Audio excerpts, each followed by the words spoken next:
already start. What are you doing? Yeah, what is this? What is this? There's a little hat. Yes. Oh.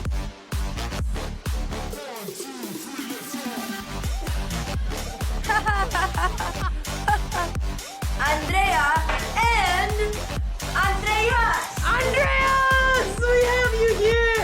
We have a girl gang. I've never had this in my life. This is very exciting, and they're all better than me at chess. I know a lot about wine, obviously. Drink it every morning. No, sorry, that's whiskey in Ireland. I confused the two things.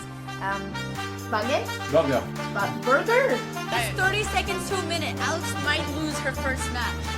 Literally no one opening, that's the Because easiest it's to the best memorize, one. and you still It's actually very mess up complicated theory. at higher levels. Yeah. Coats and accessories. Yeah. Opa! Yes! Nerd! I understand that. So we made it to London barely. Andrea, multe che viene stata Romania. Alright, we're crossing the river and there's Big Ben.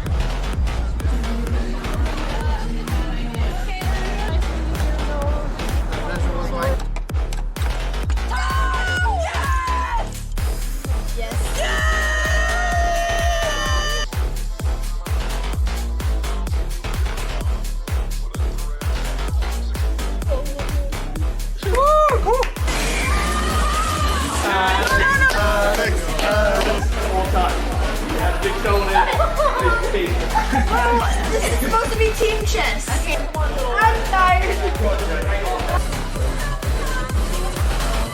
That was fucking terrible. I'm never doing it again.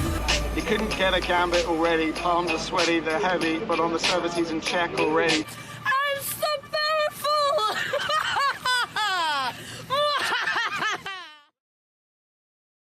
And we are here with Alex's best Norwegian friend. Get in here, Hammer. Get in here, Hammer. Welcome. I have notes. The Yay, legendary notes. Oslo Botez Oslo tour. Yay. What do you think about this work, Nick? Look at this framing. Okay, the framing is not great, but nation to the royal palace. Okay. And it has all. We're here with Anna Kremling, my new Botez sister. Might even bring her to Dubai. Overhand, initiating. Did you hear that? Okay, this is too much. I'm out of it. Don't leave me. Which we're going to be seeing. One of the main pieces.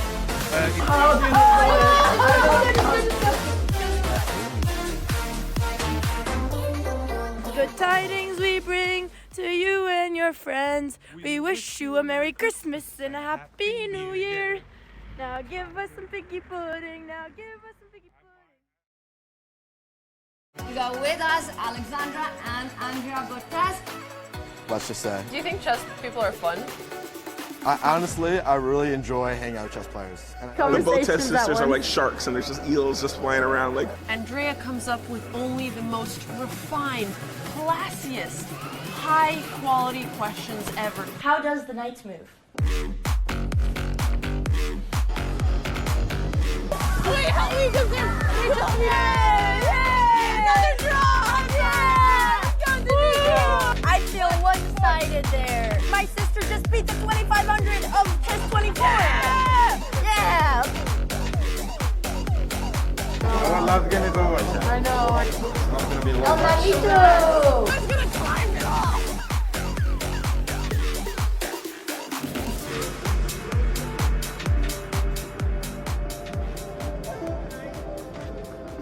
Is it over? Why are you still here? It's not going through.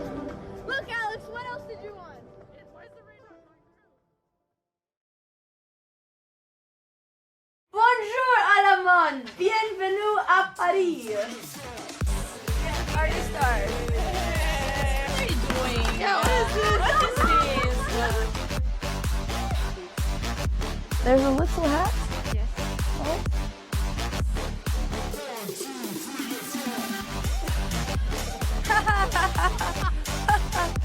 Andrea and Andreas! Andreas! We have you here!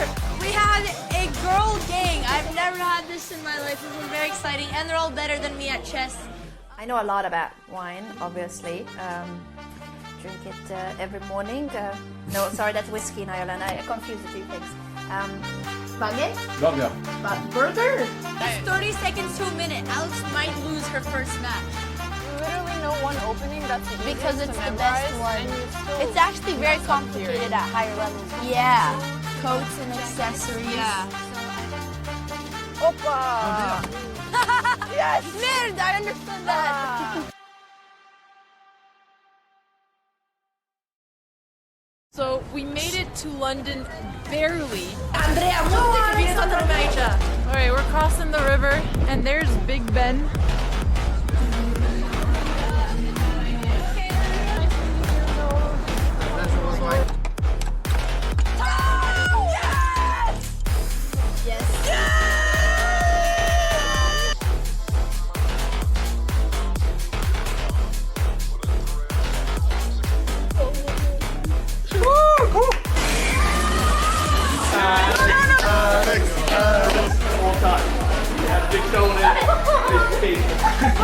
This is supposed to be team chess. Okay. I'm tired.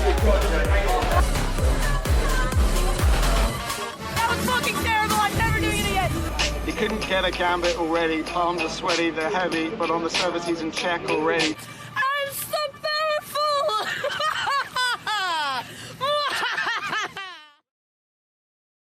And we are here with Alex's best Norwegian friend. Get in here, Hammer. Get in here, Hammer. Welcome. I have notes. The Yay, legendary notes. Oslo Botez Oslo tour. Yay. What do you think about this work, Nick? Look at this framing. Okay, the framing is not great, but station to the royal palace. Okay. And it has all. We're here with Anna Kremling, my new Botez sister. Might even bring her to Dubai. Overhand machining. Did you hear that? Okay, this is too much. I'm out of it. Don't leave me. Which we're going to be seeing. One of the main pieces.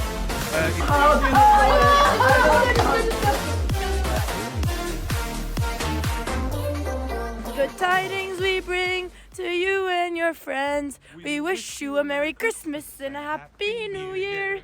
Now give us some piggy pudding. Now give us some piggy pudding. We got with us Alexandra and Andrea Botez. Let's just say. Do you think chess people are fun? Honestly, I really enjoy hanging out with chess players. And The Botez sisters are like sharks, and there's just eels just flying around. Like, Andrea comes up with only the most refined, classiest, high-quality questions ever. How does the knight move? Wait, how do you get there? Another draw! I feel one-sided there. My sister just beat the 2500 of chess 24. Yeah! Our last game is over. I know. It's not going to be long. El Manito! I'm gonna climb it off.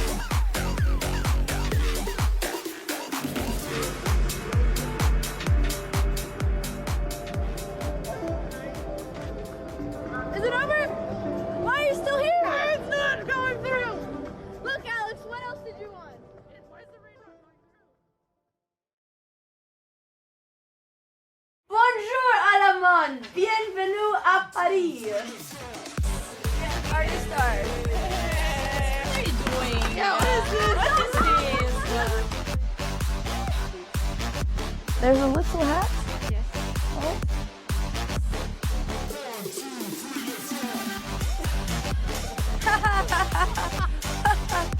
Andrea and Andreas! Andreas! We have you here!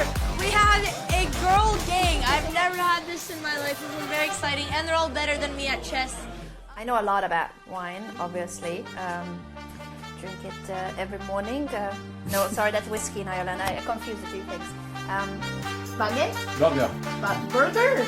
It's 30 seconds to a minute. Alex might lose her first match.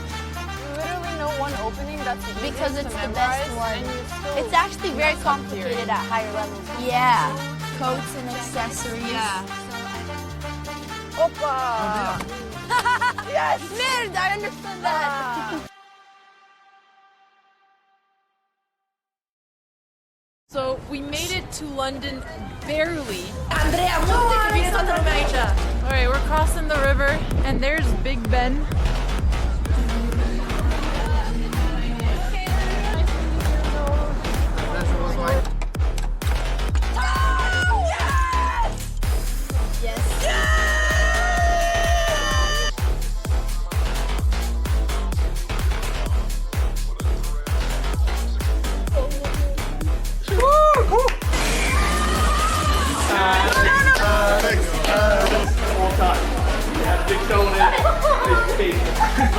This is supposed to be team chess. Okay, I'm tired.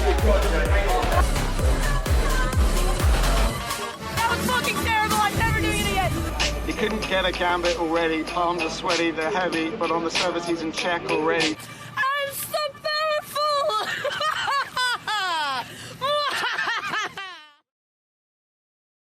And we are here with Alex's best Norwegian friend. Get in here, Hammer. Get in here, Hammer. Welcome.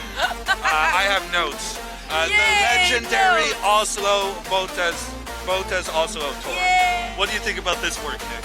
Look at this framing. Okay, the framing is not great, but they shed to the royal palace.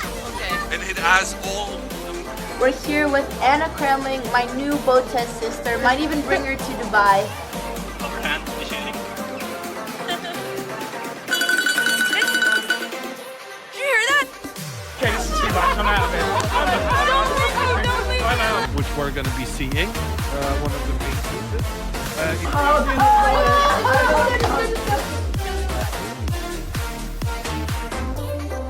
Good tidings we bring to you and your friends. We wish you a Merry Christmas and a Happy New Year.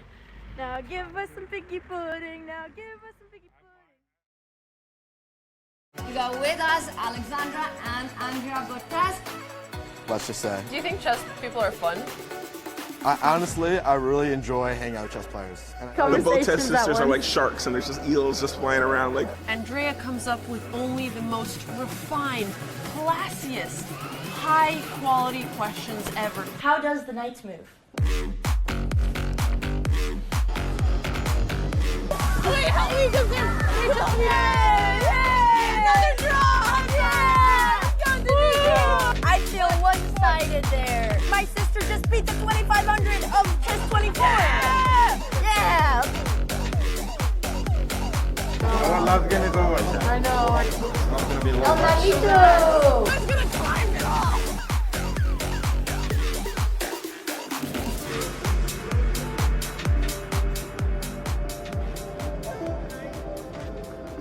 Is it over? Why are you still here? It's not going through. Look, Alex, what else did you want? Where's the ring not going through? Bonjour, Alamon. Bienvenue à Paris. Yeah, already start. What are you doing? Yeah, what is this? What is this? There's a little hat. Yes. Oh.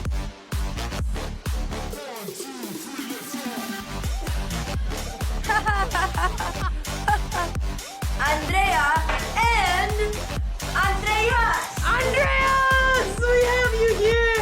We have a girl gang. I've never had this in my life. This is very exciting, and they're all better than me at chess. I know a lot about wine. We have moves, but we don't have cameras. Oh, okay, we have one camera.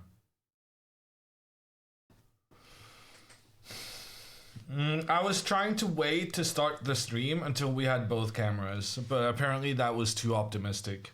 Hello everyone, welcome to day 5 of the Prague International Chess Festival. I'm Jon Ludvig Hammer, and I will be doing commentary on today's 2 games, both sisters with the same amount of points, 1.5 in 4. A great result for Andrea, a disappointing one for Alexandra, but there's no better way of striking back than winning today. And Alexandra, as always, the first one on the scene, trying to get the camera ready for when we actually tried to start the stream, while Andrea kind of, follows her own schedule. Alexandra is facing today Abdulrahman Al Ibrahim from Kuwait.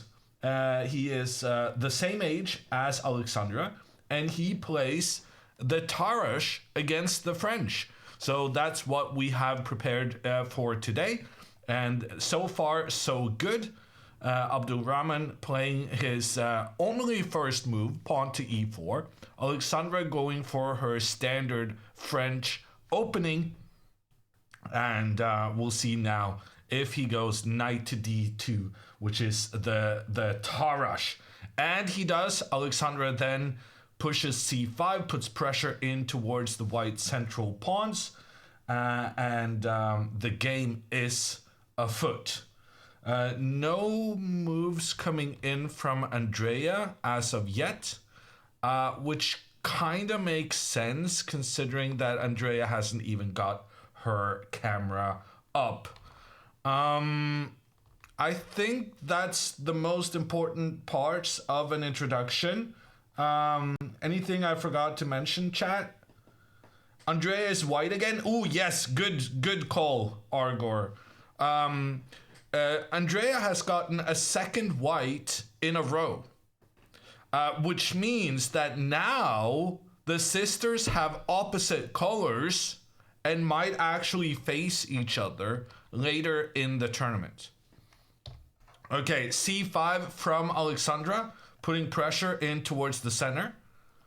And her opponent plays knight to f3. This is not the move he tends to play.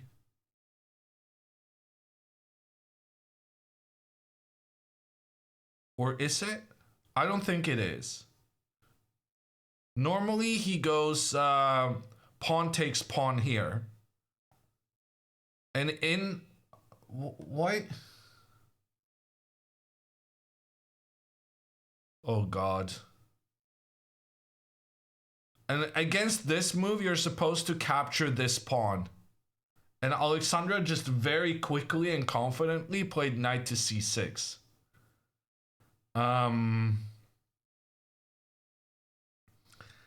Okay.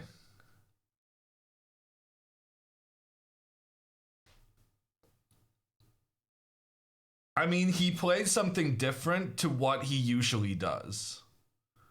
But still, it's a bit unfortunate being out of prep on move 4.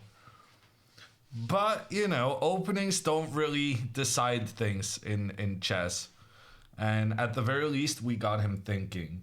My concern now is that after pawn takes, so the reason that you usually capture this one first is because after captures here, if they capture back, then you can bring the queen.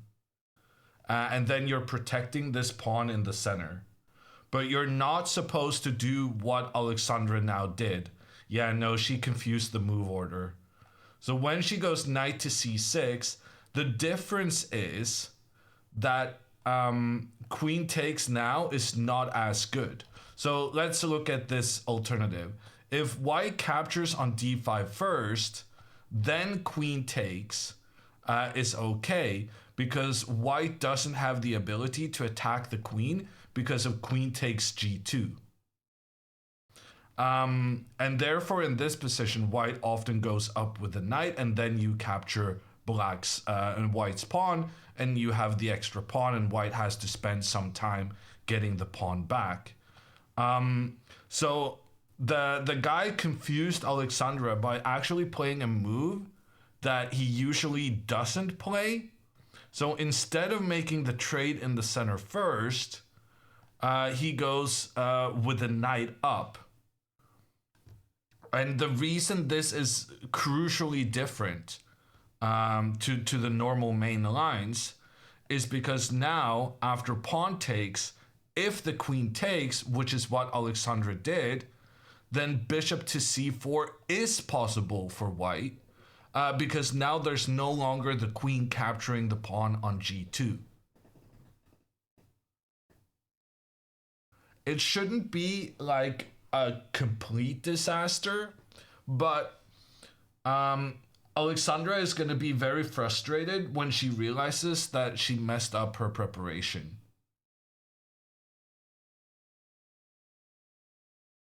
Or maybe, okay. So she goes queen to d7. She's still kind of playing the moves.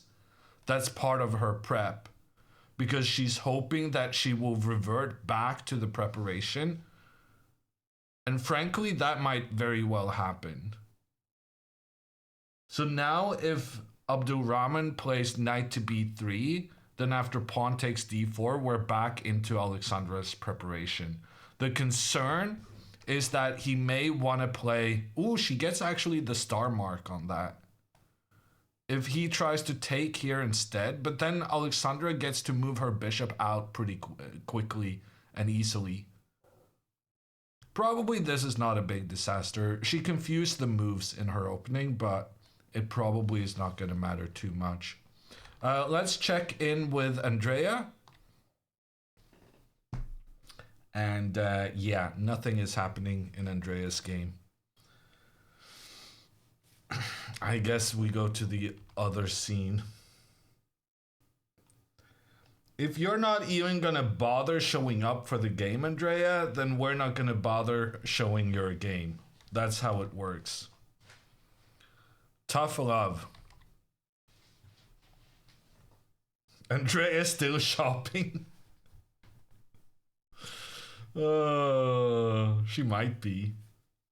Is Dina there? If Dina's not at the board either, you know that they're out shopping and they just chose to. Ah, chess. Who cares about chess? She got lost in the mall. I don't think she got lost because she did have Dina with her. Dina don't mess around. If Dina doesn't know where she is, she will, you know, demand someone tell her. She's not shy like that. Dina's playing. Yeah, maybe she is lost in the mall then. She went there without adult supervision. Okay, moves are coming in. Moves are coming in on Andrea's board. Let me check if that means the camera's there as well. 1, 2, 3, go. Okay, Andrea was so late to the game, she decided to fix the move before she fixed the camera. Is that what's happening?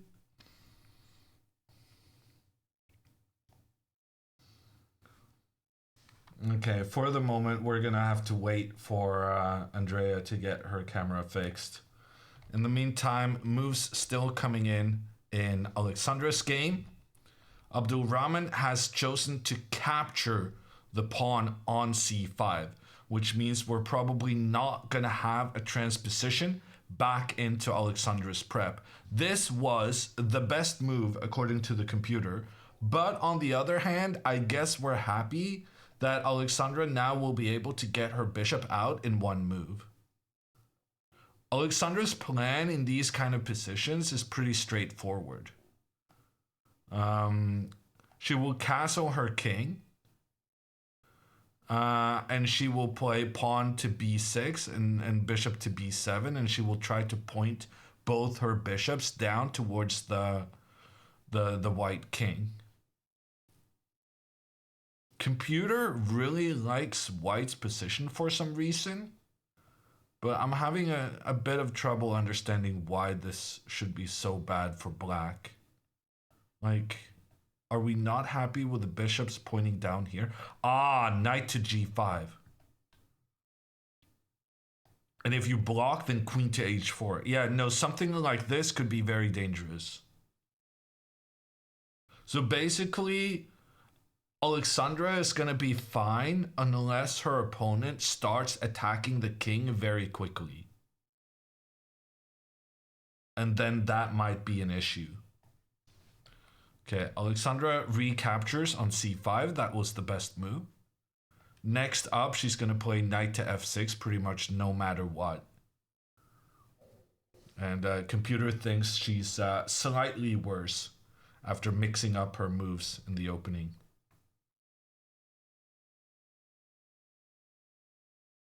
Let's check in with Andrea. Oh, Andrea got the camera up. Let's go. And she's playing the same opening as yesterday. So Andrea, once again, putting her knight in front of her pawn. But it works out because her opponents allow her, they don't play pawn to d5, which is kind of important to control this center square. And instead they allow Andrea to go aggressive with the 2 pawns in the middle. So this already is a good opening for Andrea in my mind. This is actually the same opening she had yesterday, and we all know how that went. Or in case you don't know, Andrea won yesterday. She won a really nice attacking game. And now she's gonna try to do it again. Don't change a winning strategy, they say. But actually she does change the strat a little bit. Last time she moved her bishop up to the f4 square, and this time she's choosing to go to e3 instead. So what happened yesterday was that she first played her bishop to f4, then that bishop got attacked, then she played the bishop to g5, then that bishop got attacked, and then she had to step back. So instead of doing that detour, going via here, here, and then back again, she just opts to go here to begin with. That seems like a sensible thing to do. Bishop to g7 from Josef Hujo. I don't know how that's pronounced. From Slovakia. So Andrea really experiencing the full breadth of the every country of Europe in her challenge. She had a Dutchman yesterday. Before that, she played a Czech guy. And now she's going up against a Slovak. Is that how it's said? I think so. Oh my gosh. And she's very aggressive. Andrea, 2 games in a row, she's played some really interesting attacking chess. And here she says, I'm going to continue in that same vein. And I'm gonna attack my opponent. I'm gonna pose problems, and I'm gonna make them nervous. And already some concern that we're gonna pay a lot more attention to Andrea's game than Alexandra's. Because frankly, Andrea just plays a bit more exciting openings. Am I allowed to say that? I'm definitely not allowed to say that about a London player. Like, what the heck is going on with me? I'm praising a London player's openings, but there's something to be said about her opponents are playing a bit passively, which is allowing her to really showcase her aggression in a good way. Jobava London is not a London. Literally has London in its name, bruh.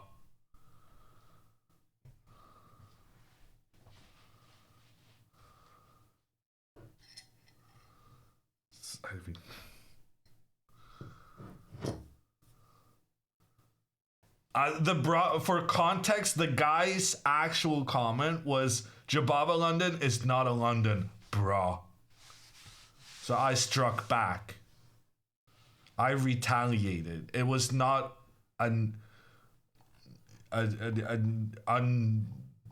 yeah. He deserved the extra bra at the end of that.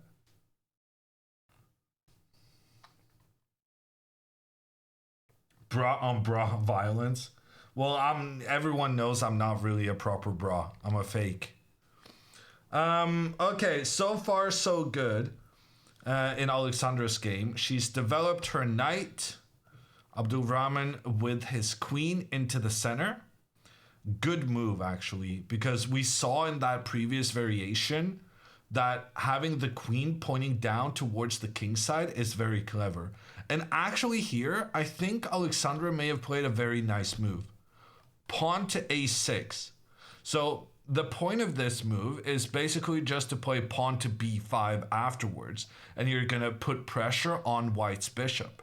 But part of the reason I think this is good now is that if white follows the same plan that got black into trouble previously, the fact that black has not yet castled can actually be exploited quite positively. Because now, even though this queen and bishop is pointing down towards where they thought the black king was going to be located, the fact that Alexandra hasn't castled means that the queen is unable to make any threats right now. And instead, the black bishops pointing down on the white queen and the white king, they're actually going to be very useful pieces. And it's illustrated by one of these variations suggested by the computer. Queen moves, tries to attack the pawn. And here, Alexandra can just sacrifice the pawn and castle queenside. And she's going to have the rooks pointing down on the king. She's going to have this bishop. And this is actually super dangerous for white, who took a pawn, but maybe the wrong pawn. Because now all of black's pieces get to concentrate on the same kind of area. And the more the computer thinks about this position, the more it likes black. Let's see how Abdul Rahman responds. Rook to d1, that makes sense. You want to have the rook pointing down at the black queen. And actually, if the queen moves, which feels like the really sensible thing to do in this case, then knight to e4 is probably a bit stronger, because after the trade here, now the bishop is going to come forward and attack the queen.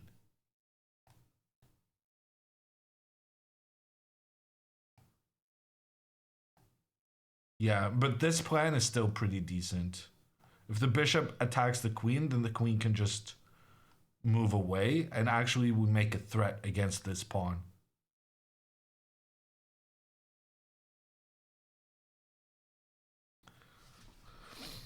Okay, they're playing quite quickly. And frankly, in Alexandra's case, she played a bit too quickly because she confused two variations that look very similar. And now she's under a little bit more pressure than she should have been in this opening. Let's check in with Andrea and her aggression. Her aggression is still not responded to. Joseph is realizing what he's up against. And this girl, she just moves forward. And you're going to have to deal with it. Andrea yesterday, she said in the post-game interview that she was a bit unhappy about her opening because she had played it so quickly, but then suddenly realized that she had made a mistake. And then she spent like 30 minutes on a single move. And she was consciously trying to play quicker yesterday than she normally does. And then she failed because there was a move she hadn't understood the consequence of. And it landed her in some trouble. Well, it didn't actually land her in trouble. She had a 30-minute think, and I think actually coped with it very well and made an interesting decision to weaken her pawn structure in order to get activity for her rooks. But the better thing would be if she just doesn't have to spend so much time in the opening at all. And new day, new opportunities. She's showcased her aggression. Yes, she's used 8 minutes so far compared to when they started. They start with an hour and 30 minutes on the clock. But most of that time she spent is actually that she was late to the game. Maybe she was late studying the consequences of this pawn advance. It would actually surprise me if Andrea is not in prep. I think she's still in her preparation. And Joseph is going to be... he's right to be nervous about the pawn's further advance up the side of the board. For instance, if black just castles, then you could easily see Andrea just sacrificing that pawn, because then you open up for the rook down towards the black king. In fact, computer is even saying that you can not only sacrifice the pawn, you can also sacrifice the rook to get your queen into a good position close to the black king. And the computer, the more the computer thinks about this, the more the computer says that this is actually super good for white. That would be crazy if that was part of her preparation and she got to play it. Oh, genuinely, the more the computer thinks about this, the more that it's actually saying it's very good for white.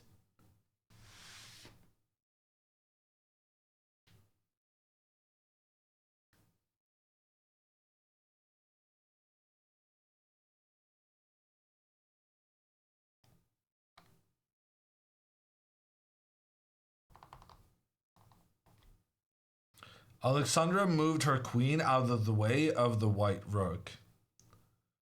And now we're expecting knight to e4 from Abdul Rahman. He wants to move the knight out of the way so that the knight is no longer blocking the bishop's path.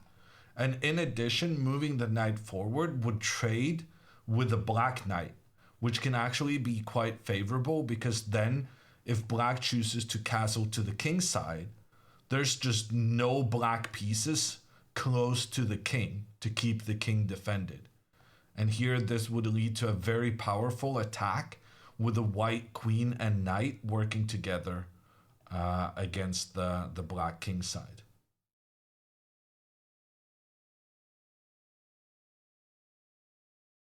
What do you miss from the days you used to play more frequently? I mean, I miss winning, but I am happy not losing more than that's one of the biggest problems in chess is that winning is not nearly as sweet as losing hurts. So yeah, you can miss winning, but what you remember from playing tournaments, you're gonna remember losses more. Because they hurt more than the wins feel good. It's with everything? Yeah, that's probably true, Roostax. It's just, yeah. No, it's probably true for everything. Because you get used to winning, right? I think that's part of why winning stops feeling as good, right? Because when you put so much time and effort into something, you're gonna win more than you lose. So it's more of a common occurrence. And that's partly why, you know, you're more used to winning. It becomes more habitual. And then that's why the losses hurt more, because it's more rare and it's what shouldn't happen. Whereas winning is kind of like, if you're gonna be a tournament chess player, you need to make winning a habit, because otherwise you're gonna have problems for money, if nothing else.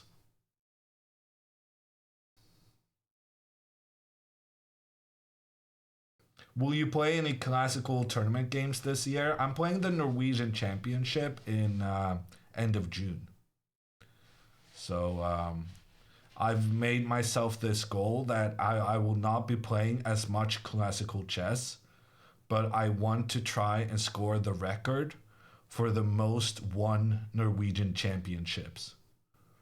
Unfortunately, Simen Agdestein is the current record holder, and he's won the championship 2 years in a row. So I'm actually in a worse spot now than I was previously, because the record keeps getting more difficult the more Simen keeps winning the championship. So yeah, a bit unfortunate, but what are you gonna do? The fact that he's still winning the championship at like 55, it's also kind of encouraging, right? Because that means I still have 20 good years.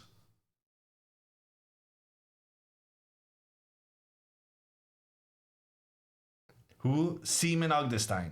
Yeah, sorry, I should explain. Seaman Ogdestein is like the best Norwegian chess player ever. The best human Norwegian chess player, at least.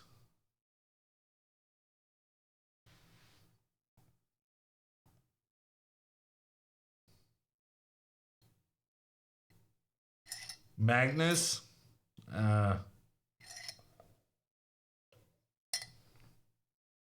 Magnus bot confirmed. Yeah, Magnus is just, you can't explain it. Like, he's so much better than everyone else, even when everyone is like, you know, studying more than ever, having more tools than ever. Everyone prepares, you know, engine openings. They should be playing, you know, perfectly. And Magnus just keeps on winning and winning and winning. It's wild. Magnus can't pass the CAPTCHA test. I don't know. You don't think AI is going to figure it out?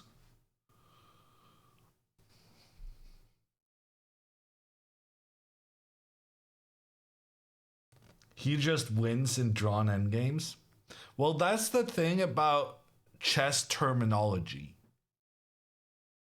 Why do we call it a drawn endgame? Calling it a drawn endgame linguistically implies that the game has already finished. And Magnus proved that basically chess terminology,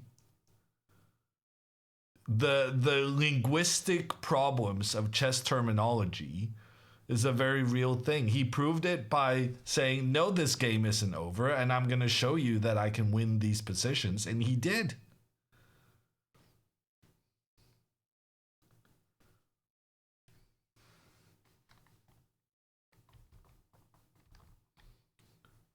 Moves on Andrea's board.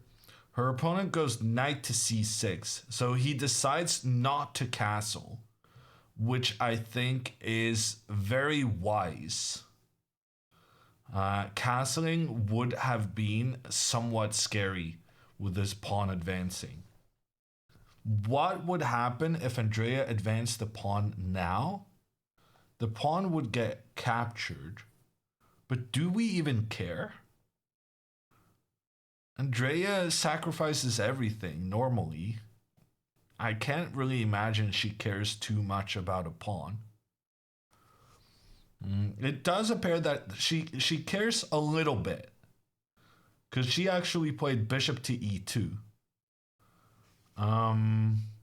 She's not being very shy about her intentions. The bishop is pointing to this square. This pawn is kind of pointing to that square. She's gonna push the pawn forward. It's inevitable. And the pace with which she played this move makes me think she might be in preparation. But at the same time, I feel like predicting this knight to c6 move would be crazy. One of the things I'm concerned about right now is that this bishop might be prone to being captured by a knight if the knight manages to get up the board here. So my first instinct here is pawn to e5. The idea is that if white continues forward to attack the knight, then the knight can actually jump into the center. And white is threatening this square with two pieces, and black only has one protector. But when if you accept this sacrifice, then it actually turns out, even the computer believes that black is better here, despite being down a pawn, because you have this really powerful bishop pointing down on the dark squares, and now white doesn't have any dark squared pieces, dark squared bishops, or the dark squared bishop, left on the board.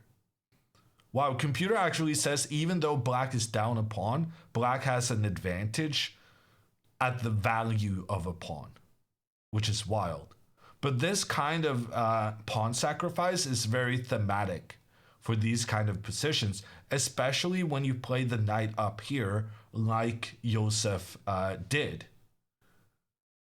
So I don't like this move, because after pawn to e5, you cannot continue forward, is my estimation. Because after knight to d4, taking the pawn, we already saw, is a good pawn sacrifice for black. And if you don't take the pawn, well, the fact that you moved your bishop forward is allowing this black knight to capture the bishop, if you so choose. So I'm not sure about this bishop move. I mean, it's not a bad move, but I feel like it's not the best either. Another problem with this is that you're very much committing yourself to this pawn advance on the king side. And I feel like if black now just plays pawn to h5 and prevents the plan you had with moving the bishop here, maybe the bishop is going to regret its placement now that it didn't get to play a part in its plan. These are tricky nuances, but I always feel like these positions, when black is so cautious with their pawns, I think these are really tricky positions to play, because I like to have like an understanding early on how the pawn situation, how the pawn tension is gonna be. And by holding back the central pawns, black is granting white excellent control in the center, yes, but it does make it trickier to kind of know ahead of time what kind of tension there will be in the center. And as white, you always have to be ready. Is he going to play pawn to e5? Is he going to play pawn to d5? Or is he just going to advance the pawns on the side?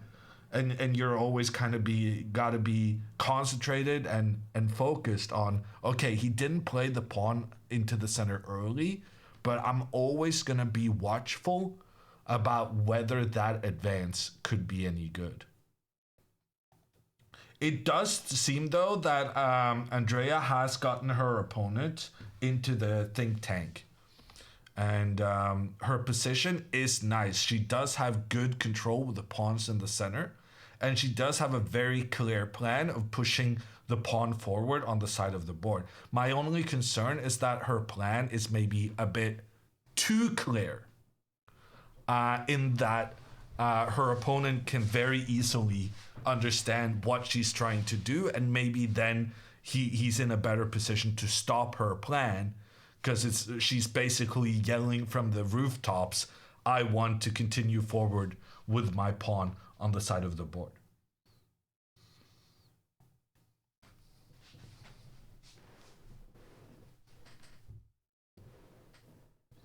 Okay, it seems like both opponents are thinking for a little bit.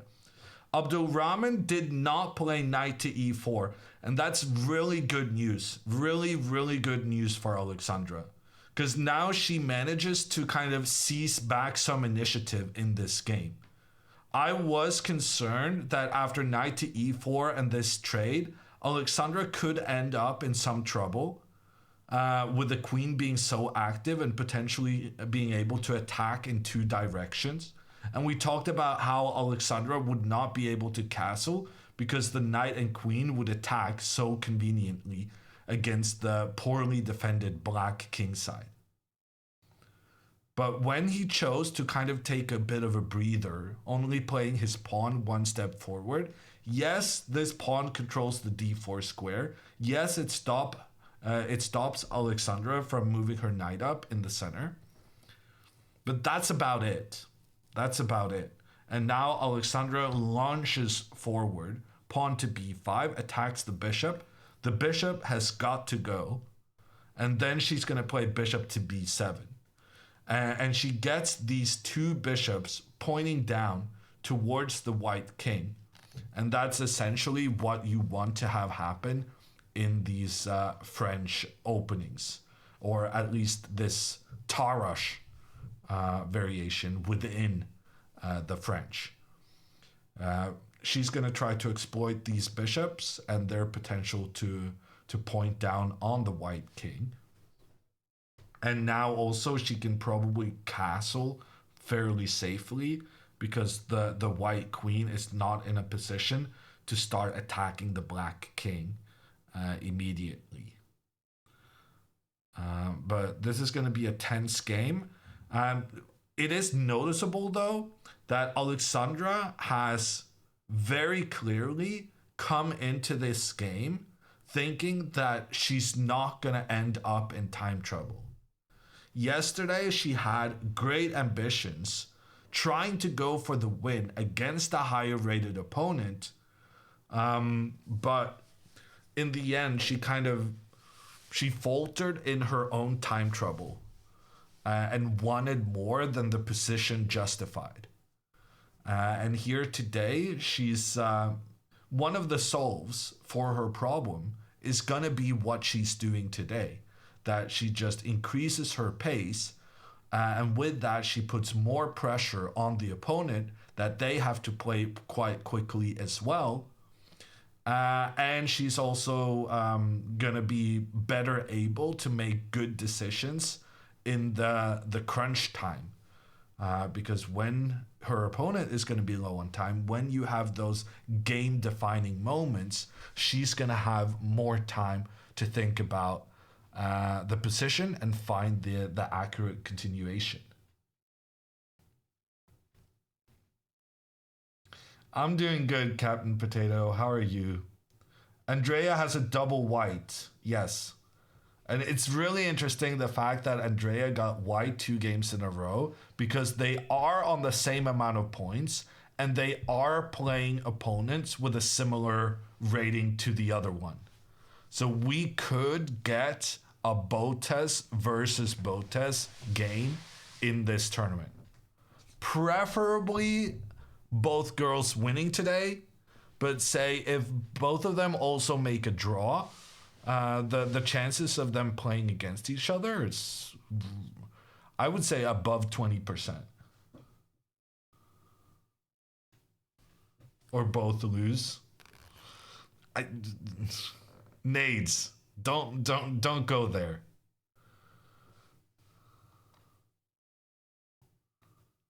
Above 40, maybe? You think it's much higher than 20% if they both draw? It might be. It's so difficult to assess. Josef played h5. Okay, so Alexandra has gotten her bishops pointing down on the white king. That's as we expected. We also note that she continues playing very quickly. And she has already almost a 15-minute time advantage. We'll go back to Andrea's board, where what I was concerned about kind of has happened. Andrea, it's harsh saying it because the computer still feels her position is significantly better.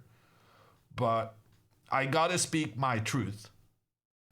And I want to say Andrea overcommitted to this h5 move. And now when black went h5 in return, she's going to struggle finding a good plan. Because now this bishop is not optimally placed. Because the whole intention of this bishop was to push the pawn forward. And now she's not going to be able to do that. I think this was a very good move by Hujo. And he's awarded with a star. The green best move star for pawn to h5. And the plan of pushing the pawn forward on the queen side is now stopped. And if Andrea now tries to revert back to a I'm going to castle queen side plan, which frankly I would say she should do at this point, then I'm concerned about this pawn to e5 move. I think this pawn to e5 is really, really clever. And if Andrea then moves forward to attack the knight will actually sacrifice itself in the center. And we can get a position like this where Andrea is up a pawn, but even so, the computer favors black because of this bishop being so powerful, pointing down through the center, and also probably pointing down. Andrea's going to have to castle queenside here, just to get the king out of the way. Oh, apparently she can't even castle queenside because there's problems here. But this kind of just goes to show that this bishop can create so many problems. Here, the bishop is pointing against the queen has to move, but then the queen has to step away from the defense of the f2 pawn. And once again, what is this bishop doing here? If this bishop was here, then we would be fine. But because the bishop is blocking the queen's path, the knight can come in, capture a pawn, and not only are you losing the pawn you were up, but it's also a fork on the rooks. So I'm actually, despite the computer's optimism for Andrea's position, I'm a bit of a negative Nancy right now, because I feel like these very classic pawn sacrifices, which Josef is going to know because they're so thematic for this opening. Like, when he plays this perch opening, then that's going to be because he plays that every game, right? Whereas Andrea maybe only faces this opening 1 in 10 games. So very often, and this is like an interesting psychological thing, but very often the black player is going to be the bigger expert on the opening because it's the black player that kind of takes things in a certain direction. If you play 1d4, then you have to be ready for, the Nimso Indian. You have to know the Queen's Gambit declined. You have to know the Grunfeld, the King's Indian, the Benoni, the Benke, the Czech Benoni. You got to know all this stuff, right? But then it's black who kind of decides which one of these areas to go to. And then the black player plays that all the time, whereas the white player maybe only plays that 1 in 10 games. So, but then again, you're black. That's the problem, right? So you kind of get to decide which area you want to go to, but you're lacking a move compared to your opponent. So it's not straightforward like that.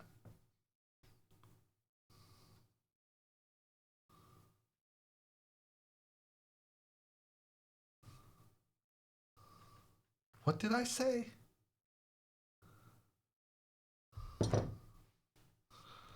Chat is being weird. I'm pretty sure I didn't say anything wrong.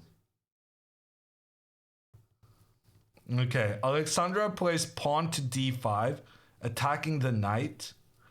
And now computer already gives an advantage for black.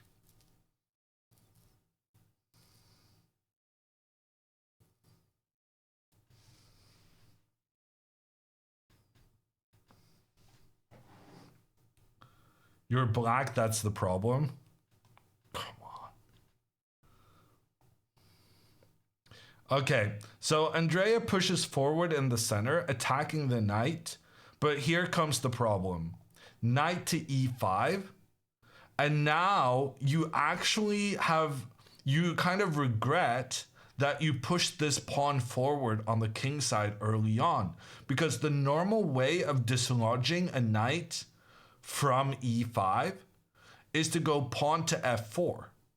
You use your pawns to kick the opponent's pieces out if they go out of line. But in this case, black didn't go out of line because the black knight can continue forward to the g4 square. And how do you normally kick a knight out of this square? Well, you usually play your pawn to h3 and kick the knight, but you can't do that. You already went past that square. And actually, there are no white pawns able to attack this knight anymore. So the knight is completely safe. It's guarded by a bishop, a pawn, a knight. And you can follow up with the pawn to e5 later on. And this is one of those situations. It's like, why do you play this opening as black? Basically, you play this to hope that your opponent gets overambitious and pushes too many pawns forward. And that's the concern for Andrea right now. She's pushing a lot of pawns forward, and pawns don't go backwards. So after pawn to f4, knight to g4, you're never getting rid of this annoying knight that has found a placement within white's half of the board, because you can never get your pawns to kick it out. Oh, and Andrea does play f4 and is rewarded with an instant question mark.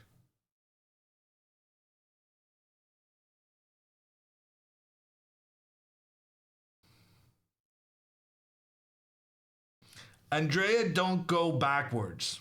I think for anyone who knows her, I guess we could have predicted this, that she has one mentality and it's just everyone attack, everyone forward. But that's not always the best strategy.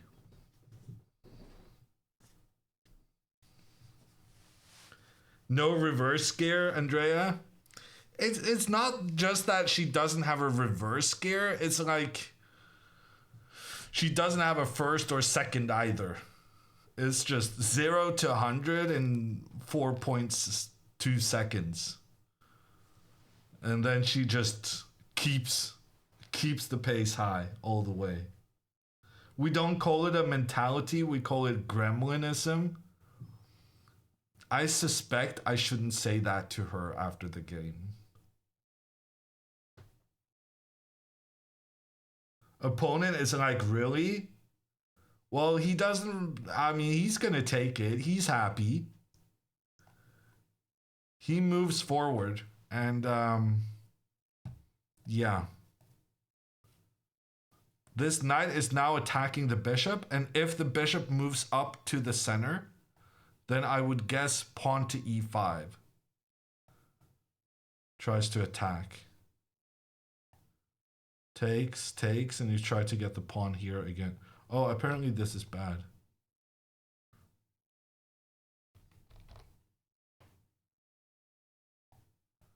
Computer says pawn to c5. Takes, push. The problem with all of these pawn pushes is that at some point, after you push all your central pawns, you just don't have any central pawns left. And here that is going to be Andrea's problem. That if she just keeps pushing forward, she's going to run into this wall of black pawns that's a bit more passively placed, but they're still ready to face the onslaught. And then as the white pawns move up, they're going to get traded off, and then you're left with only one in the end. And then that one pawn gets so much pressure up against it.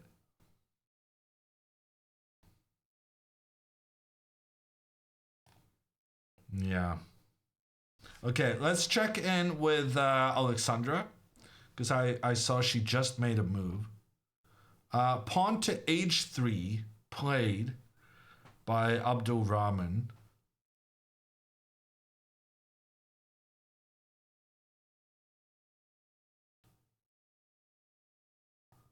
And instead of castling,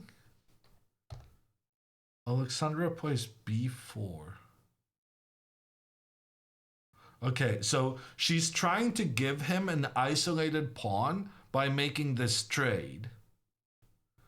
So, like, say he just moves his knight over to the king side. She's trying to make this trade so that this pawn cannot be protected by other pawns and will be a long-term weakness in white's position. So she's assuming that Abdul Rahman is going to capture on b4. but that will enable her knight to move forward, attacking the bishop. The bishop is going to have to run away, but then she has opened up for her pieces down towards the white king. So this move has a pretty high upside, but the computer is not a fan of this pawn push because the computer says that after moving the knight up in the center, even though white gets this isolated pawn, there may be some concerns about where the heck Alexandra is going to move her king. Because frankly, she is not paying a lot of attention to her king's safety right now. And I'm so scared to do this castling move because there's no pieces around this area to defend the black king. And it feels to me like queen takes pawn to lure the king out is a very typical way of punishing this in the French opening. And computer didn't really like it initially, but once I entered the move, it's actually saying the more it's thinking about this, the better it is for white. The knight comes in to attack the king. If the king moves forward, then obviously this is incredibly dangerous.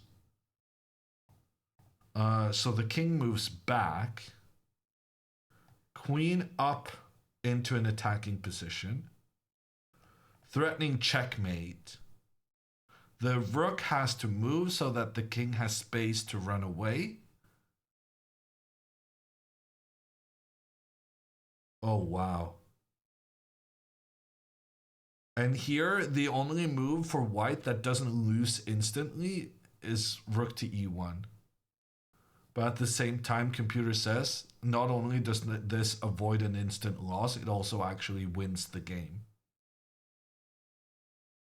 And the idea is that if Alexandra tries to like start putting pressure on white's pieces, the queen just comes in, checks the king, and starts capturing stuff. And now it turns out, even though the rook can come to defend the point that's being attacked by both the knight and the queen, having the rook here pointing down is actually super useful.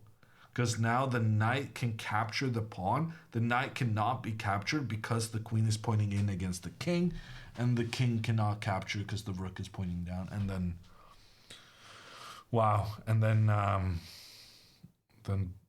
white wins. And honestly, I don't see what Alexandra could do differently in this variation. Knight up. The knight is threatening the bishop and the black knight. Computer says knight takes knight is by far the best move. Bishop takes. Obviously, you're going to play bishop takes because you don't want to move your queen into the same diagonal as black's bishop. So you go bishop takes. Pawn takes pawn makes sense. Pawn takes pawn, recapture. And here, computer says initially that castles is by far the best move. Because frankly, if you don't castle here, when is your king ever going to go into safety? But at the same time, we figured out that if you do castle, your king is not safe. There's a tremendous sacrifice. Okay, of course, Abdul Rahman will never see this sack. Or did I just jinx Alexandra? Okay, I need a timeout. I jinxed yesterday, and I should not be doing that again today. I'm gonna take a little bit of a break. I've been drinking so much tea to cure my sore throat that I have a bathroom emergency. But right now, if Alexandra's opponent finds the good moves, Alexandra might honestly just be lost because her king is in such a precarious situation. And Andrea might be lost too because the Black Knight, it's impossible to chase it out. It's so well defended.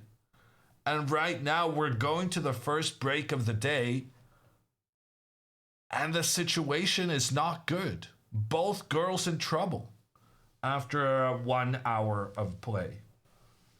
He moved. Oh, thank God. So then we get some good news going into the break then. Because knight to e4, that was the key part of the plan. The reason why knight to e4 was so much better than this alternative that Abdul Rahman played is because knight to e4 has the benefit of trading off the only black piece that was protecting the black king should the black king castle.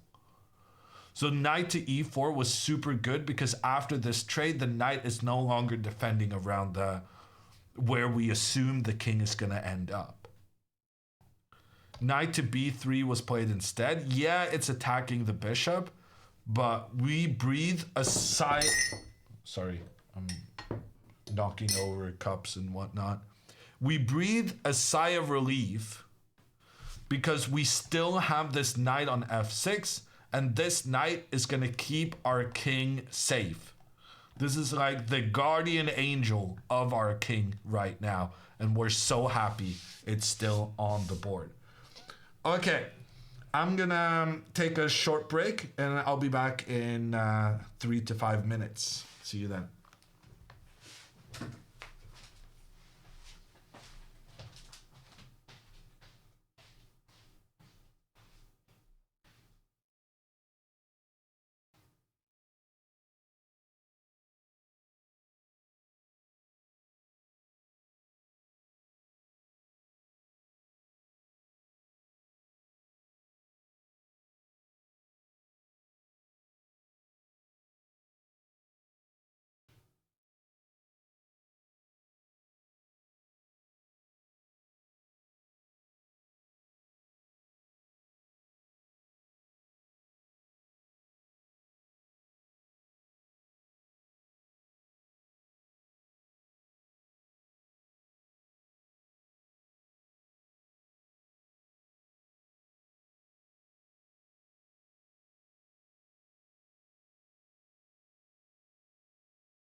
What are these numbers?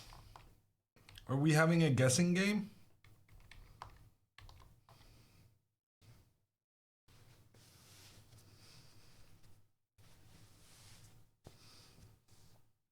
Your IQs?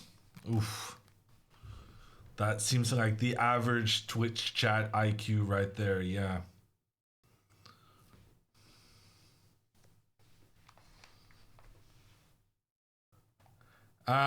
So after bishop knight to b3, Alexandra wants to keep her bishop on the diagonal to point down against the white king, which makes sense. Basically, before this game, I told Alexandra two things about this pawn structure. Number one, I said it's all about getting your king to safety. That hasn't really succeeded so far.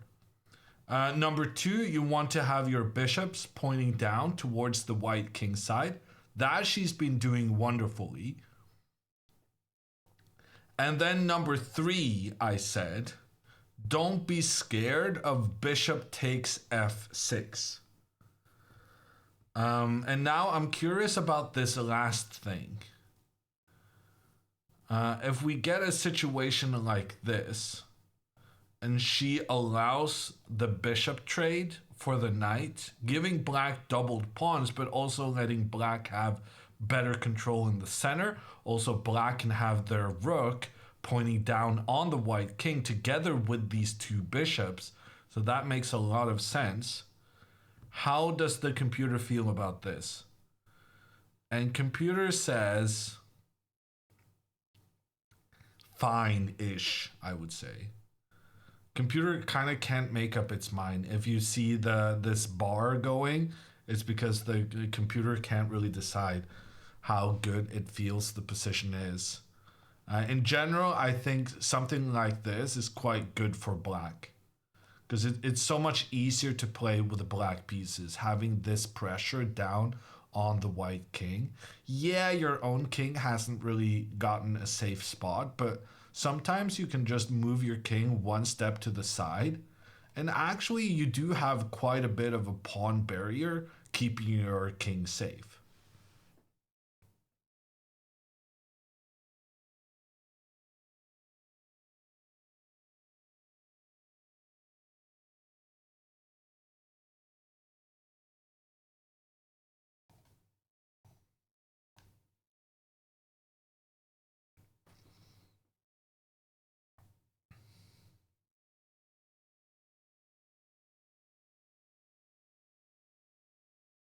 What would Hammer do in Andrea's position?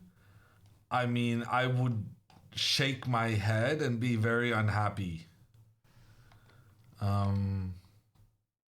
But what just happened in Andrea's game is... I'm going to be a bit hard on her right now. And I know I'm not supposed to do that, but when you play a move like f4... like her last two pawn moves have been incredibly committal. Every time you move your pawns forward in the center, you gotta be absolutely sure that it's the right way to proceed. And right now, Andrea, she played this pawn to f4 move. She played it in 1 minute. And then after the knight keeps jumping further, she's been thinking now for over 15 minutes. And you can't do that. You can't play a super aggressive, extremely committal move, allowing your opponent to jump into a square where there's no pawns that you can have to kick them out. If you're gonna play committal moves like that, you gotta have thought it through beforehand. So it's not necessarily that she made this move, but making this move and then starting to think for 20 minutes the move after, that tells me you didn't really even consider the consequences of your actions. Because right now it's too late. You don't get to take back moves with your pawns. Sometimes it's better to make a mistake with your bishop, because worst case, okay, you just move your bishop back and it's not great, but it's not a disaster either. But here, Andrea can never regain control of this square. This square is inside white's half of the board. It's being protected by a black pawn in addition to all the other stuff. And I mean, if the knight wasn't doing anything here, that would be one thing. But the knight is legitimately attacking the bishop, which is a very problematic thing. Because this bishop is now one of the most important pieces Andrea has. And frankly, it's the same bishop she lost yesterday. In the same opening. And that had, you know, actually it didn't have terrible consequences because she played very well afterwards and won the game. But losing that bishop is bad in this opening.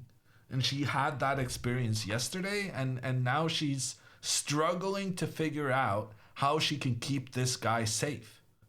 Because if the bishop moves forward, then it still may be attacked by the black pieces. And here, part of the reason this pawn to c5 move is so good attacking the bishop is that the only way to save the bishop is to make the trade.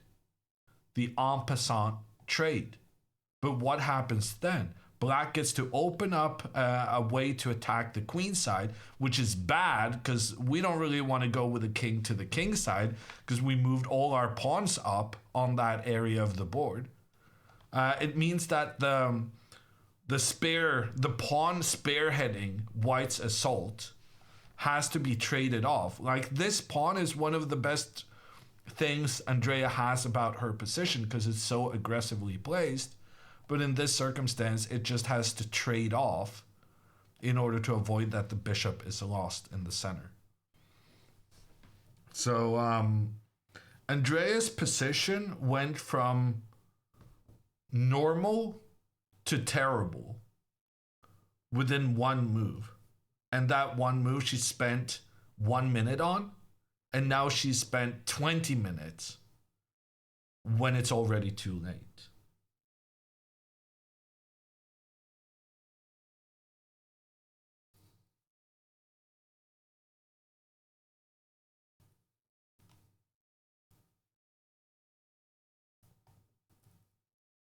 That was very damning. Yeah. But so was her move.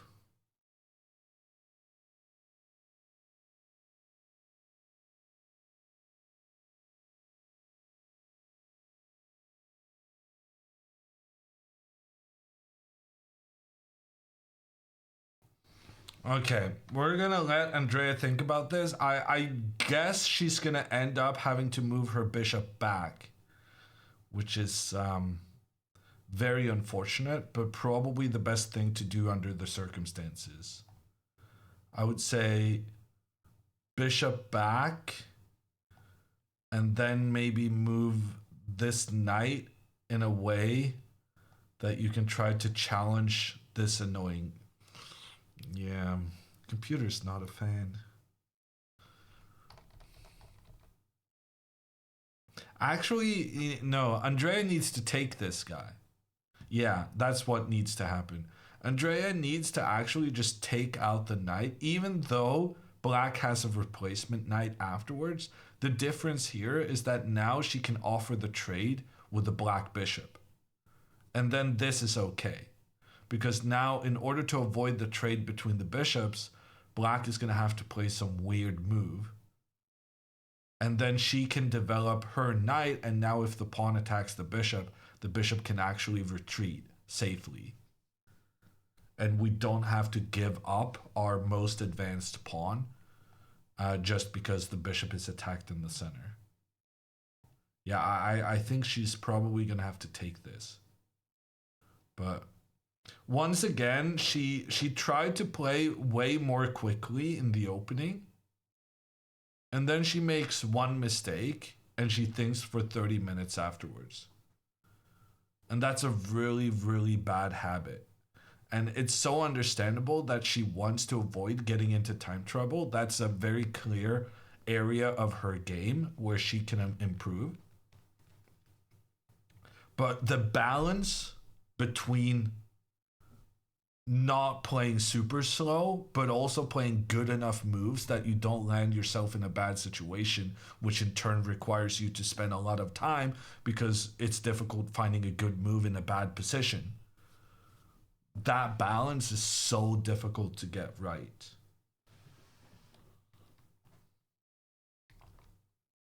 Okay, we're gonna check in on Alexandra. Her opponent doesn't want an isolated pawn. I don't blame him. I am definitely in the don't like pawn weakness school of thought. So he goes bishop to d2. His idea is that when Alexandra now captures the pawn, which I assume she kind of has to do, then the bishop will recapture. And now actually white gets bishops pointing down against the king side, just like Alexandra is trying to do with her bishops. So this is an interesting fight. Both bishops are not pointing towards each other to neutralize each other. Instead, the bishops are both pointed at the opponent's king, or in Alexandra's case, where we expect the king to end up, because at some point, surely, she's going to have to get the king out of the center. However, here the move knight to d5 is very interesting. This allows the white bishop to capture one of the black pawns, but then rook to g8. And once again, we see that if the g file opens and the rook is able to point down towards the white king, we get to utilize a lot of the hidden energy in black's position. Computer says the best move is to go bishop to e5, but then after trades, even though the queens get traded off, here white is up a pawn. But after knight to f4, look at this. Both bishops and the rook and the knight, everything is pointing down on this the white king. And despite white having an extra pawn, computer says it's over. You just cannot defend against all of these threats. You can attack without a queen, it turns out. And Alexandra has some experience with that. What if he doesn't take the pawn? Yeah, well, he shouldn't. So if we revert here, but we always got to check first when we sacrifice pawns, checking what happens if they accept always has to be the number one priority, because you can't just allow the pawn to be lost just like that. So probably he's going to have to move the bishop back, and then Alexandra can castle. And black gets this very nicely placed knight in the center of the board. For some reason, the computer is saying white has a significant advantage here. I don't really understand that, because this knight is really well placed in the center. It's supported by a pawn. We have the bishop here pointing down towards the white king. I guess the problem is that the black king still doesn't have any pieces defending it. And the computer is concerned about this king's safety. And I mean, I definitely am too. I'm also concerned about the king's safety. But I didn't think it was that big of an issue. Actually, now that I think about it, instead of castling, Alexandra can also go knight to f4. Because then she has a double attack on the bishops. And after bishop takes, queen takes. And Alexandra would have the bishop pair. This looks kind of nice to me, but computer is saying once again that the king is in trouble. Because there's some variations with... Okay, apparently this is not good. Rook to d7. Suddenly there's some pressure away from the king. I'm surprised by that. We've been so focused on what's happening with the bishops pointing down towards black's king. Suddenly white just starts attacking on the opposite flank. And apparently we're reminded that bad things can happen over there as well.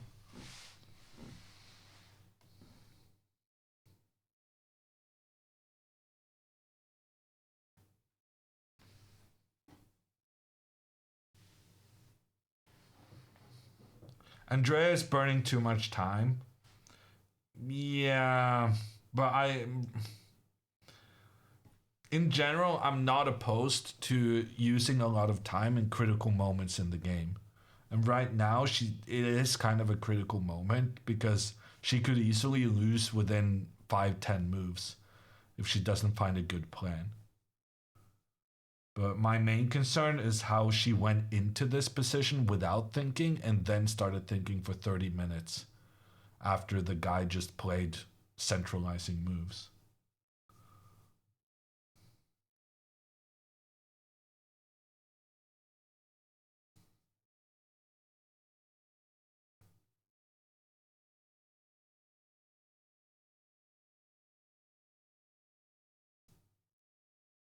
Queen d3 is the best move. Oh, that's a bad sign for Andrea. Oh, God. Oh, God. Alexandra. Oh.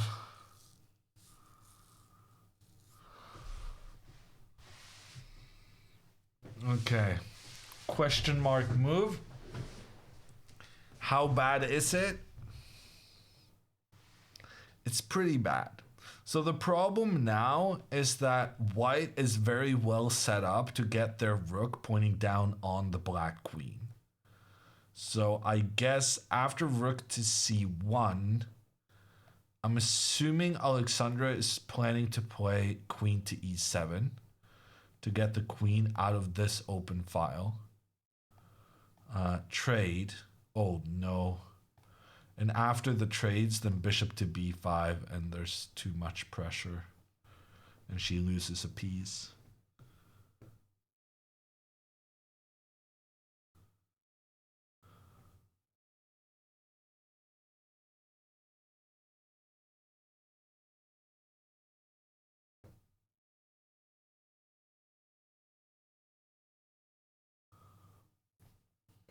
Chat, you gotta castle your king. If this is not a powerful reminder of that, I don't know what is. Castle your king, kids.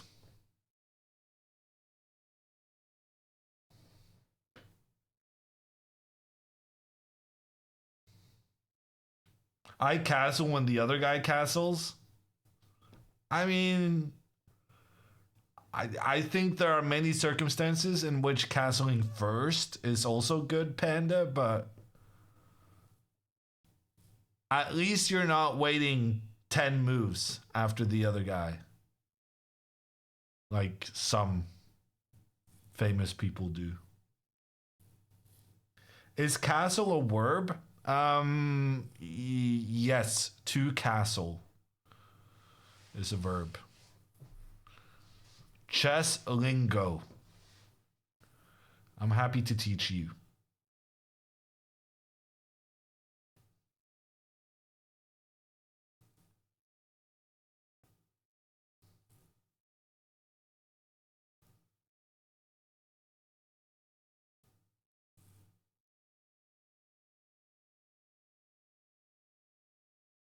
Some famous people that shall remain unnamed.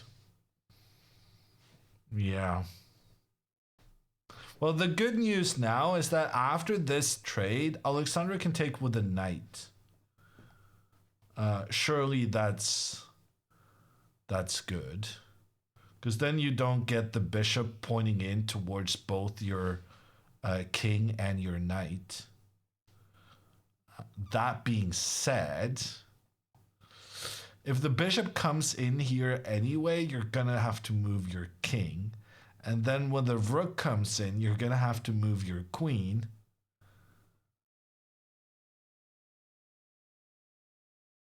But, I mean, unless white has like a big move right now, then maybe you're fine. Oh, unfortunately, white does have a big move here. The bishop just traps the queen. The queen has nowhere to go. No. No. We can take this one. And then after takes back, the queen can go back. It's still not optimal. It's a bit... The king feels a little bit of a breeze from the influence of those rook's arrows pointing down the board. The king is feeling the draft. But it's not checkmate yet. As long as you're not down like a piece, there's always going to be hope. A little bit, this looks like a storm is coming. It's not optimal. I agree. But at least we're not like... White's pawn structure here is bad. And...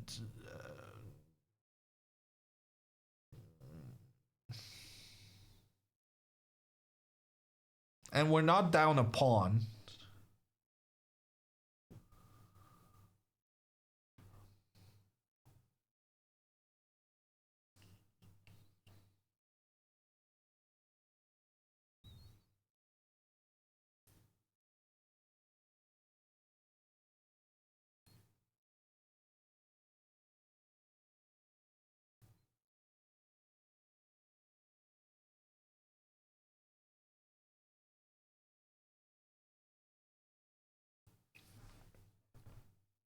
What if pawn takes?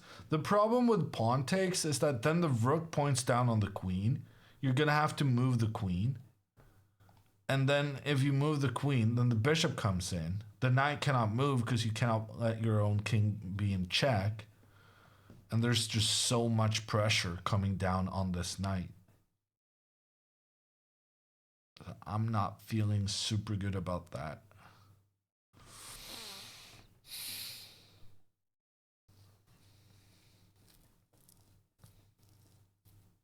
Yeah, let's go to... Yeah, this is kind of sad saying it, but apparently now Andrea's position is the better one.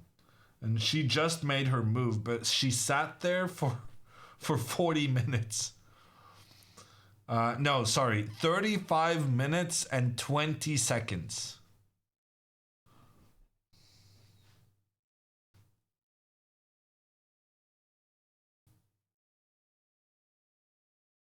$35 minutes for one move. She did that yesterday as well, Raz. Or maybe yesterday was 30 minutes, but she had like a really long think in the opening. And yesterday she won. So it is possible to recover from. And right now,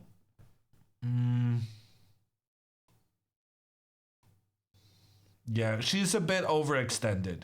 Like, her pawns are very aggressive, but the pawns are struggling to keep the situation under control. If anything, maybe they're a bit too aggressive, because the further up your pawns are, the easier it is for your opponent to have many different ways of attacking in against your pieces. Because you're so close to, like, Black's main camp, essentially.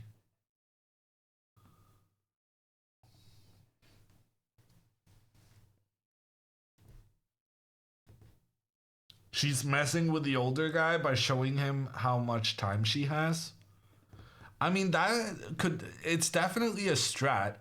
I've heard of people, when they are in trouble, they intentionally think down on their clock so that they're in big time scrambles. Because from a human perspective, their opponent kind of gets dragged into playing quickly to try and win on time, even when they have a good position. So sometimes you can like, if you're in real proper trouble and you feel like I'm gonna need a miracle, thinking for super long, making your opponent impatient, and then when you're very low on time, you try and kind of lure the opponent into playing quickly so that they try to beat you on time instead of on the position. That's like a legit strat.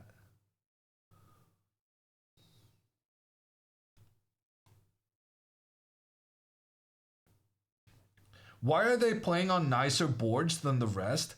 I'm really interested that this has been the most common question the entire tournament so far. The reason, Aaron, is because they're playing on special electronic boards that has some technology within them to relay what moves are being made to the internet.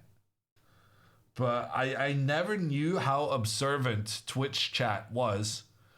But I guess Twitch chat wants to find some drama, maybe? Streamer privilege? I thought Twitch chat already knew about streamer privilege. And it turns out, very much alive and kicking in chess as well.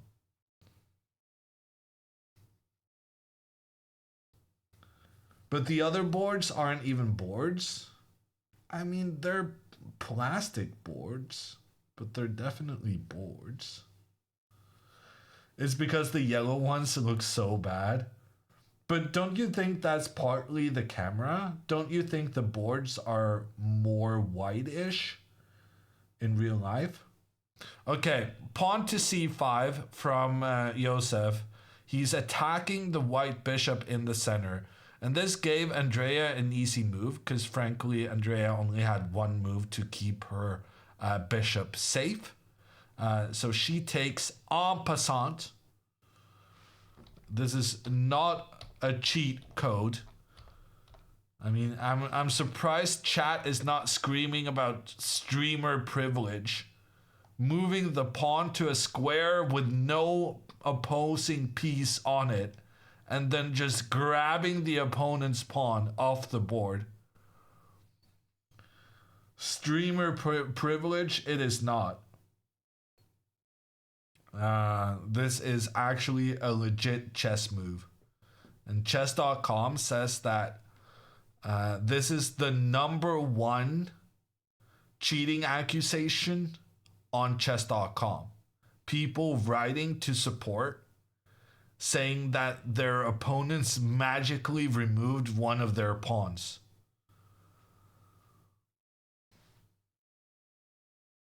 Imagine the guy whose job it is just answering en passant complaints.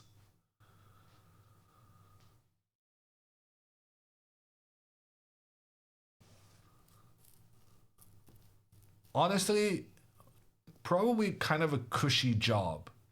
Because after you just write the explanation the first time, you just have to sit there and do copy paste over and over and over and over and over and over and over and over and over and over and over and over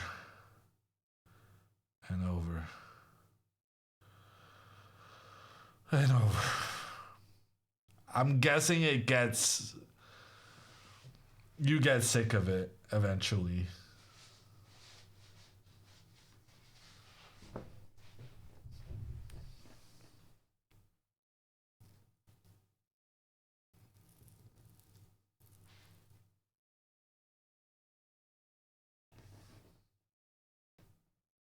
That could have been the rest of the stream. Honestly, maybe I should have just stuck with that for the rest of the stream, because right now it's not looking good.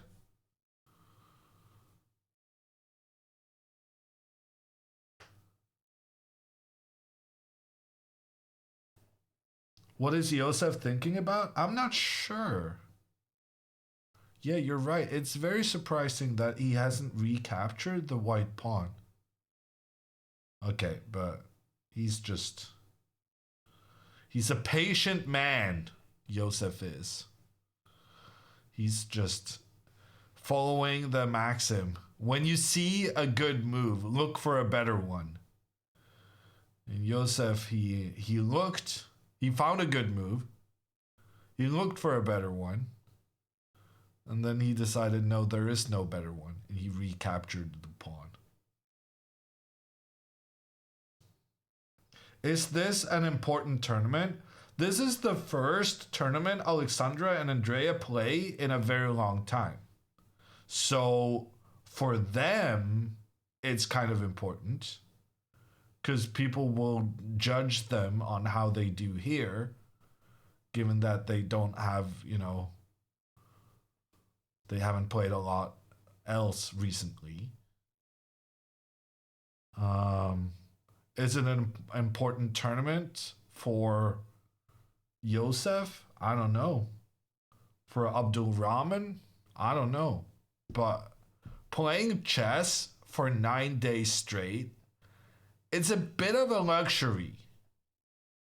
So I'm guessing if you sat aside 9 days to just sit and play chess, number one, I hope you really enjoy playing chess. And number two, I really hope you think it is a big occasion. Because otherwise you probably shouldn't be spending 9 days of your life doing it.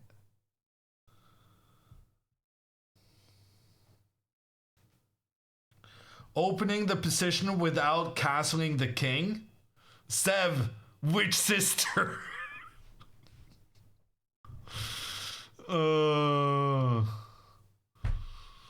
Which game are you talking about? Could be either. Okay, both girls still haven't castled their king. Both girls about to get punished for not castling their king. I'm gonna get fired for my negativity. And yeah, today is just a bad day all around.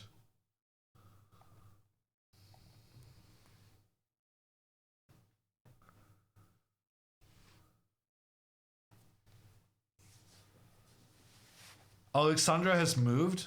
Okay, we'll check in on that. Okay, so Alexandra chose to recapture with her pawn.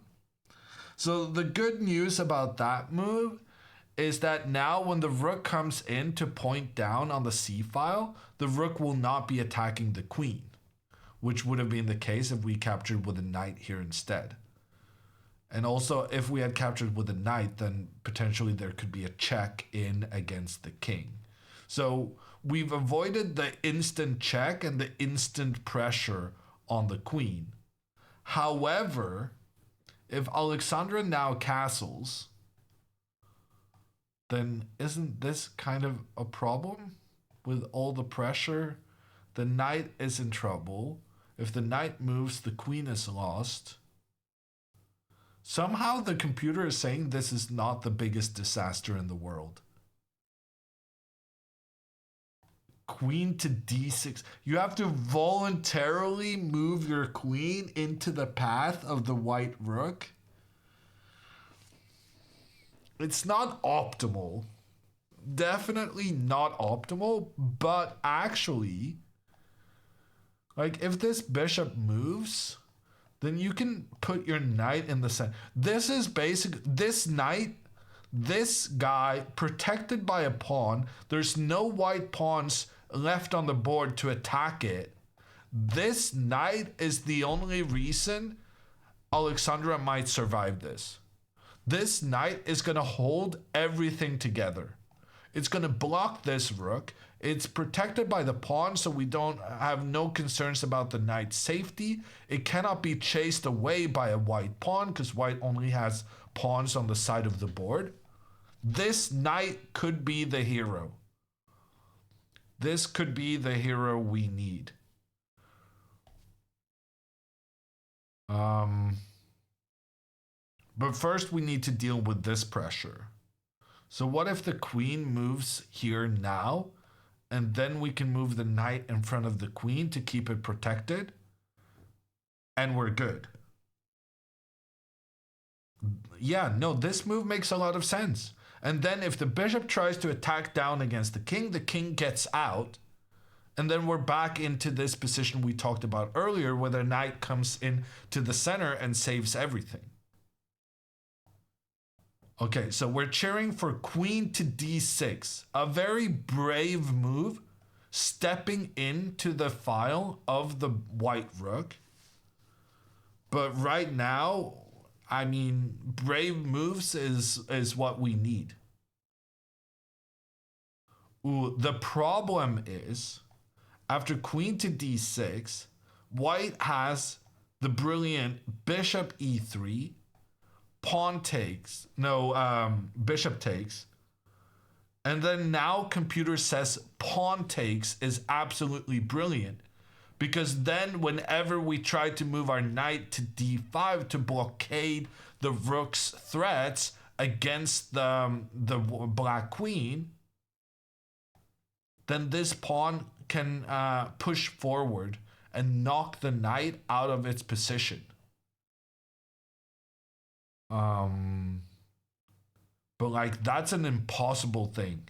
That Abdul Rahman, all due respect, is never gonna find that idea, because it makes no sense for a human being to voluntarily weaken your king to take one of the pawns that should be defending your king standing next to it and put that pawn into the center where it's isolated. It can no longer be protected by your other pawns. Especially from this position when it feels like your focus should be trying to attack the queen or trying to attack the king. So I'm going to say queen to d6.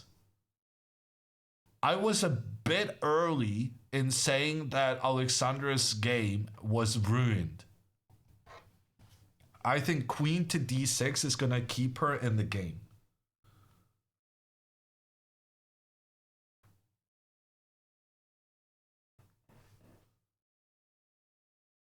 Is Hujo's clock broken? No, I'm struggling. I need to get another monitor. I think that's what I'm gonna do for tomorrow.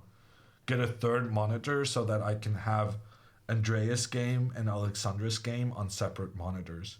Because right now, whenever I switch between their games, it's not updating when I move away from it. 2 draws today. Never stress out. Pesky, your username is literally bait. I'm not getting baited into thinking that we're gonna manage 2 draws here. 1 draw would be a big success considering the situation right now. Both Andrea and Alexandra are in serious trouble. I'm a little worried about Andrea's time. I mean, yes, that is a problem. But actually, Andrea's position is a bigger problem. Andrea's time is actually, like, she's shown the last couple of games that she can play pretty well even under time pressure. Right now, the biggest issue is that she's under time pressure and she's having trouble with her pawns. So here, pawn to e5. The reason she plays this is because she wants to stop black from moving the pawn up to attack the bishop. So the reason she plays e5 is because now if the trade happens, then black no longer has the ability to push the pawn up to attack the bishop, because now the pawn doesn't have its supporting pawn in place. And also she's hoping that the guy will be greedy and use both his knights pointing against this pawn in the center, because there's some trickery with the pawn attacking the knight, the bishop attacking the other bishop. And here computer says that Andrea would be back in the game and have decent chances. So this is what we're hoping is going to happen. But more likely to happen is that there's a trade between the pawns and then the knight jumps into the center. And then we're gonna have to trade off the knights, but then the queen comes in, the queen attacks here, the queen attacks here, puts pressure here. And Andrea's in trouble. Actually, Andrea loses this pawn. There's nothing she can do to keep this pawn protected. But, you know, we're hoping. We're hopeful. But so far, I gotta say this Hujo guy, he's playing all the right moves. Let's look at the last couple of moves. Ever since Andrea played this bishop to e2 move that I criticized, h5, green star, best move. Knight e5, green star, best move. Knight g4, green star, best move. c5, green star, best move. Takes back, green star, best move. And now, wow. The guy's playing well. The guy is playing very well. Most of them are forced moves. I mean, I wouldn't say forced, but I mean, they're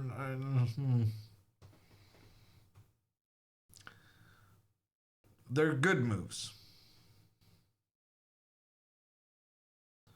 Not all of them forced, definitely not. But they're not super tricky either, I will admit. Don't come here and ruin my storytelling.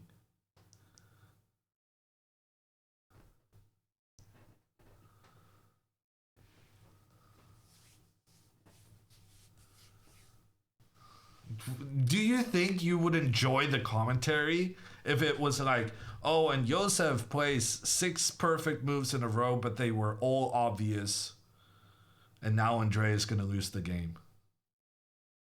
I guess maybe some of you would enjoy that.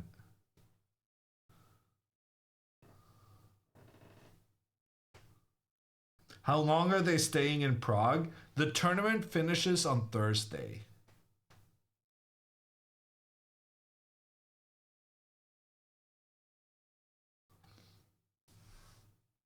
Is it as bad as it looks? You can trust Cutie Jelly to always bring the negative opinions. But in this case, yes, it is as bad as it looks. It's really bad. It's highly problematic.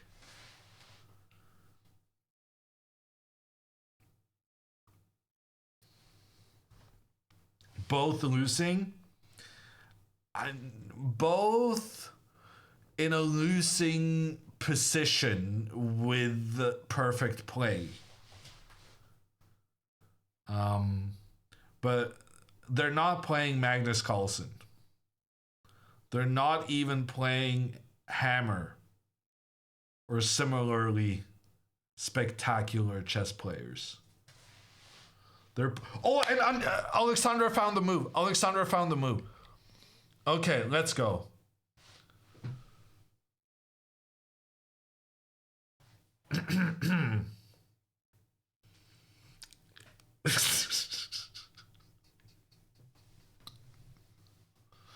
Chill out, chat. Question mark. I mean, but it was still by far the best move to survive. The computer doesn't understand the human element of this. This is the move that makes it the most difficult for white to find the right plan to win the game. So computer says question mark, and then I'm gonna say great move. Let me see if I can fix that on my end. Add text source. Create new. Hammers eval. New text source. Exclam. Make it smaller.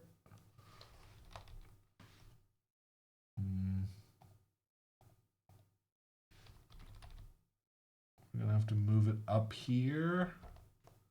Over here. Can we?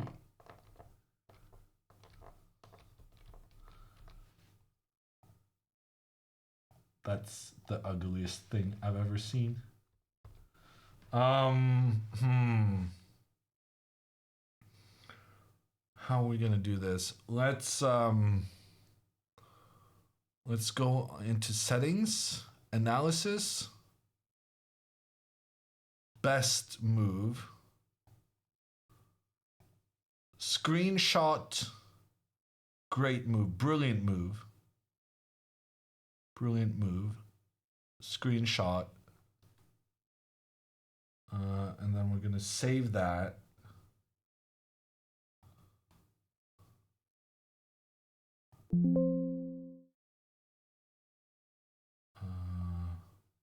Whatever. And then we're gonna go, okay, we're gonna remove my first attempt, that wasn't great. And then we're gonna add image source, add brilliant, browse, screenshots.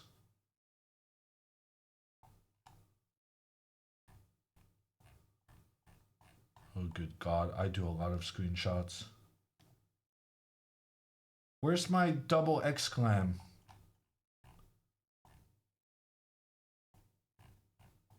What the?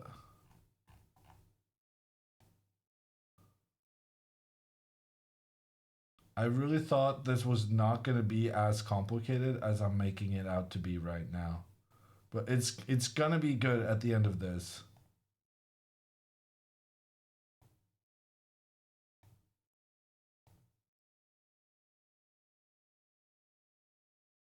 Here, screenshot.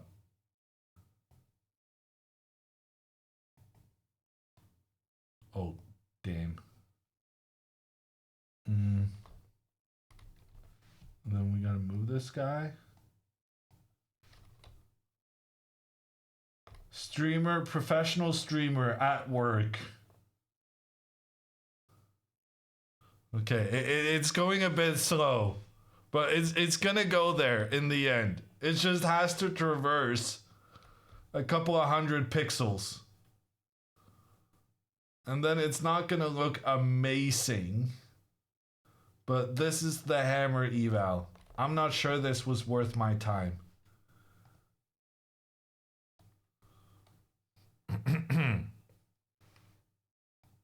I present to you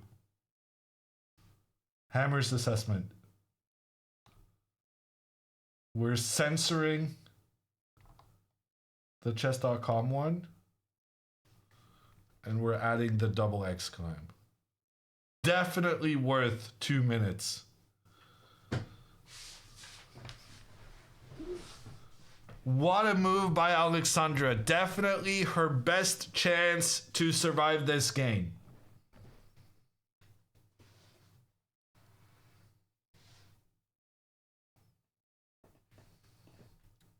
Still orange coloring. It's not perfect. I agree.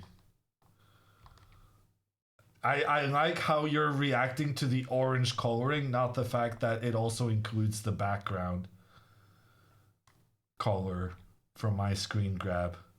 Okay, that's good.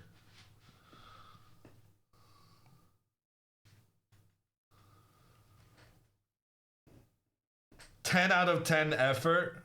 I noticed you saying effort. I'm very sensitive to such descriptions. I notice how you're praising the effort and not the skill. I know that works with 8-year-olds and 4-year-olds. But I've grown to understand the trickery of such a descriptor.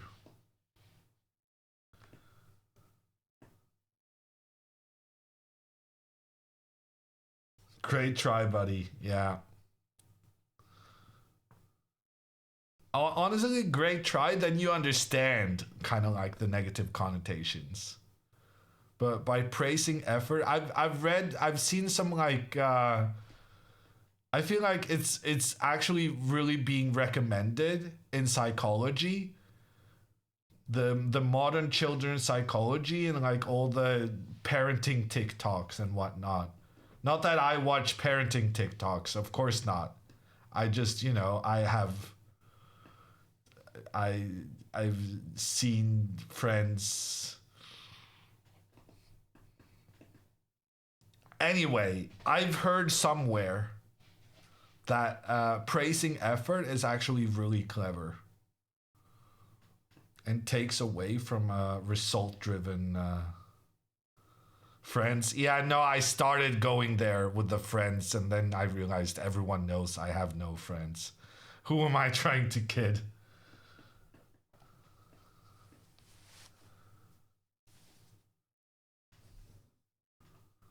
Same, yeah. What are we gonna do?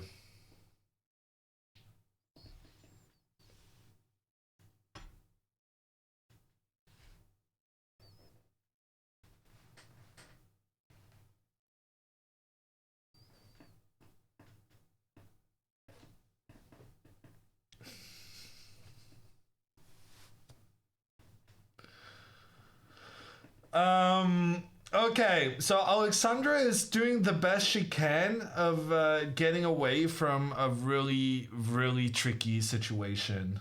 Now that I am freaking around with the layout, I'm gonna make some beauty adjustments too.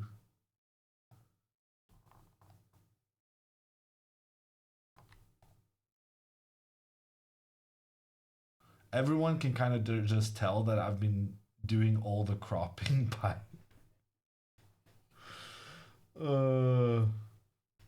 by eyesight, and frankly my eyesight isn't even that good. Okay, so Alexandra is doing the best she can with the position she's got, and frankly Andrea's opponent is thinking, which I mean is a great sign, because maybe for once he's not going to play the green star rated best move. I mean, we can hope. But the guy has played 6 best moves in a row. And that's part of the reason why Andrea is in as much trouble that she is. Bishop to b5 has been played. The bishop pointing in towards the black king for Alexandra. And now castles is the only move to stay alive. But when you only have one acceptable move in the position, that actually means you have a good chance to find it. Because when you have multiple kind of bad moves options, something can look okay and then turn out to be bad. But here, just there's nothing to do other than trying to get the king away from the bishop's pressure. So Alexandra is going to find this castling move. And then I do feel like she has chances to survive this. I feel like her opponent here will play something like bishop takes b4. Because this wins a pawn for white. You lure the black queen away from the middle so that you then can capture the black knight, which is now undefended. But after this sequence, computer says that even though Alexandra is down a pawn, she has decent chances to make a draw.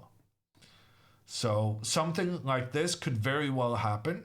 And here computer thinks that objectively the position should be a draw, even though black is down a pawn. And Alexandra has castled. It was the only acceptable move. And well, like I said earlier, this queen to d6 move was very good, and it was really the only way to keep breathing. Andrea double exclam. damn it. The guy played, is that 7? 1, 2, 3, 4, 5, 6, 7 best moves in a row from Josef Hujo. And Andrea goes pawn to e6. She gets a question mark.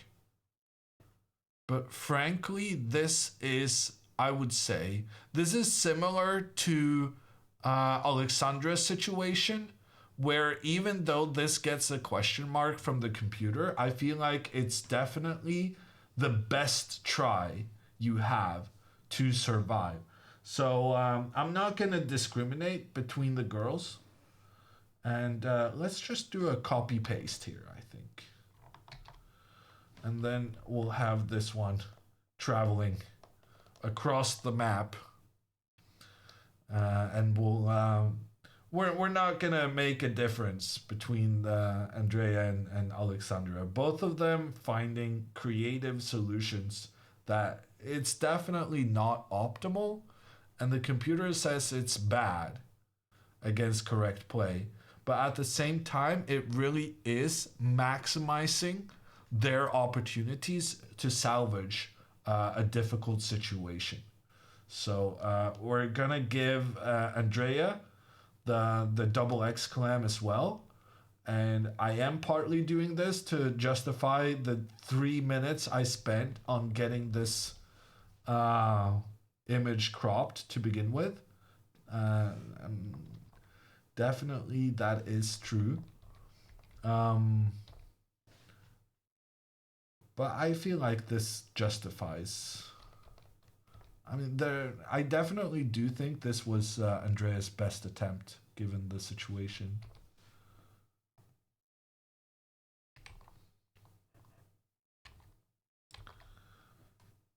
And people tell me that I'm bad at tech and I'm a bad streamer. This is the best thing I've ever done.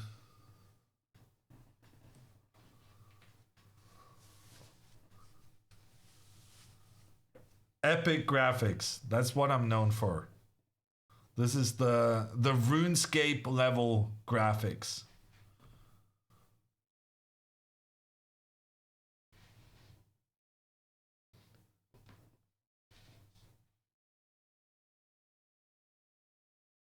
Apply transparency for style points? Yeah, I don't know how to do that. This is already beyond what I thought my technical capabilities were.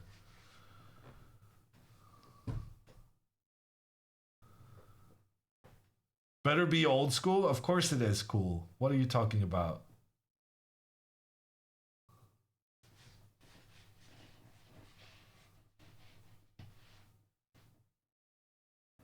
Best was carrots covered in chocolate. Don't diss it before you try it, Maria. What are you talking about? Have you even tried it? Carrots covered in chocolate is great.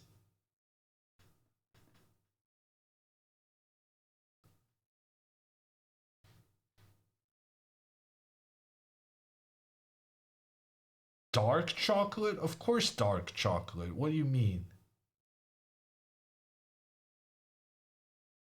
This is carrots are great. Dark chocolate is great. Carrots with dark chocolate is great. You guys just, you have no culinary vision. What is it with Scandinavians and food? It's not our biggest expertise, I will admit.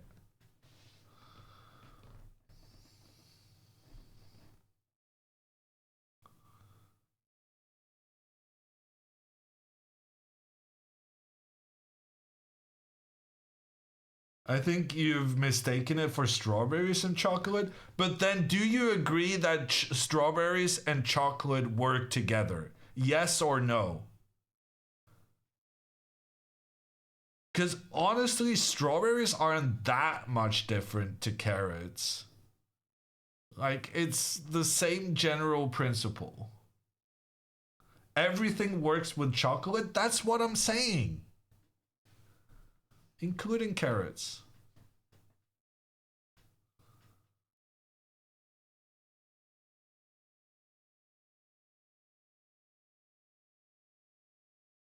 How are strawberries similar to carrots? They're both sweet.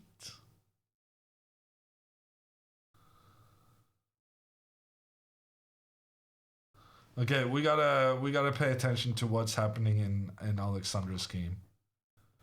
The guy played bishop to e3, which was the computer's top choice. I don't really understand why it's the computer's top choice though. Because now Alexandra gets what she was trying to do. The knight comes to d5. The knight is blocking the rook's pressure on the queen. The pawn protects the knight, so the knight is super well reinforced. He has knight to c5. Knight to c5 attacks the bishop, and if the bishop moves, then there's knight to e4, and you have the double attack. Okay, so he's gonna go knight to c5, but computer says that after knight to a5, it's okay. She loses the bishop pair, and of course I am very sad about that. But she doesn't, like, she's not getting checkmated, which definitely was the case in more than one of the variations we analyzed. The guy plays bishop c5 instead of knight to c5. I'm really surprised by that. But the computer says it was by far the best move. So white voluntarily says, I don't want a bishop pair. And he also says, I'll open the A file for your rook. Okay, well, I mean, Alexandra doesn't really have a choice. The bishop is threatening the queen and the rook, so she's going to have to trade. The knight comes forward. The knight now attacks the bishop. Same thing. If the bishop moves, the knight moves, and then we have this double attack on the knight in addition to the white knight threatening the queen. So we can't go into this.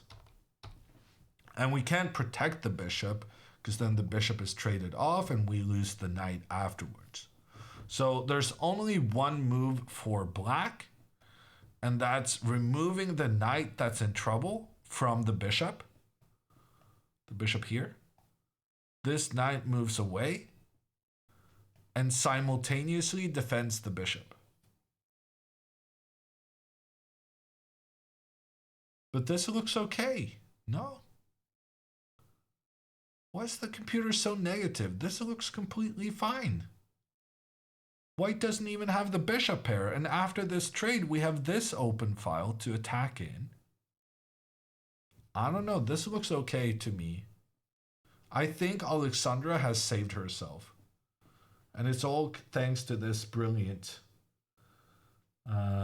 queen move.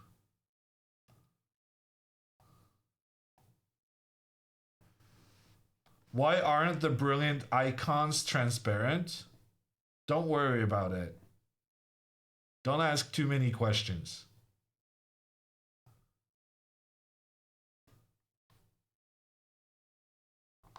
Josef played a bad move and now it's equal for Andrea.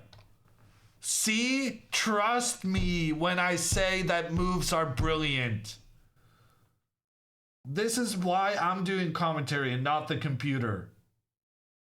See here. Brilliant move. See, computer thinks, question mark, hammer, brilliant.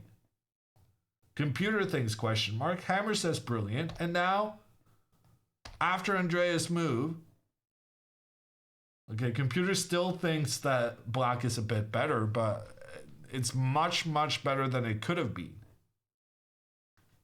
But honestly, also, kudos to Andrea. I think that pawn push in the center, that was really, really important.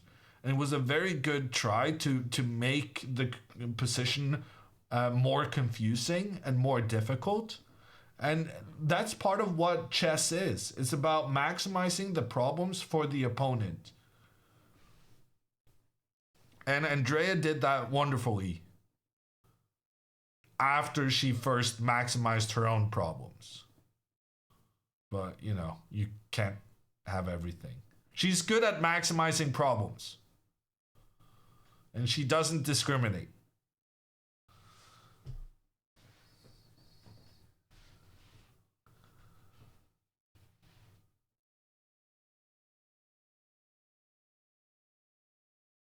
Now take pawn with check. Apparently take the pawn with check is not the best. I don't really understand why. Computer says Andrea needs to go pawn takes knight, which is actually a very difficult move. It's not... Like, she has two options. She can take the pawn and say check, and she can take the knight. Taking the pawn to say check makes more sense. But computer wants to take here because that lessens the options for black. So one of the differences between taking here now or afterwards is that if you take here now, then immediately the black bishop is able to protect the knight. So computer wants Andrea to wait in making this trade to not give this bishop the protection of the knight sooner than it needs to. Because Andrea can always go afterwards. Like if bishop takes, queen trade. Andrea is not going to take back the queen and then just lose her pawn.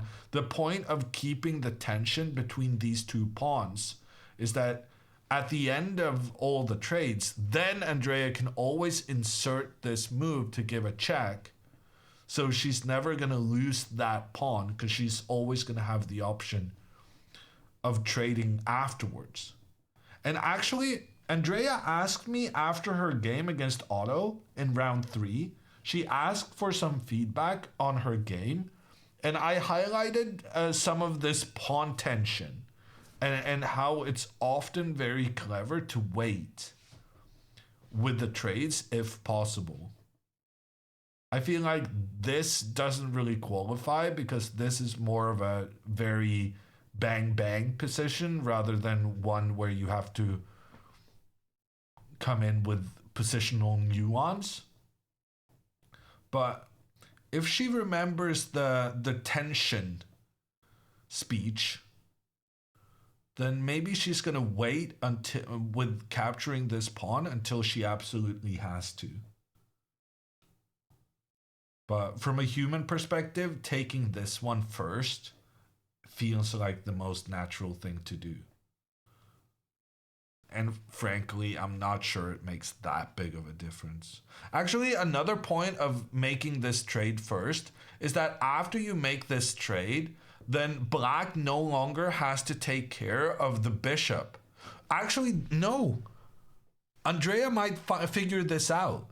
Because here, because the bishop is protected, then black can go queen to c7 and move their queen to attack the white king. But that is not possible if you take here immediately. Because then after queen c7, we can capture this bishop that's unprotected. And actually this ends in a draw with a repetition against the white king. No, so there's like a very understandable logic to not making this trade immediately, in that the king then will defend the bishop. And that's good news because it increases the likelihood of Andrea playing the right move, because the logic to why it's the right move is actually quite human. It makes sense to a human. Why is the brilliant icon there permanently? Must be a bug with the software. I don't know, Igor, sorry.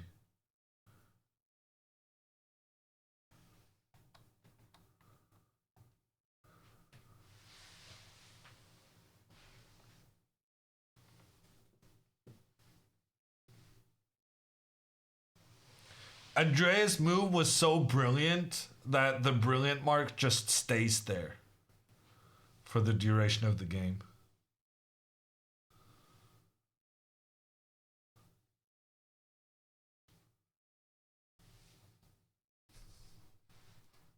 How far are they from move 40? You don't want to know, dude. You don't want to know. Andrea finds it.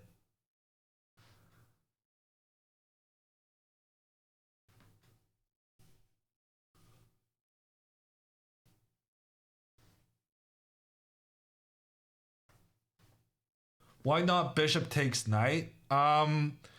Many things is complicated to explain, but bishop takes I actually can manage to explain, because then when the bishop trades, it's check on the king.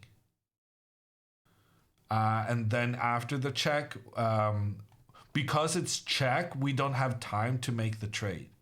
So what she could have done is she could have first made this capture, allowing the king up, and then capture with the bishop. That was a possibility. But once again, there's this concern that the black queen will kind of try to get in and attack the white king that's actually not very well defended.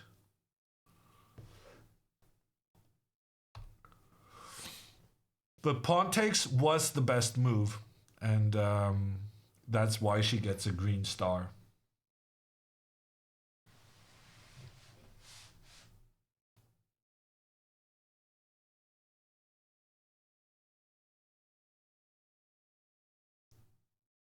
Honestly, Andrea is a better performer under pressure. Should we just have her arrive at the game an hour late? She makes better moves when she doesn't have time to think anyway.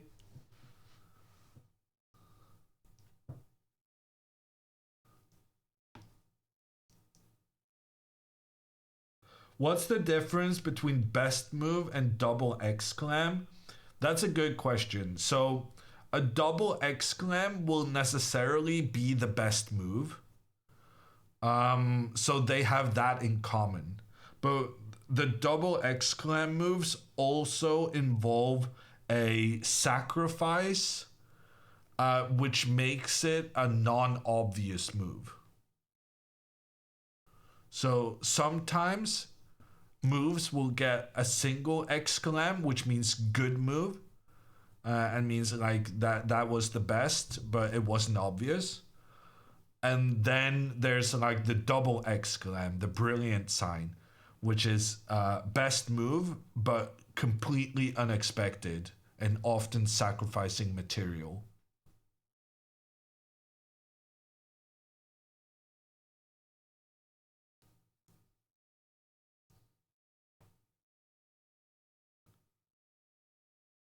And look at that question mark move. Oh, and Andrea responds instantly with the second best move, but it's fine. Okay, so bishop takes bishop. Here, Andrea made the right call not making the trade between the pawns too early. But here she actually had another... but she was scared. No, actually, this makes sense. If queen takes, Andrea was scared of this move pawn to f6 because then she would struggle to keep the e6 pawn protected afterwards. And actually, computer, the more the computer thinks about this, the more it thinks Andrea was right in her thinking. So that's why she takes now, because now she kind of accomplished what she wanted in the middle. And now she wants to make sure that she's not going to lose this e-pawn that has been on quite the adventure down the board. Yusuf is obviously going to recapture, and then Andrea hopefully going to take with the queen. Because if you take with the pawn, then the black queen might still manage to create some trouble for the white king. Oh, actually, this might be a problem. I guess it's time to take off Andrea's brilliant and Alexandra's too, because we moved on from that situation. I just saw Alexandra's opponent making a move, so I'm gonna pop in there. No, Alexandra, sorry, making a move. Knight to a5 was the best move in the position. So for the time being, Alexandra is playing well. And she's staying in the game. I mean, an hour ago, we were talking about both sisters potentially losing here and in quite hideous fashion. But right now, I'm thinking we might get some points today. Both Alexandra and Andrea are still worse, but it's definitely not hopeless.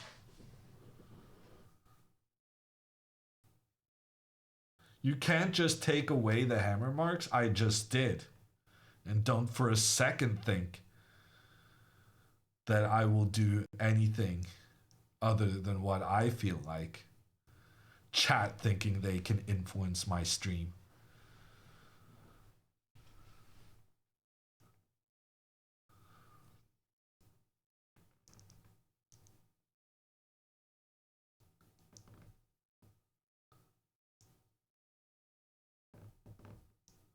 The double exclam should be a hammer instead. I mean, I support it, Rush Hour, but I feel like me making that change, people would get confused. We need to get chess.com to understand that a hammer feels more impactful than exclamation points. Aren't they sitting on the adjacent rows? What do you mean? So if you see like the yellow jacket behind Yosef, you can see that same yellow jacket hanging on the chair of the guy in the red in Alexandra's camera. So they're pretty much sitting right next to each other. Andrea's winning now? What are you saying? You're making things up. Don't freak me out like that. What does hammer mean in Norwegian? Do you want to take one guess? I'm going to give you one guess.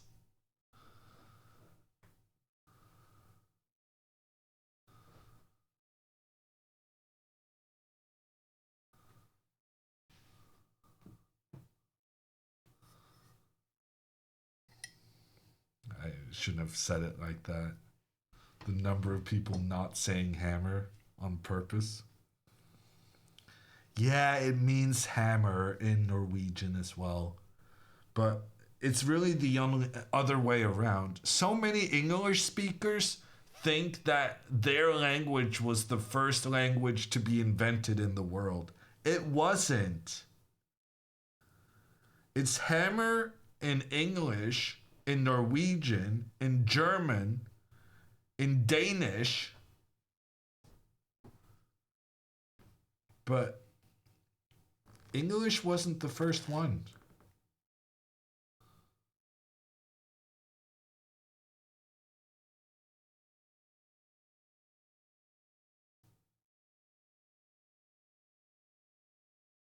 It was? Was it?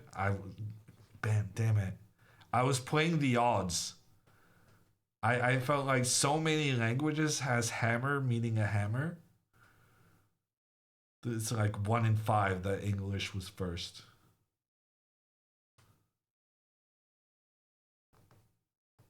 Surely it was hammer in German before it was hammer in English, right?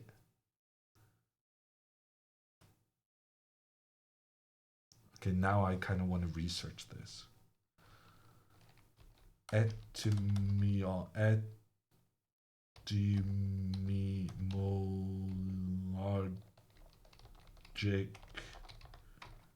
dictionary hammer. From Middle English hamer, from Old English hamer, from Proto-West Germanic hamar, from Proto-Germanic hamaraz, tool with a stone head.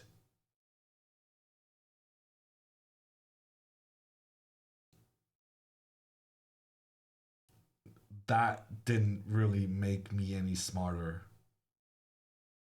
I'm assuming Proto-West Germanic came before Middle English.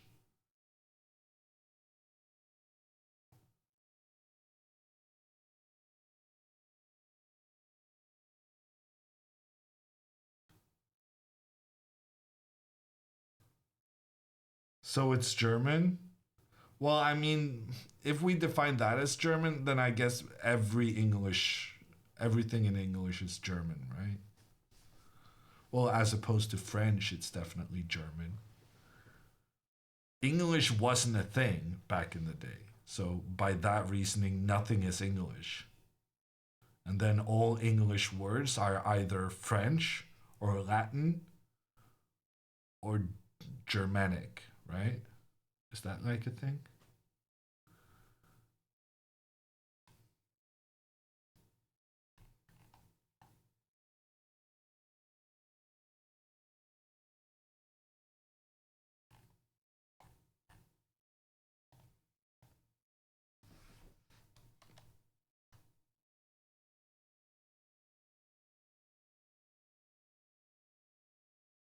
Please comment the game. Yes, sir, Mr. Adult Fetus.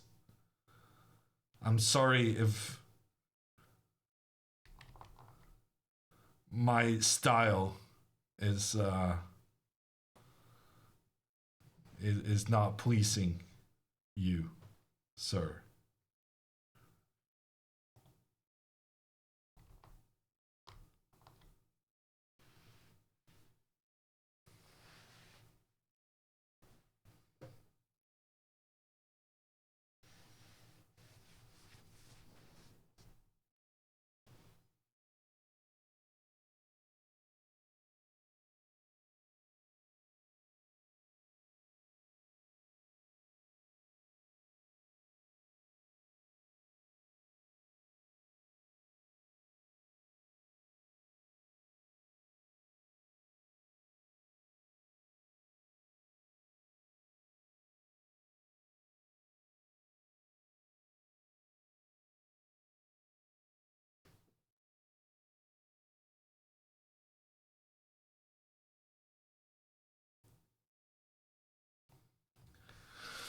Okay.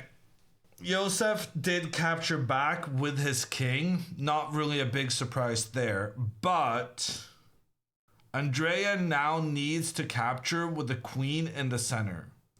And the reason she might not do that is when you have doubled pawns, you don't want to have that anymore and you want to avoid having them if possible. So you look for options to move one of the pawns to a different file, and then you're good. However, if you take here with the pawn, the knight will come in, attack the queen, and when the queen moves up, number one, your opponent can capture here, but number two, your opponent can also be very clever, sacrificing their queen in the center. You have to take it, but then the double attack on the king and on the queen, and black comes out of these complications with an additional not just one but two pawns. So it would be very much in Andrea's interest that she capture with a queen. Very important moment. Queen takes is almost equal. Pawn takes is losing.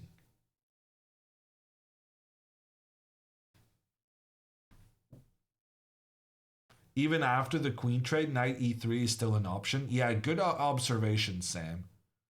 But after the queen trade, if the knight comes in to do a double attack on white's pawns, then it actually turns out that Andrea is doing very well here.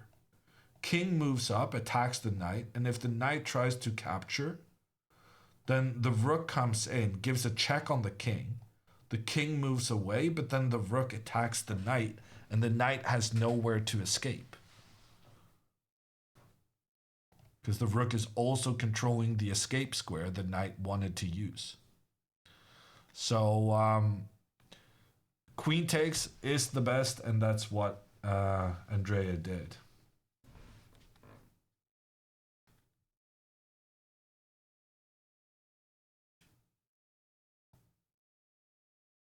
I mean, things are looking very up.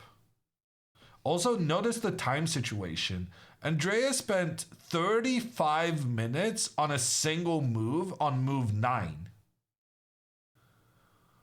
And at that point, she was way, way, way down on the clock. But now she's played much faster in this next phase. She both played faster and better. And now there's only a 10-minute difference between them. And Andrea has a lot of practice playing with time trouble. That's the thing about these kind of time trouble specialists. You know, Andrea Botez and Alexander Grischuk. They're pretty used to being low on time. So sometimes they use it to their advantage if both players end up spending the same amount of time.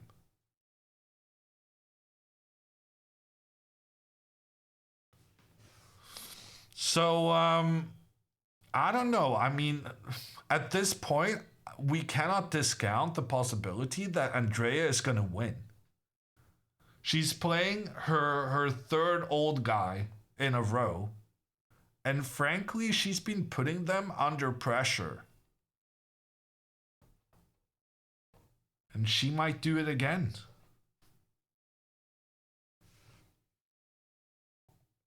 This is why they went to Europe from Canada, though. Literally the reasoning.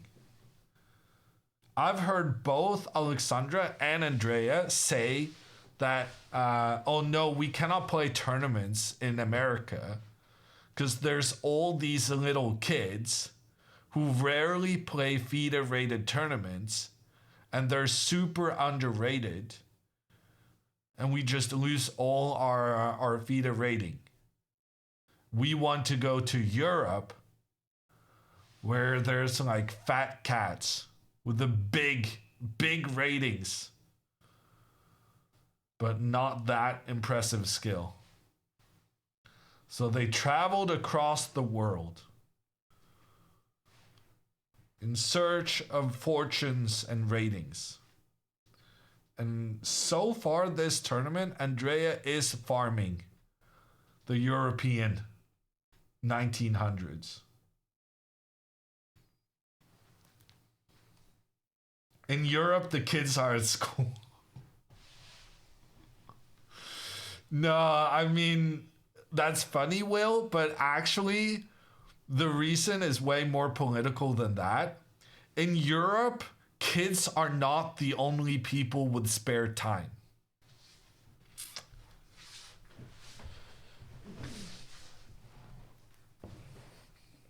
It's true.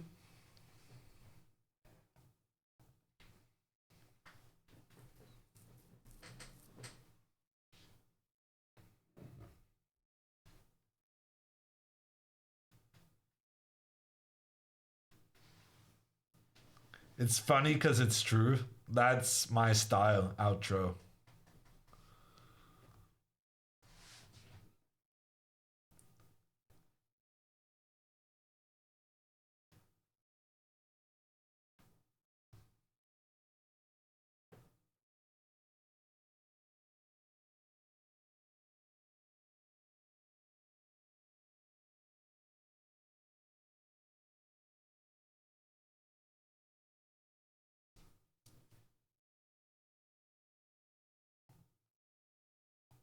You should try It's Funny because it's funny.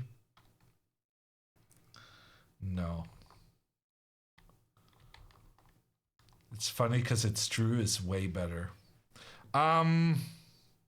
What's going on with Abdul Rahman?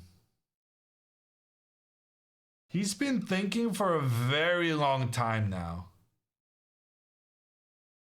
Actually, we're about to reach the moment when Alexandra's clock is actually going to be ahead of his.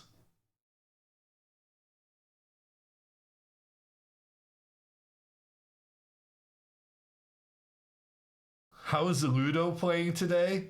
Wow. Will hasn't forgotten. Rest of chat just moved on. They had the Ludo craze for a couple of minutes, but then they moved on so quick. But one guy in chat asks about, how's the Ludo doing?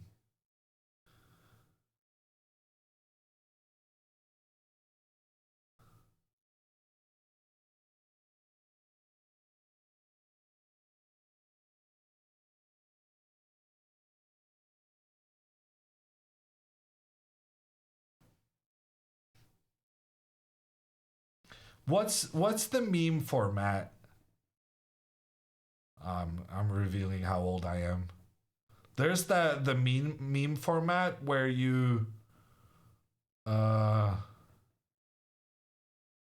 people ask how you feel, not, oh man, I'm messing it up. To be fair, we were denied the Ludo interview, but on the other hand, Andrea got to go to the mall. So, are you saying you wanted more Ludo instead of Andrea finding clothes?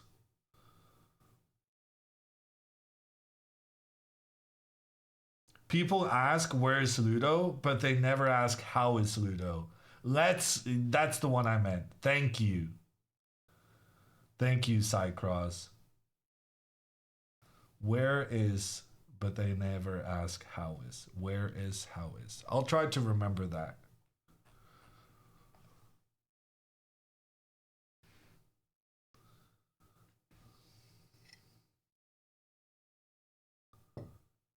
What is Ludo, the board game? Ludo is Andrea's opponent from yesterday. He was a really nice guy. Or at least so it seemed from the 3 minutes of non-camera analysis that we got to listen in on.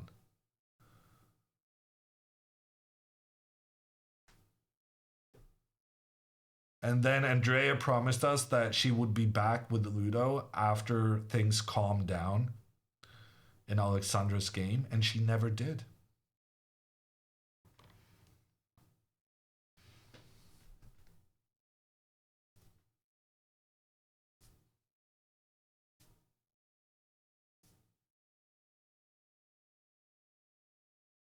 She looks stressed. I don't think she looks stressed. It's kind of nice when your opponent is thinking. Let me check in. So right now, Abdul Rahman is suddenly down 3 minutes on the clock compared to Alexandra. And Andrea is about to equalize the time against Yosef. Yosef goes for the queen trade. That was definitely not the most challenging move. Andrea now gets to undouble her pawns in the center. And computer says the position is now equal. Still, lots of chess to be played though. And frankly, I'm seeing some plans here for Alexandra that might be good for her. Okay, we already know that if the knight comes in to try and do the double attack, then Andrea actually gets a big advantage by just playing her king forward.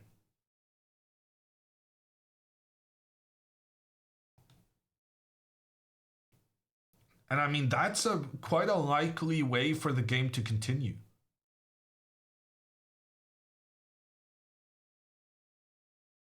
Andrea also has this square on g5. Remember how I was so unhappy about Andrea allowing the black knight to get to this g4 square where there's no pawns that can chase it away? Well, after Andrea captured the black pawn on f7, now black doesn't have an f pawn either. So black is not able to put pressure in towards the g5 square, so the white knight can jump up there and start putting pressure on the king. There's also going to be a race to who is the first to control the open file. There's actually 2 open files on the board. By open file, I mean a file where there's no pawns for either player. So that there's free space for the rooks to roam. So this game just got very interesting. It's like 50-50, or rather in chess terms, 25-50-25. Good chances for both players to grab a win. And of course, as always in chess, a chance for it to end in a draw. Abdulrahman through. Yeah. But I already told you he would, or was. I did say that Alexandra had pretty much saved herself, right? Ooh, no, actually this is much more tricky. Wait, chat, time out. This is way more tricky than the computer makes it out to be. Because he's trying to get Alexandra to capture this pawn, but if she does, he's gonna go pawn to b4. And then this pawn cannot be captured by the knight because then the queen is under attack. And when this pawn advances, the pawn is attacking the knight. But if the knight moves, then the knight loses the protection of the bishop and the bishop is captured. However, the good news is that if Alexandra realizes that she doesn't have to be scared about this move, so pawn takes pawn, pawn to b4, and here computer says actually black is much better if black finds the saving move. And here the saving move is rook to c8, and then Alexandra is much better. The idea is that if the pawn takes the knight, well then the pawn removes from the defense of the white knight, and it's just a trade, but the trade favors black because black got a free pawn that's only 2 steps away from a new queen. So this is super exciting.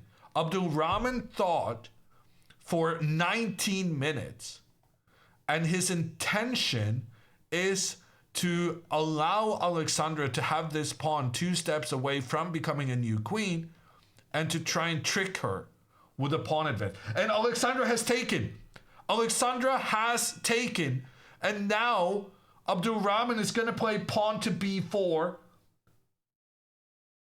I don't think Alexandra realizes that that's what's about to happen. And then it becomes a really tricky situation. Because Alexandra needs to realize that even though she blundered this move and hadn't seen it in advance. Okay, it's played. What's Alexandra's reaction? We need to pay attention. Alexandra trying to have a stone face.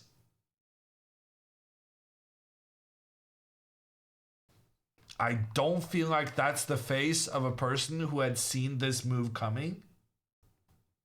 But actually, pawn to b4 is technically a mistake. Technically, this is a mistake from white because of this rook to c8 move. But rook to c8 is super tricky to find.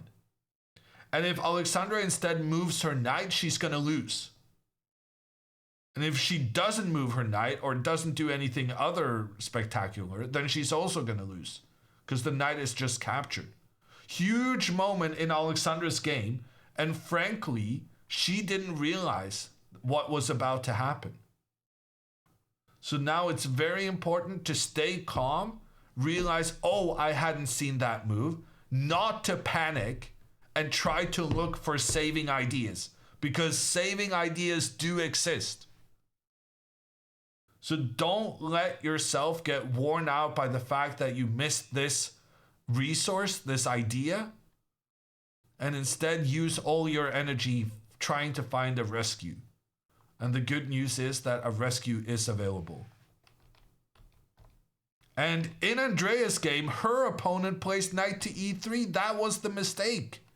And now Andrea gets to activate her king. She allows the pawn on g2 to be captured because then the rook can give a check and the knight will actually be trapped afterwards because the rook also takes control of the escape square the knight wanted to use.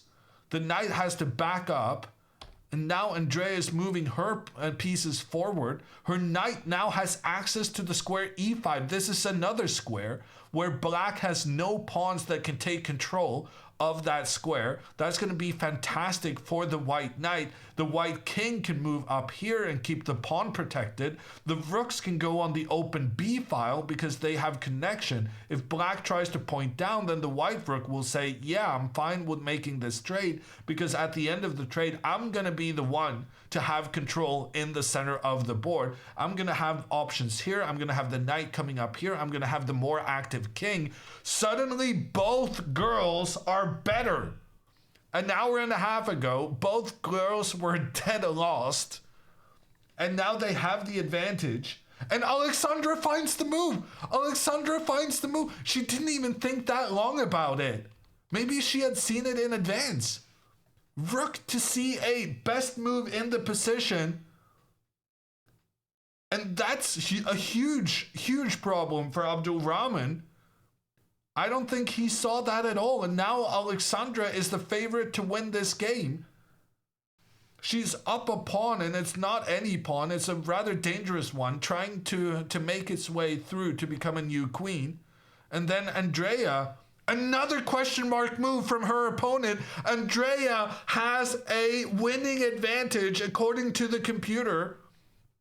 The opponent's last couple of moves, he's been moving the knight around without proper purpose. And now bishop to c4, check on the king. The king moves, the rook can centralize, taking control in the middle, pointing down towards the black pawns. Notice how all of these black pawns are not working together. They don't have a partner next to them. They're what we called isolated pawns. And such isolated pawns become very difficult to defend. Not to mention the fact that the black king could end up in some trouble because it doesn't have pawns in front of it. The king has kind of gone in front of its own pawns, and that can lead to some danger as well, even though the queens have been traded off. Out of nowhere, in like the span of 10 minutes, we go from being like maybe they can both salvage a draw to now both of them literally favorites to win the game. Wow. Things change quickly. What can I say?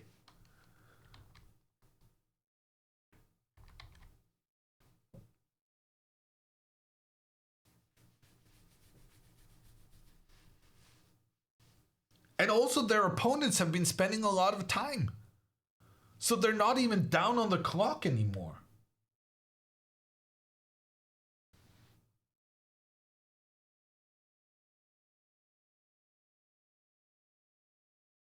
What move are we on? Alexandra is on. She just played her move 23, and Andrea is thinking about her move 20. So time trouble is going to be a factor, but when you're low on time, it's going to favor the one who has the easier position to play.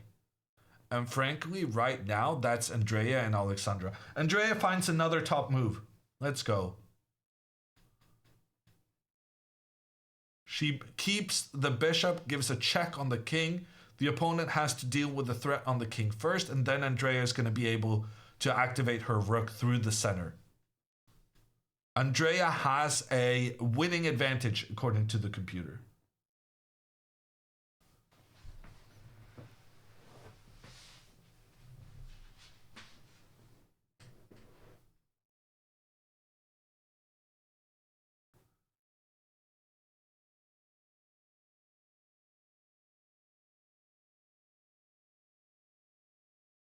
Look at e2 pawn. Yeah, this pawn is in big trouble. And Andrea has a very easy plan. Like, she's going to move her rook into the middle. And then she's going to, like, move this rook up. And then get another rook. And she's going to have both the rooks pointing in against the pawn. And her plans are very easy. Like, her king can activate here. And then she can also get the rook over here. And then the knight can come over here as well.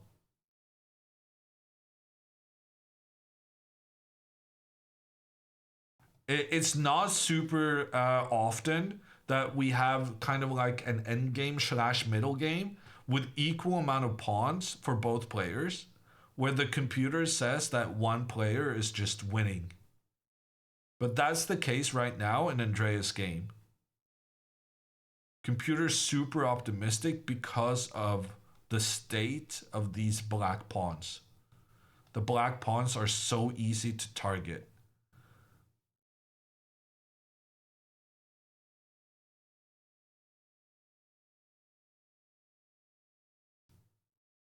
Is e5 better for the knight than g5? In general, it's better to be more centralized. From g5, the knight would attack the king, but from e5, it will attack the pawn and the king and the other pawn. So in short, the answer to your question is yes. The knight is better on e5.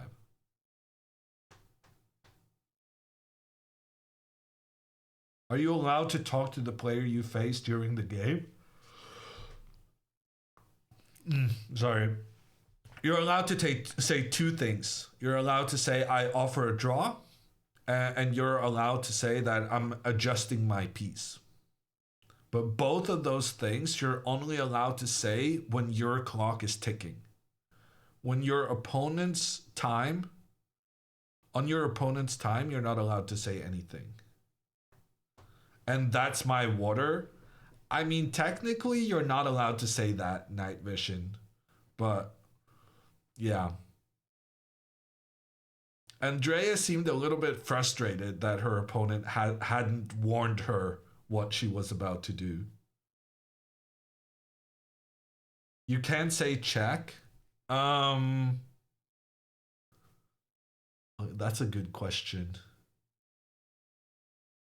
I guess you're probably allowed to say check.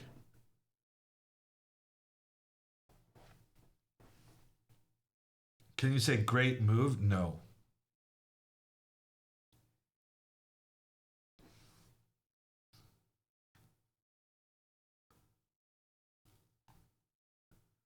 Joe, don't come in here spreading bad American kind of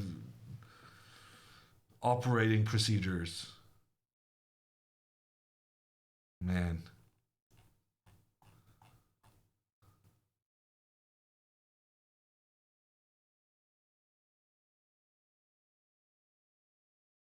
As a general rule, you're not allowed to talk to your opponent during the game. Don't confuse these people by saying, you can, there are some exceptions. Twitch chatters, teaching Twitch chatters exceptions to rules is not a good thing.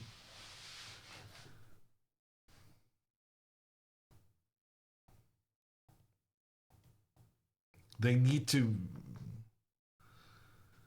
you need to take it easy on them. One rule at a time.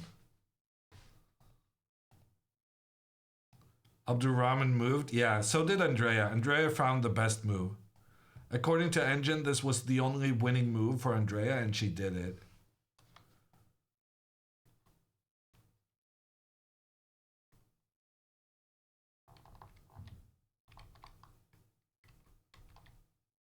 Abdul Rahman, queen to d3. Oh gosh, this position is so complicated. So the knight is under attack, this knight is under attack, this knight is threatening this, but this one is defending here. Now the queen is attacking the pawn. So I guess pawn forward makes the most sense. And after pawn forward, Engine says only move that doesn't just win instantly for Alexandra is knight to g5. I guess that's probably his plan. He's attacking together with the queen towards the king side. Pawn needs to block the queen's path. Knight into the center, attacks the queen and protects the knight. Why is this okay for us? Now the knight is protected and we're losing our guy. The queen steps back. White gets the knight. Yeah, no, this is not okay. No, it is okay. Wow, computer is now saying that Alexandra might sacrifice her knight for only 2 pawns in trade for a single knight, but because this one black pawn is only a step away from becoming a new queen, this is okay for black.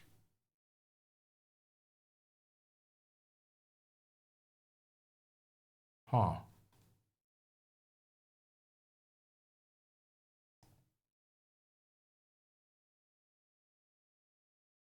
Alexandra can also play queen to e7. That has the benefit of preventing the whole knight coming forward plan, but then she loses her pawn on the edge. She loses the pawn on the edge, but then the knight can move back, attacking the queen, and when the queen moves, both these knights are pointing to the white pawn, so then we get to capture that one. And we get a situation like this where Alexandra has an extra pawn. But all the pawns are on the same side of the board. And in general, when pawns are only on one side, that usually leads to a draw. Because the person with the pawn less can then focus all their efforts only on one side of the board. It's more tricky when you're down a pawn and you have to defend on both flanks.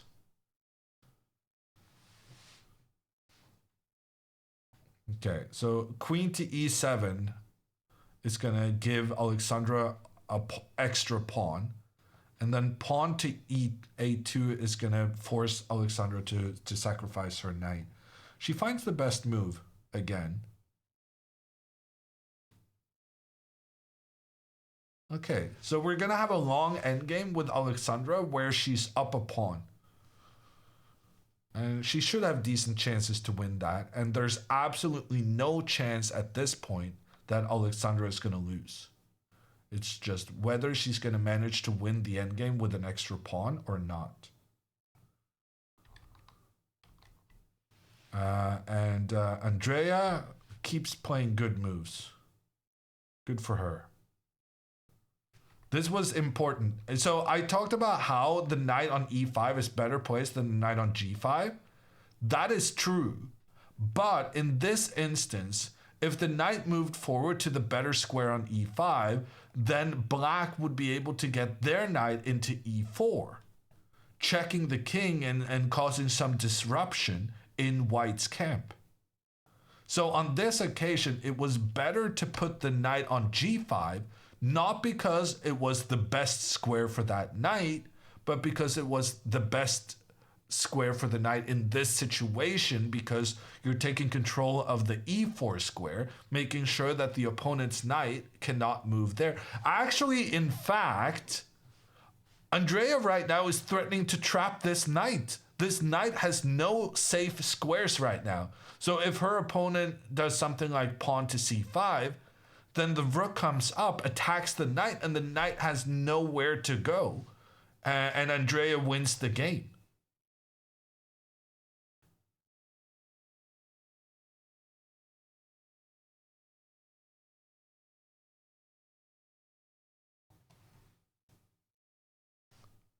So actually, one of the best moves for black is to move the bishop back home because you need to free up this square for the knight. But that's a bit embarrassing because what did he just do? He just played the bishop up here. He thought he was going to get the knight here. Andrea says, no, your knight is not going there at all, sir.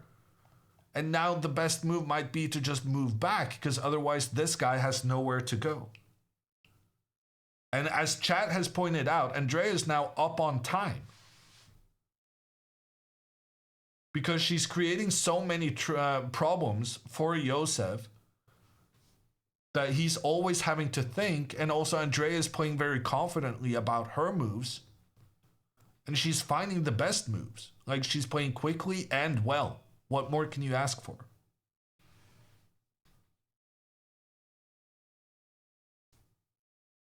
I think if both girls make a draw, then they may face each other in the next round. But if both of them win, which right now is looking kind of likely, then they're both going to be playing tougher opponents. They're not going to be playing each other. They've actually at that point overperformed to the point where I think they will both play a higher rated player.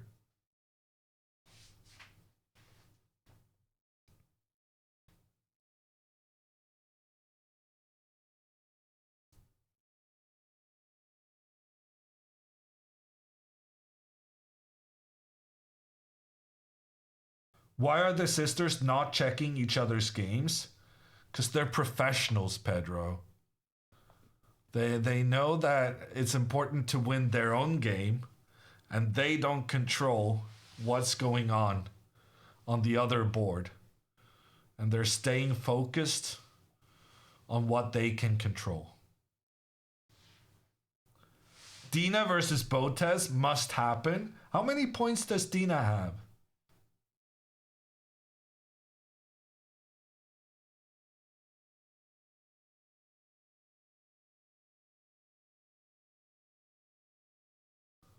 Chess boxing rematch.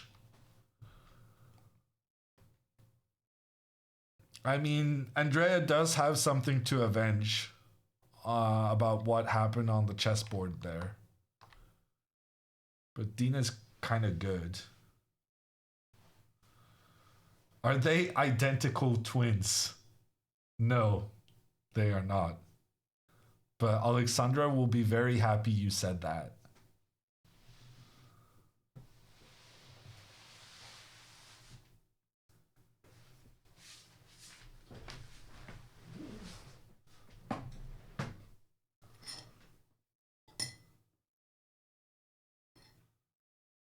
But not Andrea. I think Andrea will be less happy. Yes.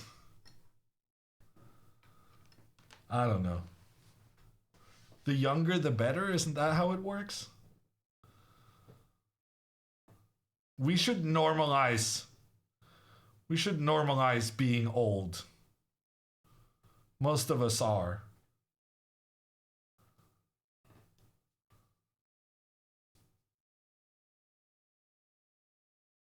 I'm not old. There's always some chess playing 8-year-old kid that's going to consider you ancient.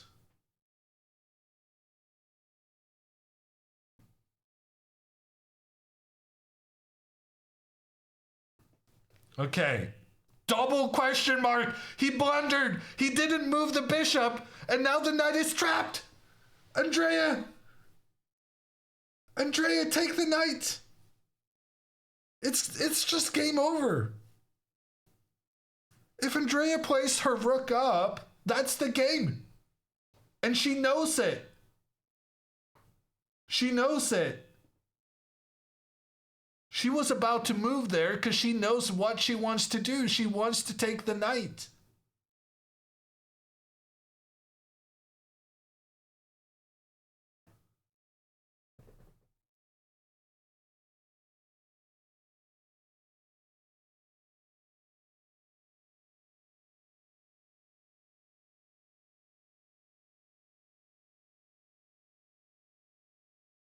Okay. It looked like she was about to move there for a second, but she's back into her focus pose. We got a channel point prediction going on, but it's too late. Andrea, too much in control. She already did it. Rook to e3. The knight is trapped. The knight has nowhere to go. Andrea wins a second game in a row against an opponent rated more than 200 points above her.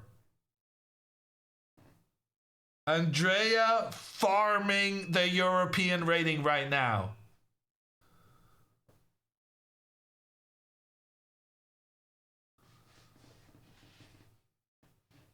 Don't jinx it. This is over. The guy is going to resign. He will play rook to d8 because he's going to try to take both of these pawns. And then Andrea will go king to c3 to protect, because she realizes that the knight is not going anywhere anyway. so she can take her time and protect the pawn before she captures the knight. And then he will resign.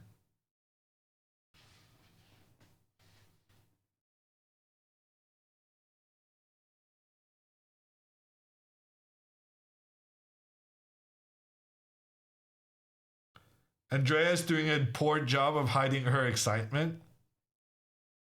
That's one of the most bullshit things about chess. That we have this thing that you're not supposed to celebrate winning.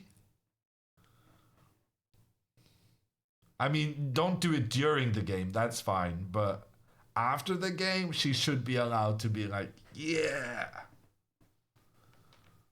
But in chess, you're like, yes, thank you for the game, yes. And maybe you smile. A chess player smiling, that's like the ultimate I just won celebration. Okay, rook to d8 has been played. Best move under the circumstances. Andrea can take the knight, but then she's going to have a long endgame. If Andrea wants to finish this off right now, she needs to go king to c3 to protect this pawn. Rook takes knight, allowing the black rook to take 2 pawns. Gives black actually decent fighting chances. Because there's also some trickiness here. Like, if you're not careful here, there's some circumstances in which this knight might get trapped. With the king attacking and the pawn taking some of the escape squares. So if she wants a resignation from her opponent, she needs to go king to c3.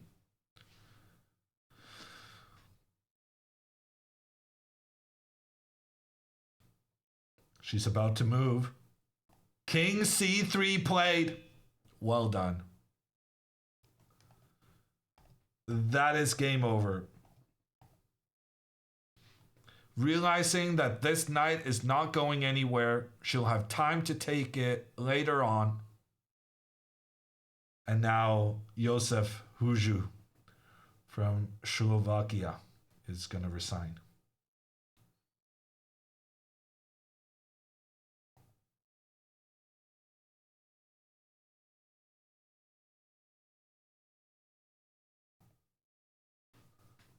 Proof NA stronger than EU. I'm not sure I'm willing to go that far. But Andrea is playing well. Like, she won now back to back against people rated 200 points higher. And the game before that again, she was winning against another 2000 rated guy. She's creating a lot of chances for herself.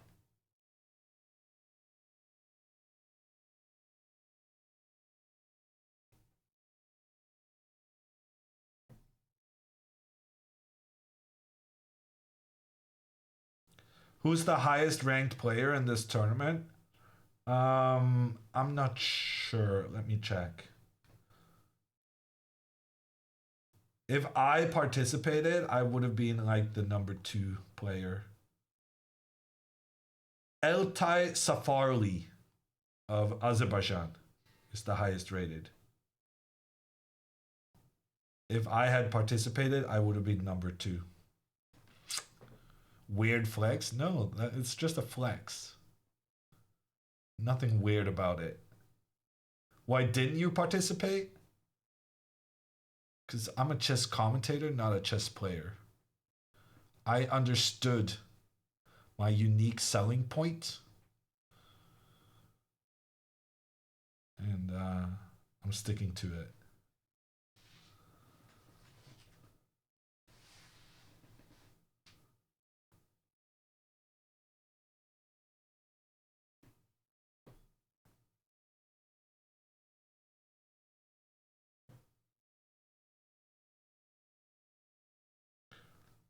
How many points did someone say how many points Dina has?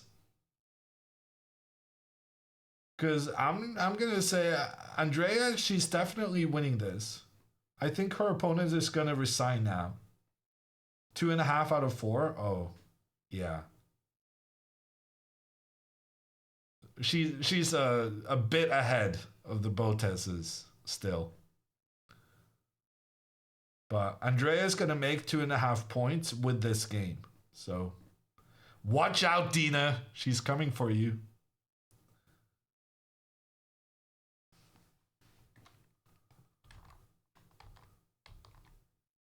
Oh, there's been some moves in Alexandra's game. Sorry, I was so focused on Andrea winning the knight. Alexandra found the best move, queen to e7. She lost her pawn that we were hoping could become a new queen. But on the other hand, she saved both her bishop and her knight. And she managed to come out of the complications with an extra pawn. So Alexandra is going to have a long endgame. And we're going to pay attention to that after we watch the end of Andreas' game. Andrea moved? What do you mean? Oh. Pawn to e5. He didn't resign, but he's gonna. Wow, Andrea can even take this. Andrea can now win a rook. Because of the double attack on the king and on the rook. But if I'm Andrea, I would just take the knight.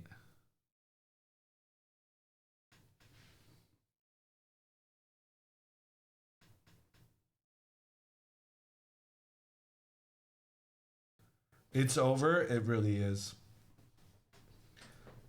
Incredible play from Andrea. Oh, now I understand why I didn't see it was a move. I had accidentally paused the Twitch stream. My bad. It's Yover instead of over. What a... You guys, at the same time you say... Jover. No, Jover is a legit Dutch name. And it's not called Jover.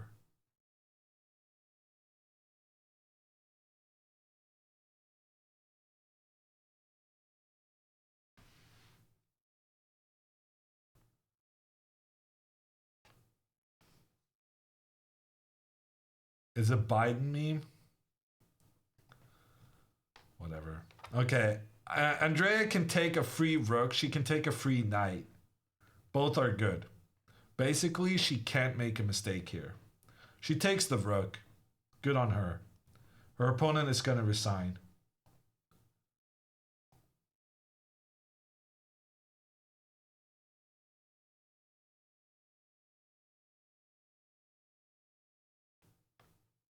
Accurate to the end. Except two pawn moves in the opening. Other than the two bad pawn moves in the opening, Andrea played a really good game. And he resigns. Well done, Andrea. Back to back.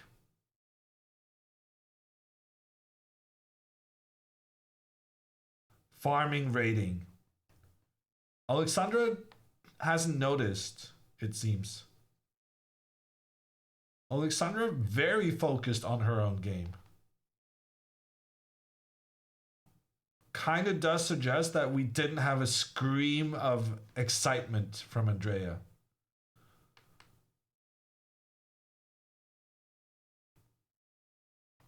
And we have a message from Andrea in chat. She'll wait to call in until after Alexandra's game.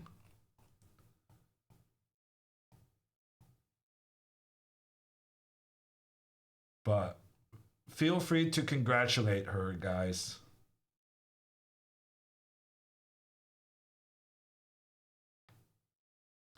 I'm seeing a lot of GGs in chat.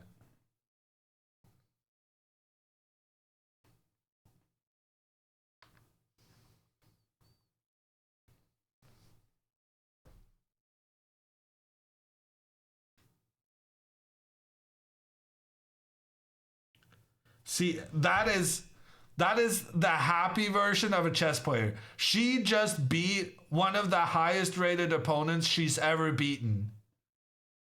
And she did it in some style. And this is chess's version of what you're allowed to celebrate. Not even a smile. Just a grabbing the coffee cup and getting ready to leave.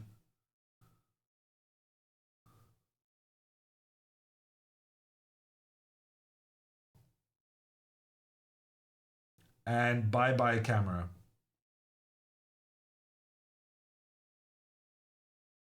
Okay, congratulations, Andrea. Her opponent resigned because if the king takes the rook, then the knight comes in for the double attack, leaving Andrea with a full extra rook. So we're going to move over to Alexandra. And let's see what she can do in this position. She's up a pawn. But all the remaining pawns are on the same side of the board, which means that Abdul Rahman, he can focus his defensive efforts only on the left side of the board, which makes it difficult for Alexandra to win, even with the advantage she has.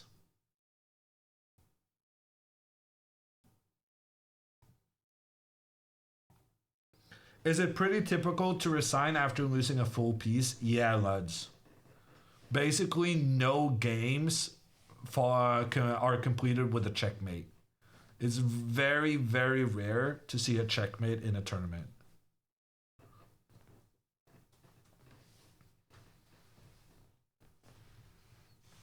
How many? Why? It's just tradition, bossman.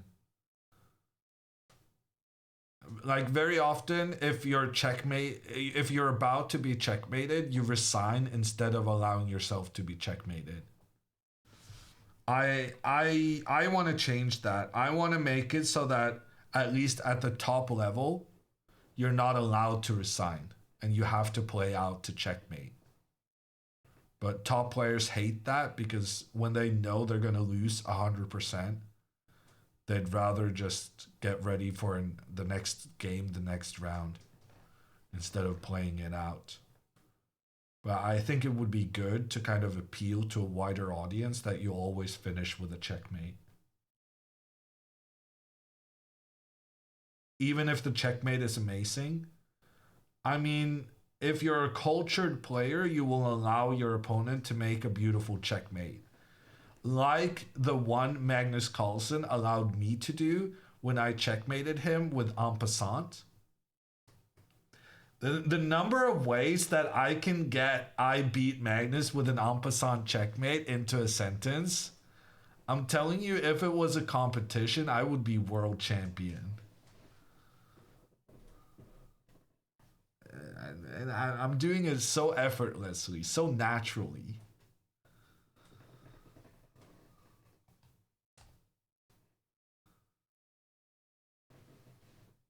Nice flex. It is a nice flex.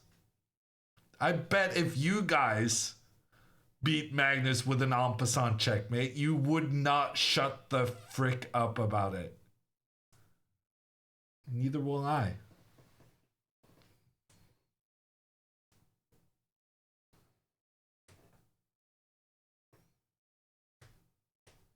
I would tattoo the board on my, I didn't catch what it said, on my, do I even want to know?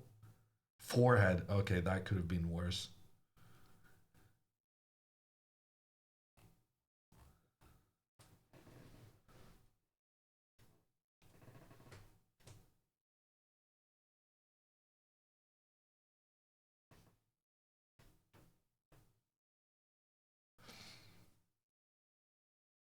Mind out of the gutter? I mean, your mind out of the gutter.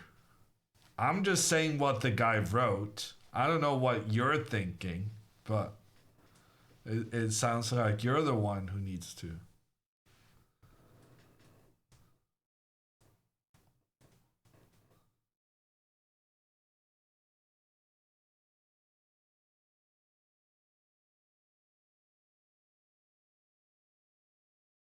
What's the play here to win? I'm not. Well, number one, I would move the queen here. Because right now, white is threatening to capture our knight. So if we just make some space for our king, white will take our knight. And we cannot recapture with the knight right now because then it would open up between the queens and we would lose our queen. So I'd start by making sure that whenever the white bishop captures the black knight, I'm able to take back with the knight. So queen to e7 seems like a good start in that regard. Getting the queen out of this white queen's path. And then I would probably play h6 at some point to give some space for the king, just in case. Just in case suddenly a white rook comes down here to attack our king. It's good to give some breathing space. But after that, I don't really know. Maybe this rook up and then the other rook behind. Double the rooks in some way. Alexandra's position is very easy to play. Like, it's very difficult to win, but it's easy to play.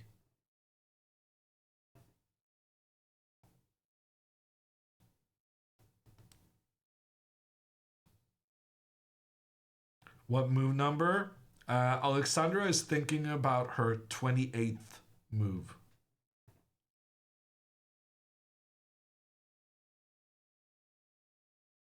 Will the Botez sisters play each other? No. If Alexandra manages to win this, she will have the same amount of points as Andrea, but then they will both be doing so well that they will both be facing higher rated opponents. If they both drew today, I think there would be a chance they play against each other.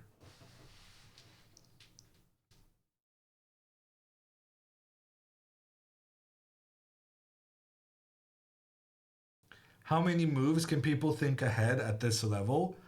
I would say, I don't know, like 8 maybe? It's actually a very difficult question to answer because it very much depends on how many pieces are left on the board.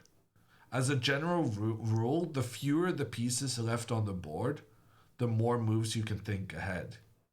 So Andrea had a really nice calculation in her pawn endgame against the Ukrainian kid. And there she was thinking like maybe 9-10 moves ahead. So 8 is probably a bit low for the max. Okay, Alexandra plays my move.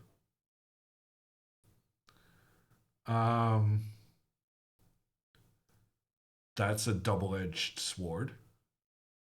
But I'm choosing to be happy about it.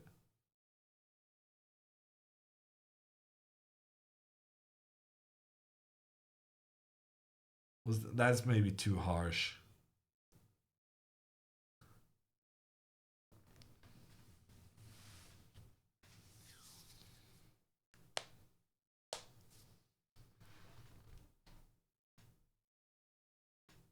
Like 4 for each color. 8 would be then 8 for each player. So like 16 half moves. Guy in front of the camera. Love to see it.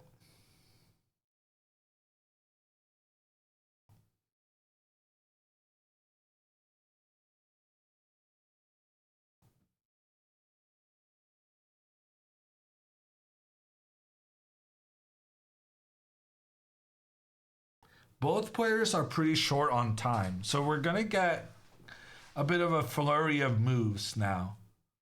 Alexandra's plan is very easy. She will want to double her rooks and she'll want to give some space for her king. Queen to e2, okay. Doesn't really prevent any of black's plans. Ooh, actually it does. Wow. Okay, cautious. Pawn to h6 loses after bishop takes d5.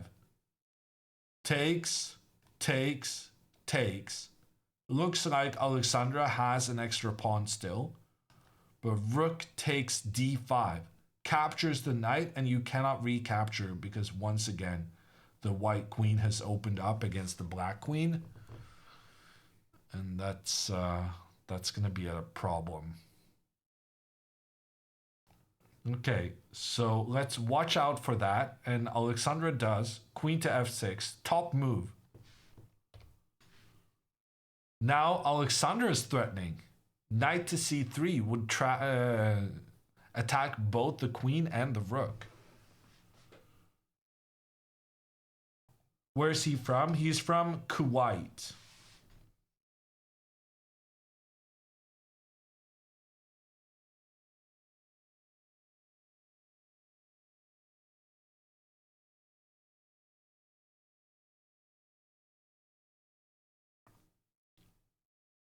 Did you play on these weird yellow boards? No, I definitely played on a lot of plastic boards, but not these ones.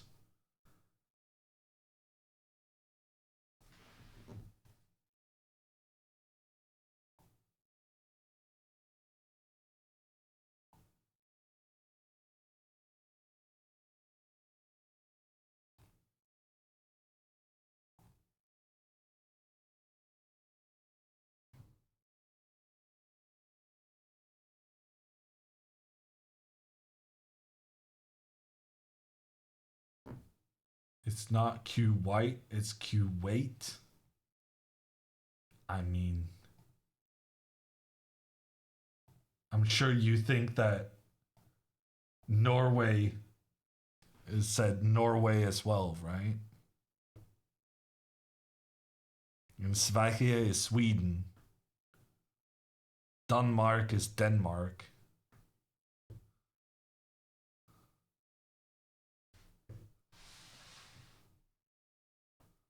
English literally messing up the vowel in Denmark. And you're going to teach me how to pronounce countries?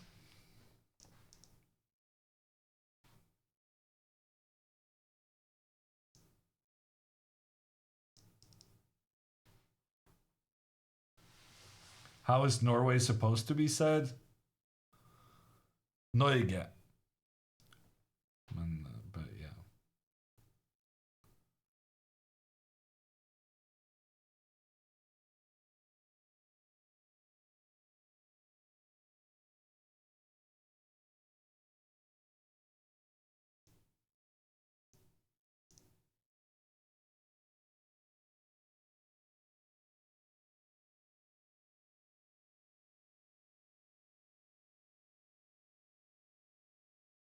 Noreg is also accepted.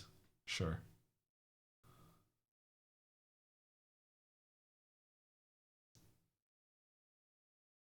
Do you ever compete? Every once in a while, Scoob, but not very often lately.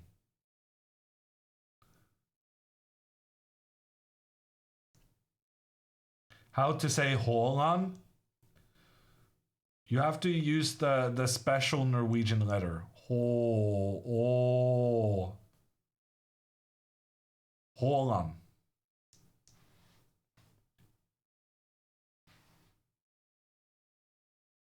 But in general, like, I'm not the best to ask about Norwegian pronunciation.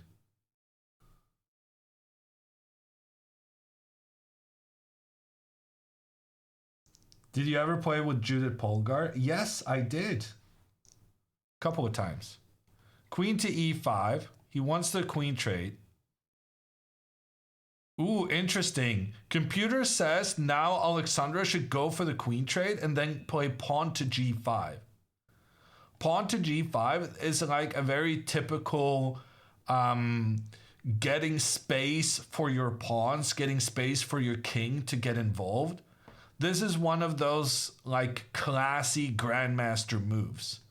But the reason I mentioned this is because Alexandra played pawn to g5 against the Norwegian guy 2 rounds ago. And that was also in like an endgame, and it was also one of those like classy grandmaster moves. Alexandra instead allows her pawns to be doubled. Wow. And computer says white shouldn't take the queen. That is very surprising to me. That might be brilliant from Alexandra. And now she's also threatening knight takes pawn. And the guy captures. Of course he captures. He's been taught that giving your opponent doubled pawns is a good thing. But actually, computer says that was a brilliant assessment from Alexandra, and that black benefits from getting these. Because now basically what's happening is that now black has these 3 pawns going up through the middle, and white kind of only has 1 pawn in that area to stop these guys from moving forward. Wow, that was actually super interesting. So Alexandra voluntarily taking on doubled pawns, but getting her pawns closer to the center, which may help her get this guy become a new queen, because now this guy has more pawns kind of coming in from the side, protecting it on its way forward.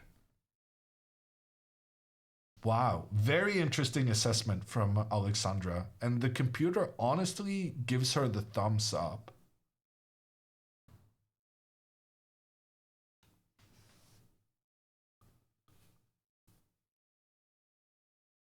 We're on move 32 now. But Alexandra has only easy moves. Like, she cannot really make a mistake here. She should move her king up. She should move her knight into the middle. And at some point, probably she should make the trade and move this guy up to attack in from the side. All her moves are like super obvious. She's not going to have any trouble with the time. Fire coming in with a huge raid. Let's go. Welcome, everyone. My name is Hammer. I am a chess grandmaster, and I'm currently doing commentary on the Botez sisters, who have traveled halfway around the world to try and farm some Europeans. And so far, Andrea successfully doing the farming. She's won 2 in a row, both against players who were higher ranked than herself. So right now we're watching Alexandra trying to win her games. She's playing against the Kuwaiti. Kuwaiti? From Kuwait. Anyway, Abdul Rahman Al Ibrahim. And Alexandra has an extra pawn in this position, which means she's going to have good chances to win the game. You had it right at the end. I mean, I tried like 5 different things. I don't even remember what I tried at the end.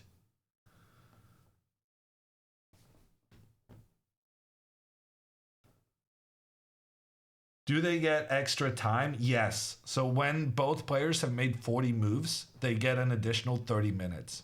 And right now, both players have made 33 moves.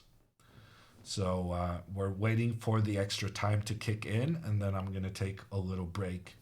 Because normally what happens when chess players get another 30 minutes on the clock, they start thinking for approximately 30 minutes. No chess player has ever seen time on their clock and thought, I'm going to save up some of this for a rainy day. All chess players be like, oh, time to spend.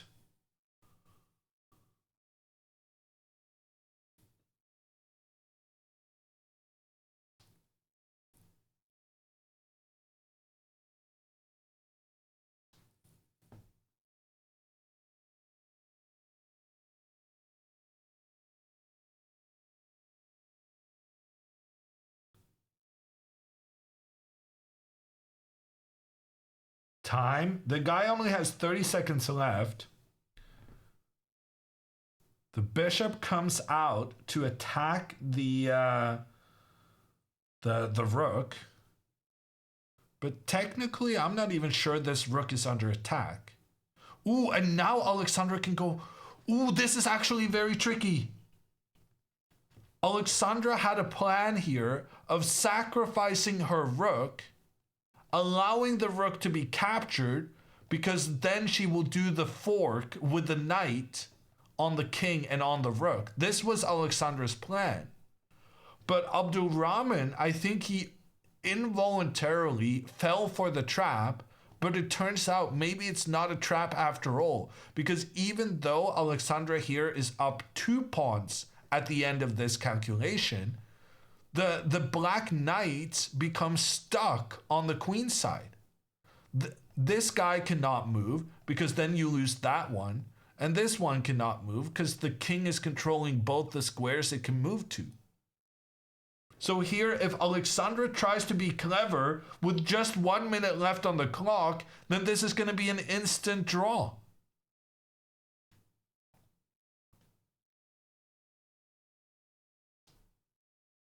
And there's so much to consider because now she also has the option of trading rooks. And she needs to make an assessment. Is trading rooks favorable for me? I lose the ability to attack in from the side.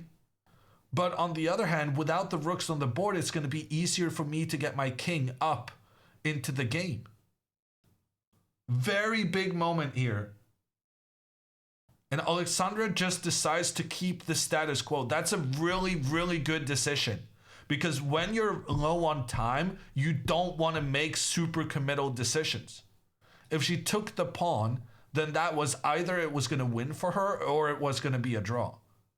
And if she feels like she doesn't understand how to get these knights back into play, and frankly, there was no way to make that happen, then she should avoid it. And also, when she had the option to trade the rooks, why trade the rooks now? Get to move 40, and then probably you're going to have a chance to trade the rooks later on if you choose to do so. But don't trade the rooks right now when you don't have time to fully calculate the consequences of that decision. So I really like this rook to b2 move. Just keep the tension. Knight back looks weird to me. Is there like any immediate tricks? Yeah, knight to c... No. Knight here, then you cannot capture the knight because then there's a fork on the king and rook. So knight here is interesting, but computer says this is fine for white. Computer says she should just improve her position. Get the king involved. I like that. Just get the king up. Oh, she goes for the trap.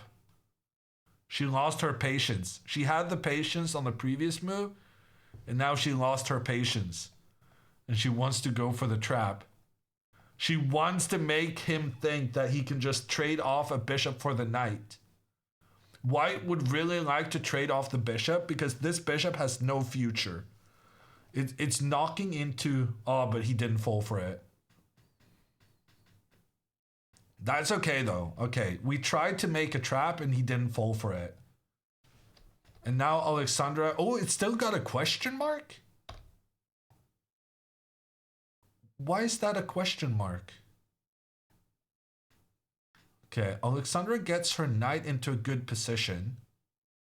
Ah, and she's attacking the rook, and if the rook moves, the knight can move further, and it turns out the knight and rook together attacking against the f2 pawn is a big problem for white, because if you move that pawn forward, then you open up more space for this rook to attack into, and for some reason that's a problem for white. Like, for instance, this knight could go here, and then maybe you get the pawn up. And if you can reinforce the knight in this location, then white just is so stuck. So something like this, Alexander will try to do. Okay, we're cheering for knight to e4. Just jump around with the knights. Both players less than a minute on the clock. Knight to e4 on the board. A very awkward threat against the f2 pawn. If this pawn moves forward, then actually maybe knight back is better because then you're attacking the bishop, and when the bishop moves, then you go with the pawn. And you try to establish yourself on these dark squares. The problem for white, so what's great about what Alexandra just did is that she's provoked all the white pawns to sit on light squares. And this is very bad news when you have a bishop that's also controlling the light squares. Normally you want your pawns and your bishop to work together, which means that they don't step on each other's toes. Now both the pawns and the bishop are controlling the light squares, which means no one is taking control of keeping dark squares. So now this square is very bad, this square is very bad, this square is very bad, this square is very bad. The dark squares around the white king, there's no way for white to, in a good way, force the black pieces away from those squares.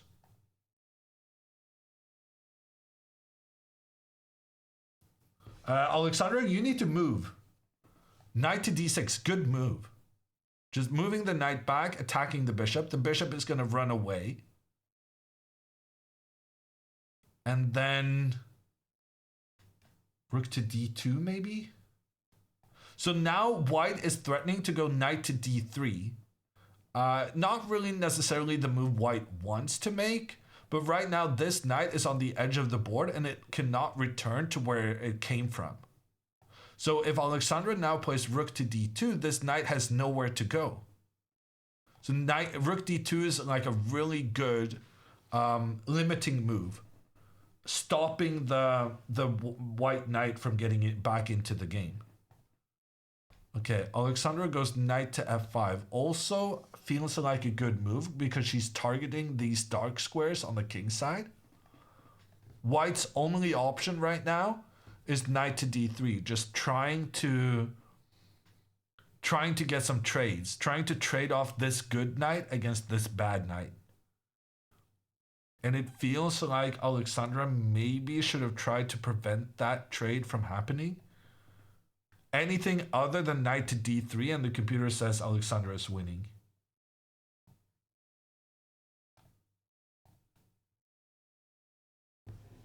He plays it. Okay, the trade happens. She didn't have a choice. The white knight was attacking both the black knight and the black rook. Trade had to happen. Actually, computer is saying this is winning.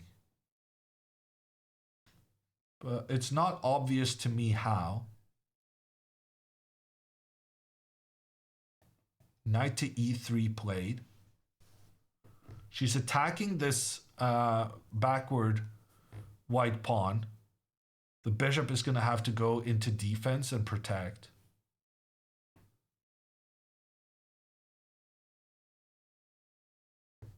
Computer is very eager about the move h5. So I guess the idea now is to try and go h5, h4, and then have the knight attack these dark squares. But it makes more sense to do what Alexandra did. Yeah, this makes more sense to me. Pawn to f5. You're trying to play pawn to f4 and reinforce your knight so that your knight can stay in this incredibly strong positioning.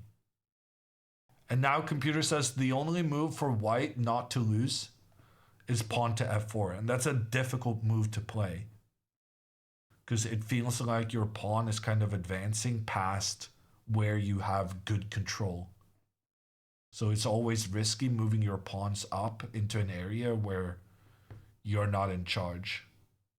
But if you don't play this pawn up, then the white pawn will just progress, giving protection to the knight. And if you're not able to kick out this knight, then black will just win the game, because this guy's controlling everything. The bishop cannot move because you need to protect the pawn. The king cannot move because you need to protect the bishop. It's just an awful situation to be in. So if Alexandra gets this pawn to f4, that's the game. He has 25 seconds left to figure this out. Pawn to g3. So he does play one of the good moves in that he's trying to take control of this f4 square so that Alexandra cannot play her pawn up without that pawn being captured. But honestly, even a situation like this could be very nice for Alexandra, because long term these pawns are so weak that the black king could probably just move up and try and take them out. So pawn to f4 is still a good move for Alexandra. She could also play pawn to e5 and then go pawn to f4 afterwards. The only concern about that would be if the rook then came up to attack both these pawns. But then the black rook could target the white bishop and the white king. Oh, they made it past move 40. Okay, I was so focused on the game. Never mind. They made it past move 40. They're on move 43. This game is not as tense as I thought it was. They have gotten an additional 30 minutes. So it's break time. It is. Yes. And it also means that we don't have to freak out if Alexandra lets her clock run down.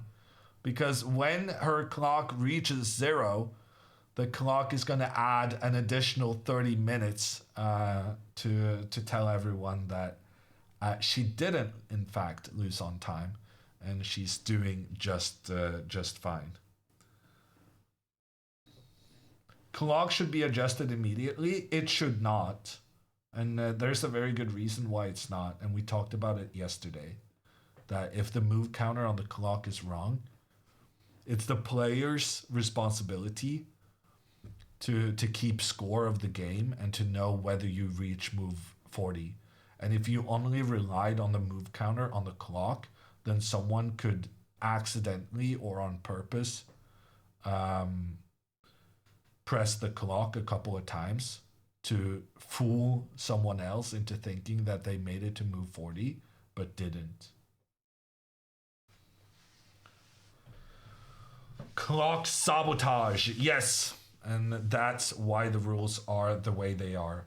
I also want to quickly, before I do my break, I want to mention this move, rook to d2. Okay. Computer says that if Alexandra trades rooks, that's actually not okay. Alexandra goes king g7 and gets a miss for that. Alexandra is still pushing. She still has a good position, but when you're only up by one pawn, there's going to be chances for your opponent to make a draw. So it's like a very borderline situation, whether it's going to be a draw or whether Alexandra is going to manage to win. But seeing as how Alexandra is the higher rated player, has the extra pawn, has way better placed rook, way better placed minor piece, she's definitely a favorite to win.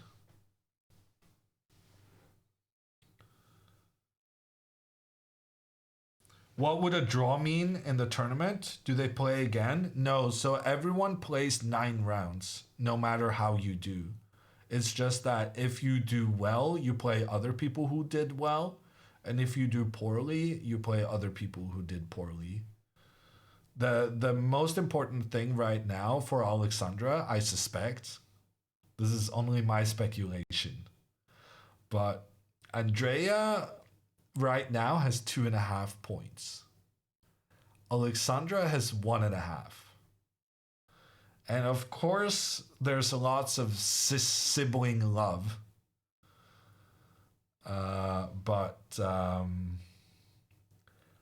Yeah.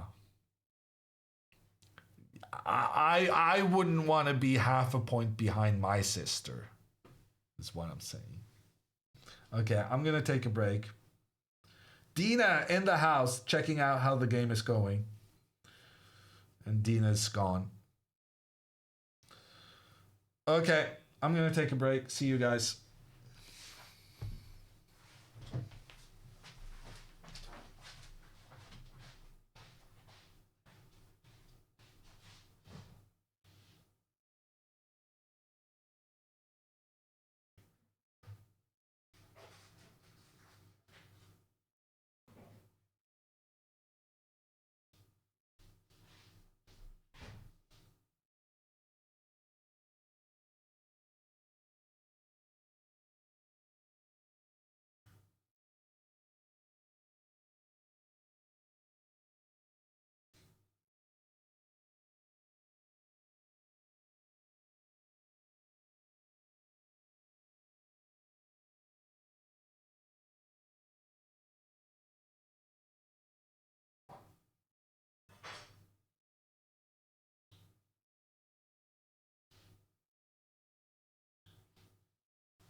I'm still on a break. I just need to send a message to someone.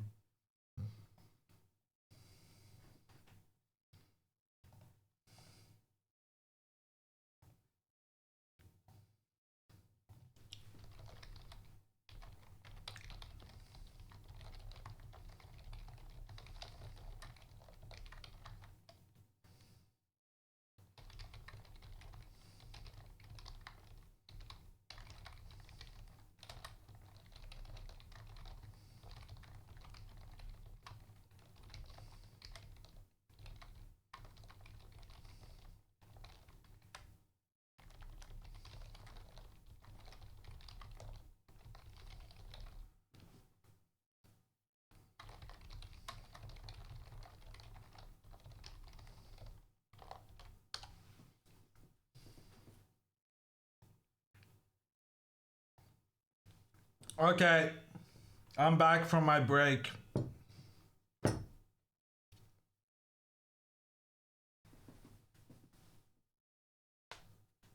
He did an X.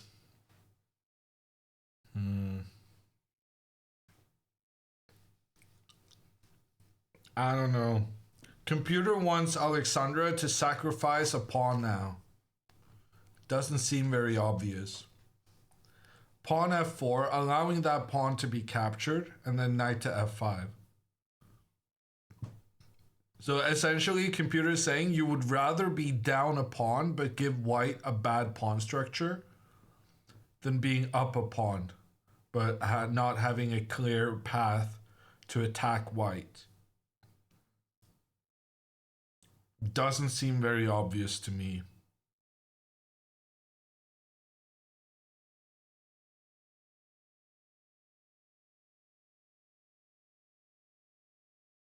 Why f5 over d5?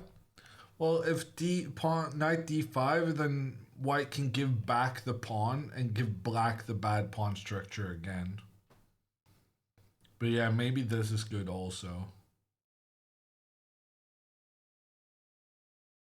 The problem is, every time you sacrifice a pawn, there's one less pawn that can become a new queen.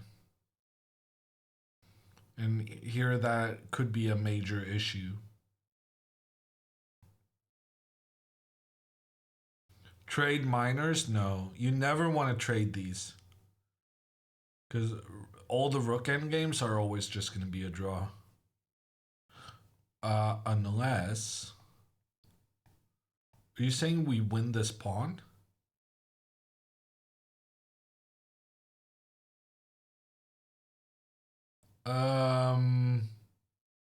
We do win that pawn.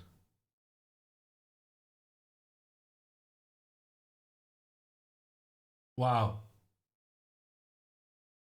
I mean, that was unexpected. The pawn can move forward, but then we do the sacrifice. And then something like this is probably winning. Maybe winning. Or maybe like this. Yeah, this is winning. And then you mop up this guy afterwards. Okay, turns out you could have just potentially... It looks like you could have actually just taken the bishop and you would win the pawn. That was not obvious to me. Instead, Alexandra actually plays f4, which was the computer's favored move. But the problem is now... Oh, and now she takes.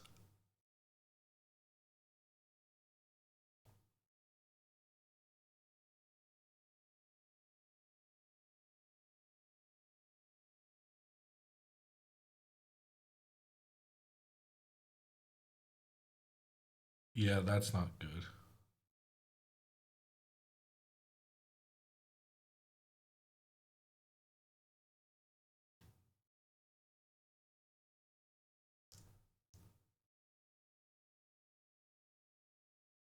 There was no reason to go f4 first. Absolutely no reason.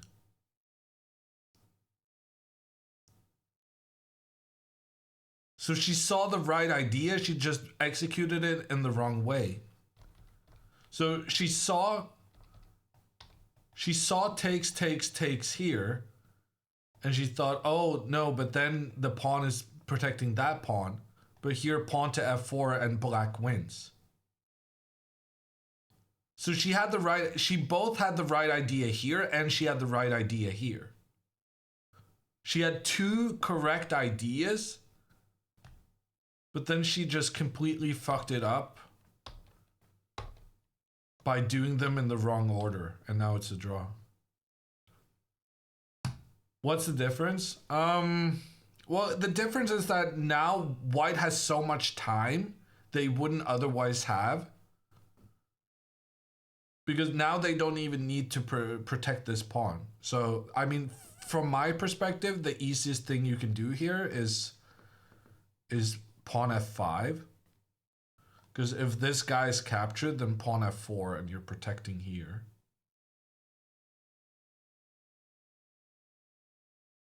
And then this should be a draw. I mean, Alexandra still has chances to win. She has an extra pawn. But objectively now it's a draw. As opposed to earlier when it was objectively winning. He finds f5. That's a good move.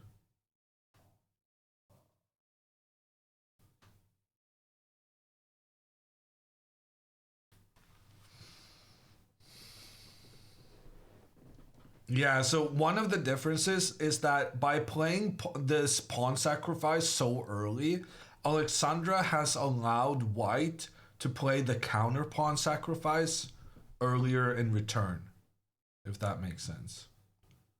Take h3. Well, if you take this one, it's just like, yeah, she's up a pawn, but there are so many rook endgames where a single pawn is not going to be enough to win the game.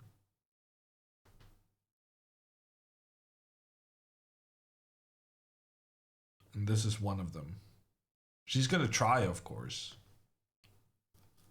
But from an objective standpoint, it should be a draw. So, do you think Alexandra's opponent is going to be able to find all the right defensive plans. You can vote for a draw with your channel points. If you think that Alexandra will have a heart attack, you can vote for her to lose. And if you think her opponent is going to mess up, then you can vote for her to win.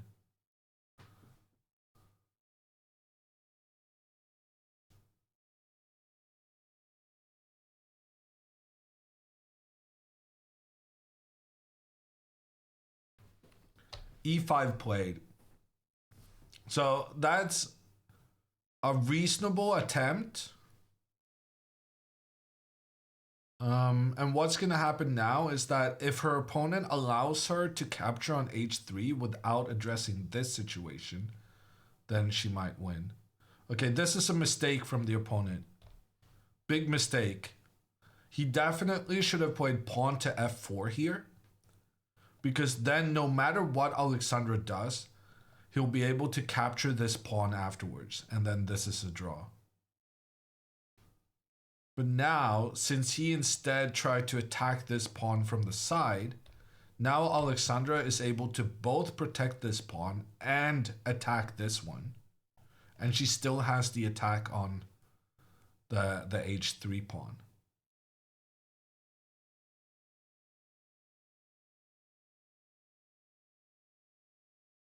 Okay, another check. Now, if Alexandra takes the pawn, then his idea is, why did you take that pawn so quickly? Why?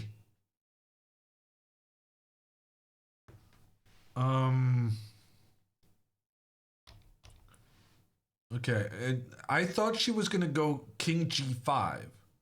Because then you're still threatening this one, you're still threatening this one, and you're starting to threaten the king moving up. So king g5 kept all the threats while simultaneously stopping the white rook from doing what it just did, because the king is still controlling that square.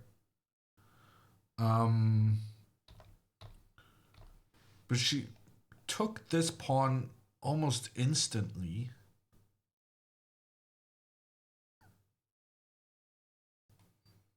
And now after rook h6, I guess she still should have pretty decent chances to win this because of her active king. I guess she's going to do king g5 and then f5. And now it's very scary with this king approaching the last remaining white pawn here, especially considering that the white king is unable to ever step up from the bottom rank.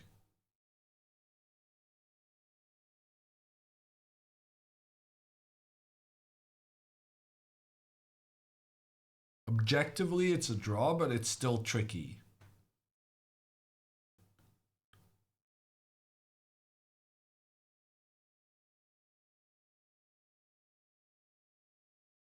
Who's winning now? I mean, in theory, it's a draw. But, I mean, white is definitely the one with the tougher task.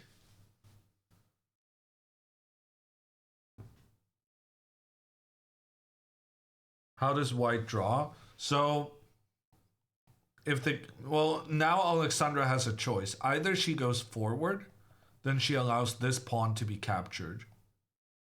But then she can take this pawn. So, like, either she does this and she's up a pawn, but the problem here is that her pawns are split up and the white king is allowed to get off the bottom rank. So I would rather she not win a pawn right now and instead focus on trying to put pressure on this king and keep the white king on the bottom rank.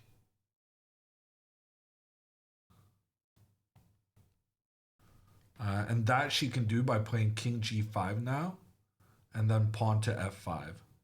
And so she's going to use these two pawns as a shield from the rook giving checks.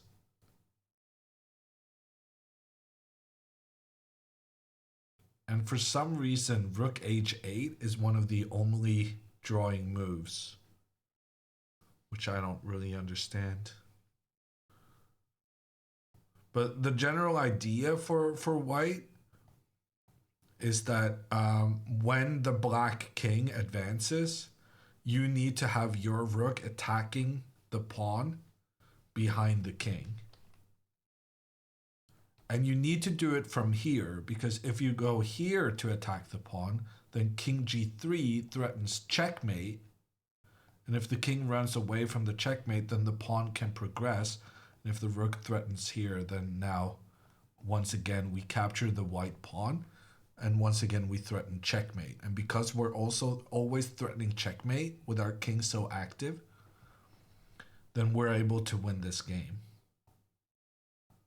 For instance, like this, and then the pawn promotes. So it's a lot trickier for white if she plays king g5 than if she plays king f4. King f4 gives her an extra pawn, but it means that these two pawns will no longer be next to each other and working together on their way up the board.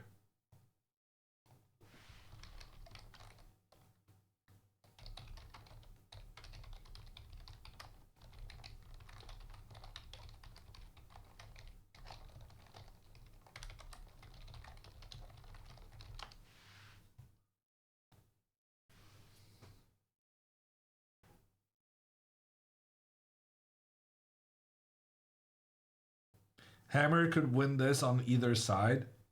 I guarantee you that Alexandra would not lose to Magnus here with the black pieces.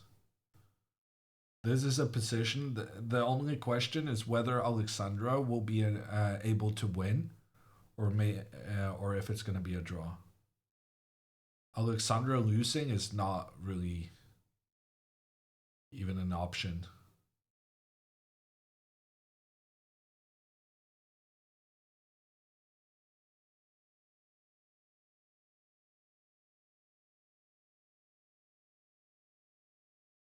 We said the same yesterday. We did not know. Yesterday, Alexandra was down a pawn. Today, she's up a pawn. Twitch chat might think that's a pawn difference, but actually it's 2 pawns different. Shame on you.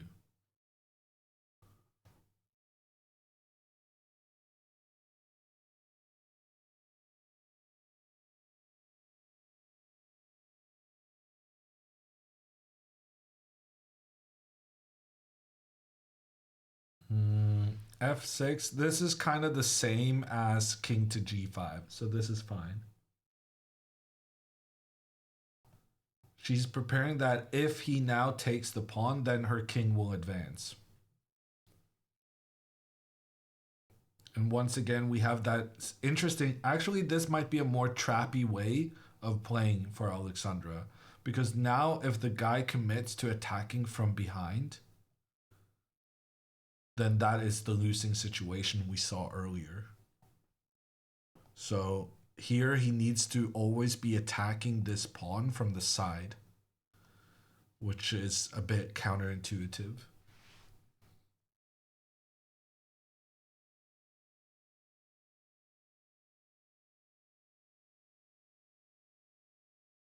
That's still a draw? Yeah, if he defends correctly, but it makes more sense to a human.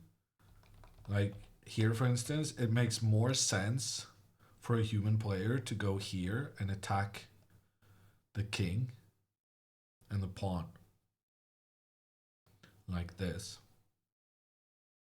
So there's some hope.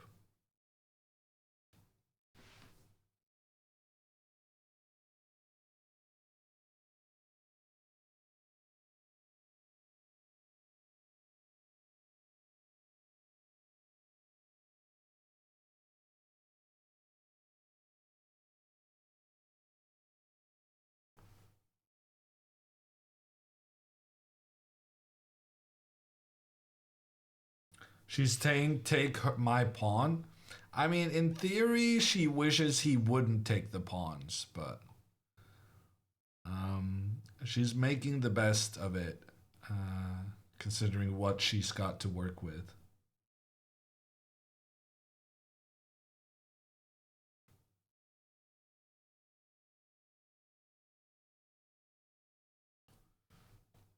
Why not f5 right away after king f4? Because after king f4, the rook would not capture this pawn, and the rook would instead go after the other pawn. And there's a very significant difference between those two, because white wants to eliminate the two pawns that are next to each other so that they cannot work together on their way over to becoming a new queen. So that's why Alexandra didn't move up immediately, because she'd rather keep this pawn than this other pawn.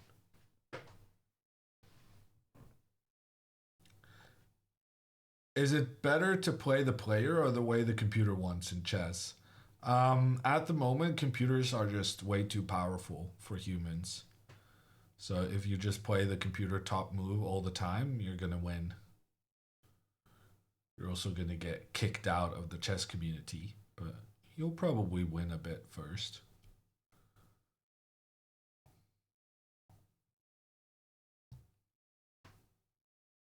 Are you commentating Reykjavik tournament too? Yeah, I am, Gakaz.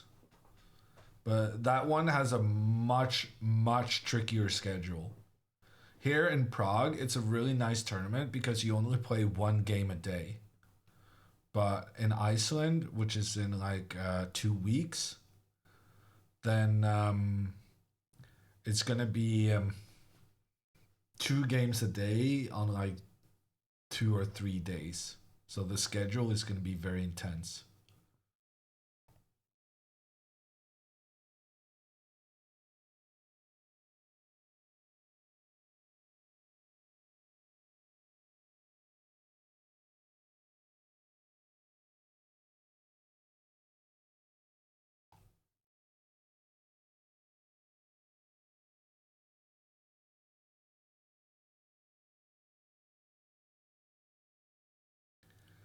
In Iceland, they need to play faster in case the volcano erupts, eviscerates the island.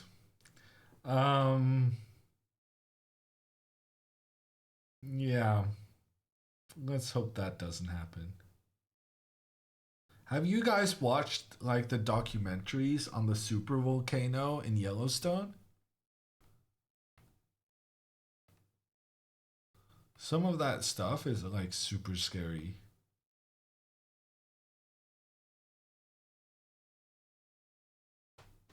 You mean the impending extinction event? Well, I didn't want to be that much of a downer, but yes.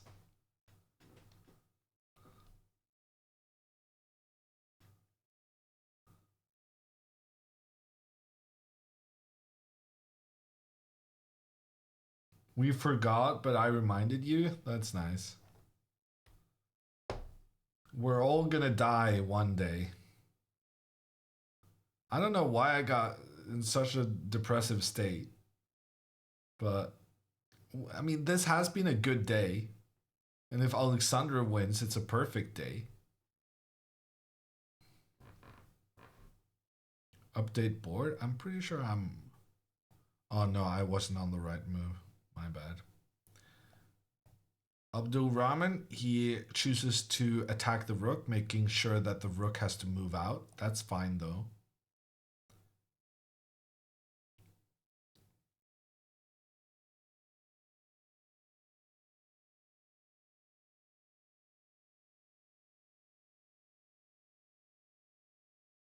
Is this the last game of the day?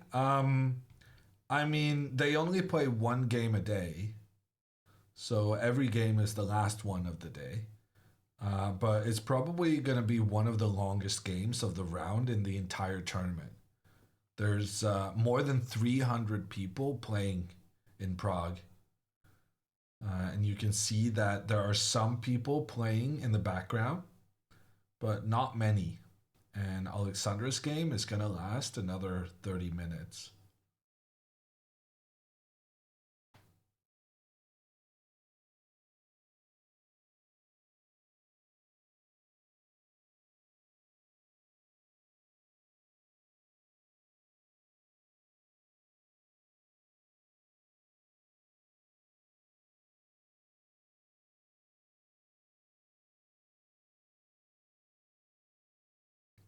Why does it take so long with almost no pieces?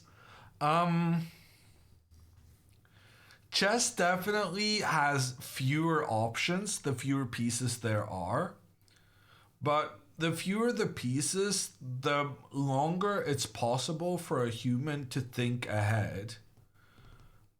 So when you get into these endgames, it demands more of you in terms of thinking ahead. Just because it's humanly possible to do so. And also there's always some kind of a trick. And having to... How am I going to explain this? Normally in a chess game, we don't think about how the game is going to end. We say, oh, white has a small advantage, white has a big advantage, white has a winning advantage. Those are the kind of things we say. But in an endgame, we're so close to the truth that it's more like, with correct play, black wins. With correct play, white draws. There's no in between.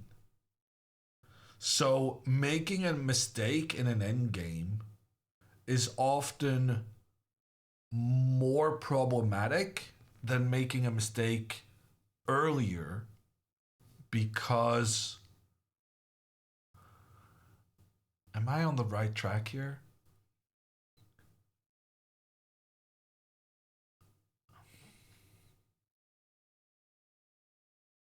Because then you're more likely to make one mistake in the end. There's no small mistakes in the end game, right?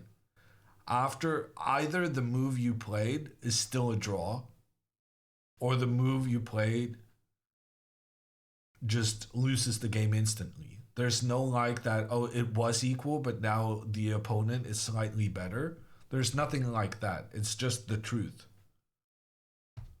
And that makes the mistakes in endgames more expensive, like more decisive. And that's why the necessity of playing correctly in an endgame increases.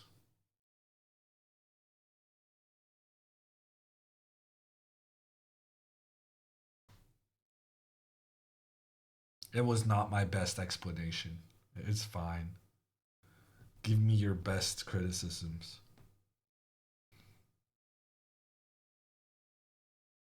Oh, you guys saw Andrea? Oh, I thought you were saying using the stare emote because you thought I looked like an idiot. You were staring. I can't see Andrea though.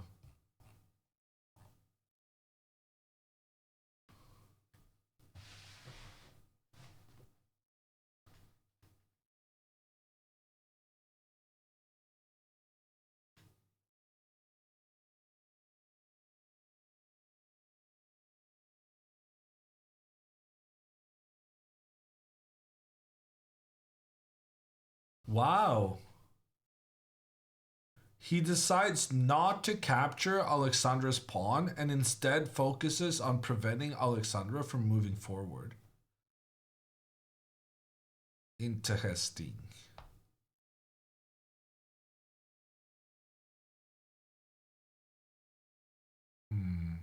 Maybe that's brilliant, actually. Damn it.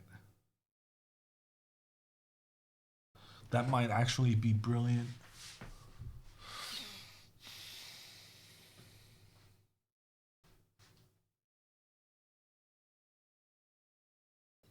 So one of the computer's suggested moves is to go pawn to h5. Basically saying that if you take my pawn, then I can move up anyway. So I'm all good.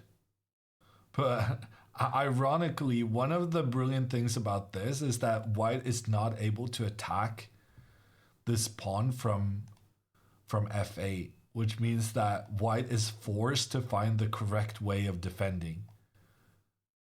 Here, white has no option but to attack this pawn in from the side, and that is the brilliant defensive strategy That's not great. Okay, Alexandra does play h5. And now computer says that if... Well, computer says that if you don't capture this pawn, it's game over. Ah, so if the rook now tries to keep this protection along the 4th rank, then Alexandra can go rook d2. And the idea is that you move the rook up here to trade. White cannot trade because you're down a pawn in a pawn endgame in that case.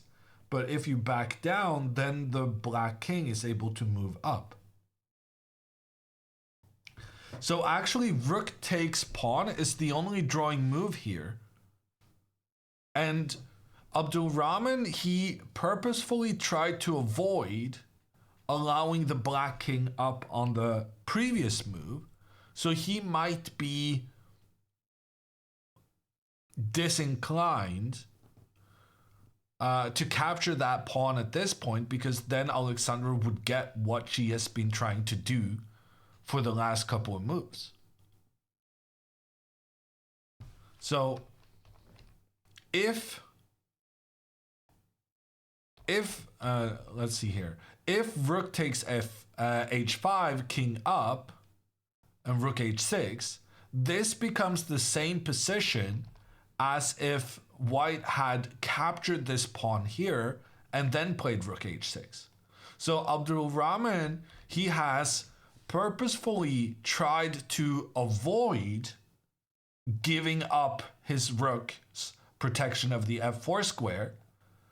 So he might not find the only drawing move here, which is to take the pawn, because he's so busy in his head trying to prevent the black king from moving up. And that is definitely the right idea. You shouldn't let the king move up just like that. But in this circumstance, you have to, because even if you try to keep the control of that f4 square, you cannot keep it in the long run, because black can go for the rook trade. I think this might be the moment. I think the fact that he played rook to h4 means that he's going to play rook over here. He's going to try to just keep... Yes! He did it! And that's a losing mistake. That's a losing mistake. He tries to keep the rook's protection of the f4 square to prevent Alexandra from moving her king up. And boom, says the bar. With a celebratory spike. And now Alexandra can win, and Alexandra knows it. She plays rook d2 pretty much instantly. She's already seen the plan for how she can force this rook away so that her king may progress. Well done. It's not over yet, but it looks as though she understands the plans she needs to do. So I'm feeling optimistic right now. Why did the eval bar drop? I don't know. But if you let the computer think for a little bit more, it goes back up. So we're okay. Exclam. The rook moves away. And now we're going to go for the rook trade. We're going to go for the rook trade. And now the only way for white to prevent the king from moving up is by playing the rook down here to attack the pawn. But then we can move the king over and then move the pawn up. And then we move the king up. And then we win.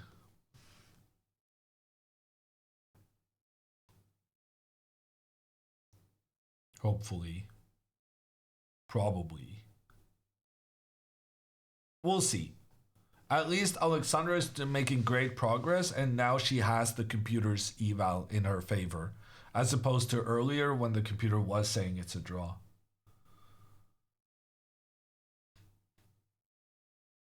Clear path forward. Yeah, that's the essence of what I'm saying, Jesse. It's a good way of putting it. Like, it's not like super obvious that she's gonna win, but she has a very clear path to follow to improve her position. And that makes the position so easy for her to play.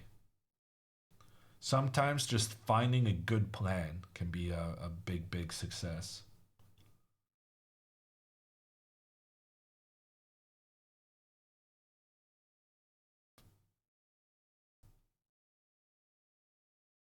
What had happened if the guy had changed his mind and tried to go after the side pawn after all? Well, then Alexandra could just protect. So the reason Alexandra did not go king g5 here is not because she loses the pawn, but because then white can give this check, and if the king returns, then the rook returns.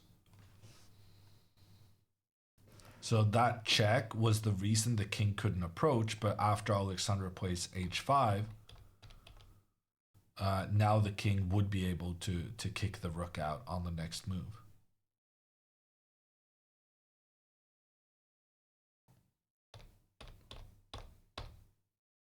Okay, Alexandra plays. Oof. Alexandra plays rook, king g5 first. It makes sense in that you're trying to. You want to leave the rook here so that the white king cannot step forward. But the problem with this move is that now you allow pawn to f4 check. And after pawn takes, like there's a very famous endgame here without this guy and without this guy. If it's just h and f pawn and rook versus rook, then that's a draw with best play. So I'm a bit nervous about allowing this because then you lose out on the two pawns standing next to each other, helping each other forward. That being said, the computer says this is winning. This is interesting. We get an endgame where it's similar to the famous draw, but black has an extra f pawn. And then I guess it's probably winning because the extra f pawn can shield the king from checks. Yeah, this is winning. So this is a draw. If I take the pawn off the board, this is a draw. But this is a win. Endgames, huh?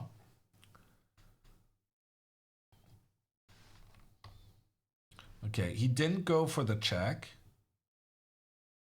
And now rook d4. What the frick you doing?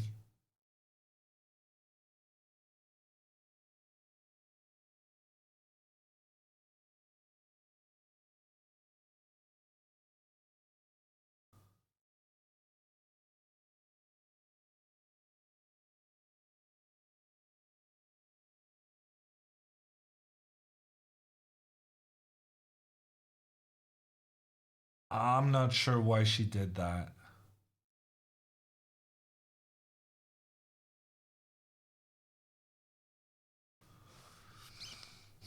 Okay, so the problem with this move is that part of the reason this pawn was so good was because it controlled the g4 square. But by moving the pawn up, she's freed up the control of the g4 square, allowing the white rook to give a check there. If the king goes to the right, then you lose your pawn. And then it's just a draw. So if the rook gives a check, the king has to go into the corner. And then the concern is that while the king is busy here out on the edge, not doing anything useful, we're concerned that the white rook will be able to capture the pawn in the middle. Okay, but Engine says that this is winning for black. So I guess it's fine. I think it's still winning. It was not good technique, but I think it's still winning. Stressing me out. Maybe one of the options in the gambling should have been commentator has a heart attack. But yeah, I think this is still winning. But I don't like that she kind of forced herself into moving the king off to the edge of the board.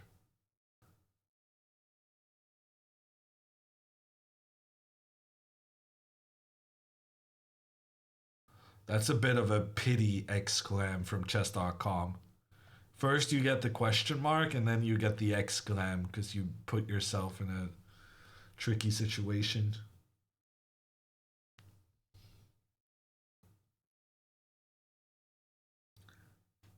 She might be still fine, but I'm not sure.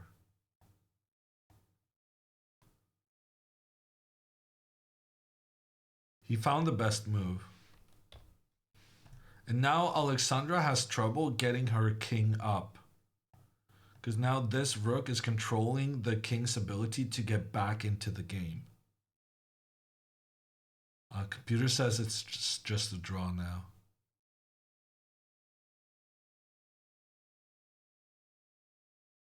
But if Alexandra makes a waiting move now, the only drawing line is to keep the rook here, which could be tricky to find.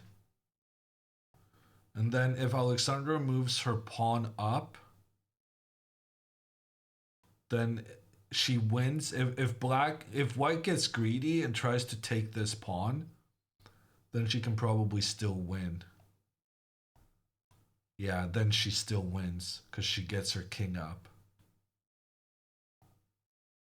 So pawn to f5 here is probably good. Because if she does this, he's going to try to take this pawn, but then her king can get in. But after pawn to f5, if white just keeps the rook here, then it's a draw.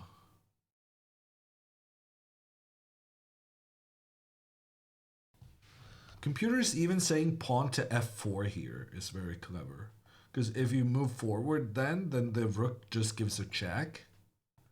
And if you take the pawn, then apparently, then you just give lots of checks.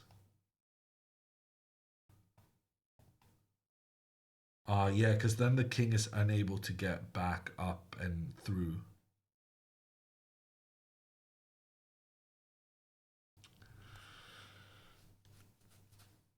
She still has chances to win, but the pace at which she played this rook to d2, I really thought that she had everything under control with the rook to d4 plan. It was very unnecessary to let your king get stuck on the edge here. But the king can probably get back. Like, this is very likely to happen, I think. And then black has excellent chances to win.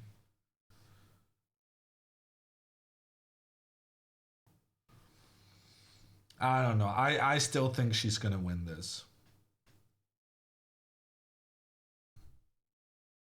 It was clear she insta-regretted that pawn move. Oh. Yeah, I'm not following the camera that much, Vilya. But if you say so, I trust you.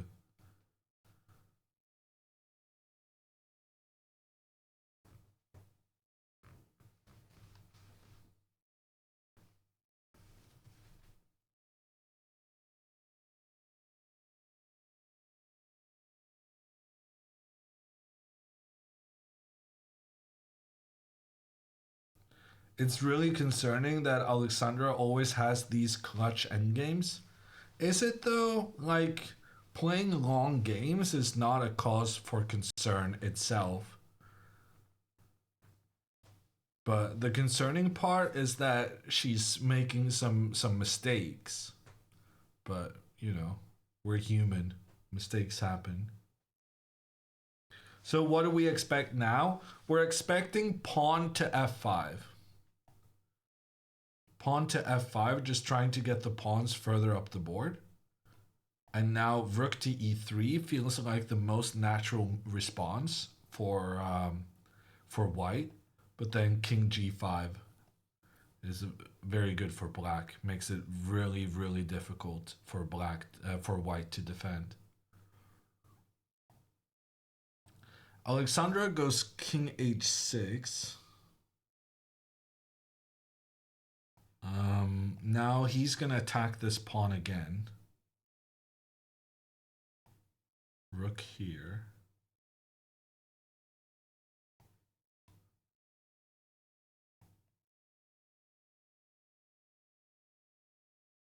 Oh.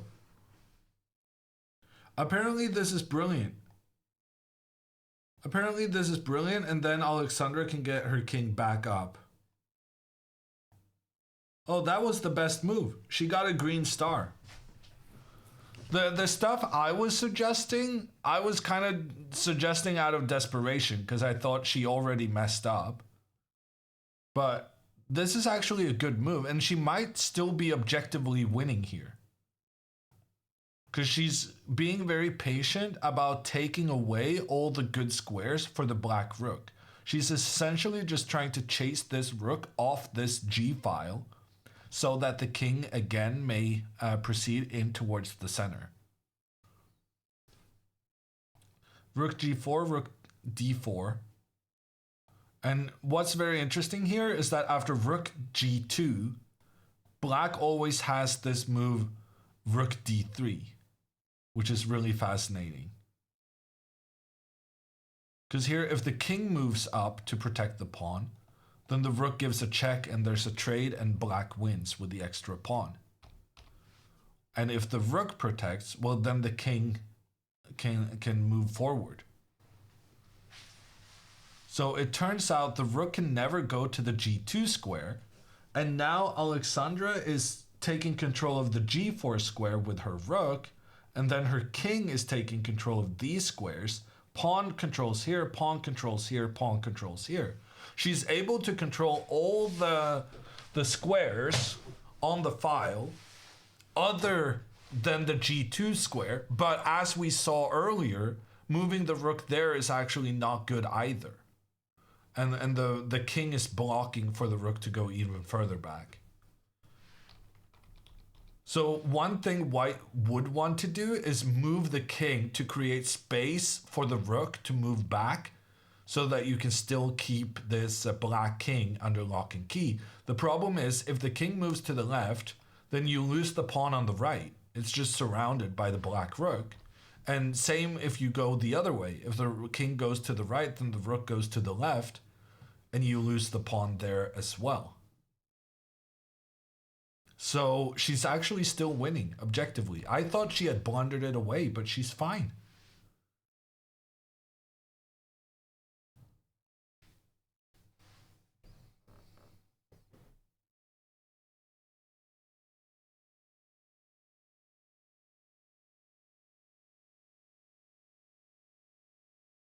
With perfect play, it's a draw. I don't think that's true anymore.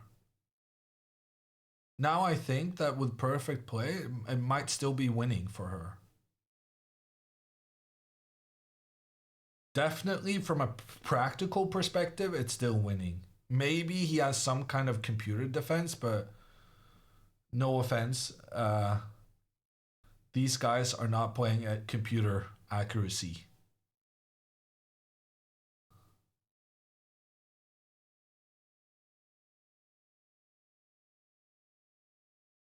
Even Magnus doesn't play with computer accuracy in the endgame.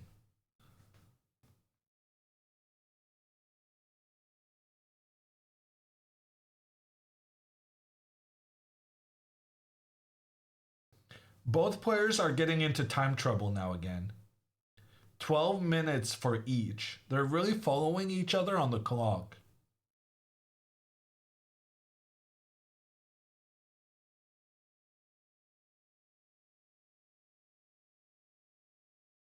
Who's the best endgame player in your opinion? Good question. I feel like Magnus gets a lot of credit for his rook endgames. But the way I usually respond to that is that, sure, it's easy to play rook endgames when you're always up a pawn. I feel like Magnus, he's so good at the middle game that he always gets these good rook endgames, which makes it easier to appear like you're a genius. That being said, I would probably say Magnus is the best endgame player ever, because I think there's especially two things he's super good at. He's super good at opposite colored endgames, opposite colored bishop endgames, with one rook to each player. And the thing that no one can do like Magnus is queen endgames. When there's only queens and pawns left on the board, Magnus is just so much better than everyone else. How is Magnus pronounced correctly? Magnus. Magnus.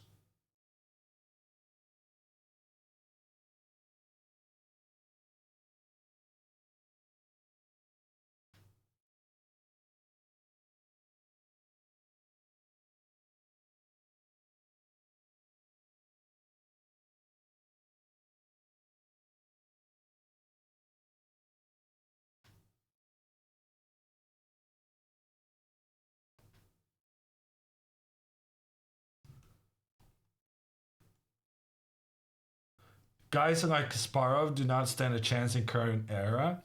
I would say that in terms of chess development, the endgames are what has developed the least since Kasparov's time. So the old guys, they really studied their endgames, and they probably play the endgames just as well, if not better, than the current era.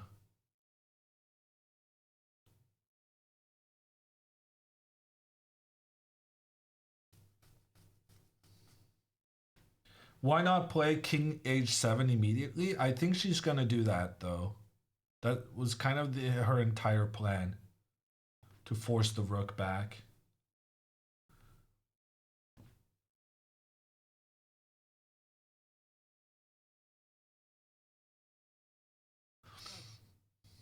Isn't this easily drawable? No. Like, this will be super tough with the black king moving up the board towards these two white pawns.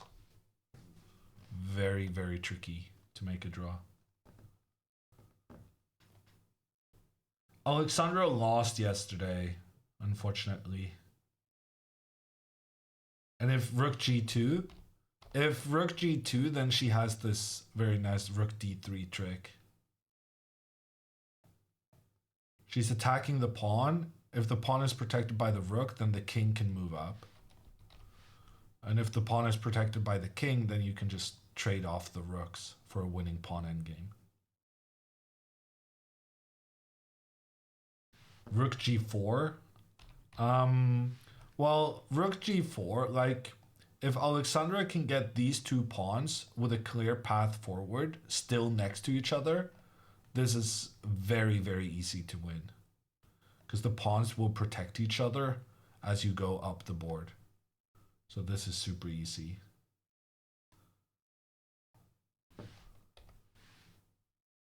Rook d7. It's okay, guys. It's okay.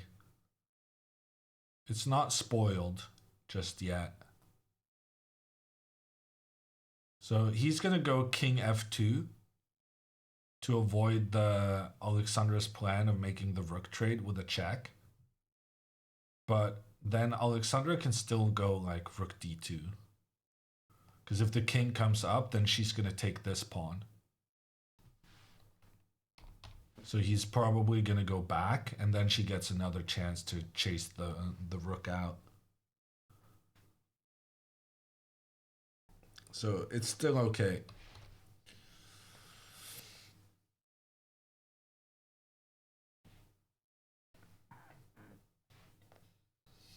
Alexandra doesn't see a plan. Of course she does. She's trying to trade off the rooks. The problem is her opponent isn't just going to allow her to give this check and go for the rook trade. So he's going to take this opportunity to both move off this file and move off that you were kind of shut down at the end of the board. But Alexandra can just go back. So it should be okay.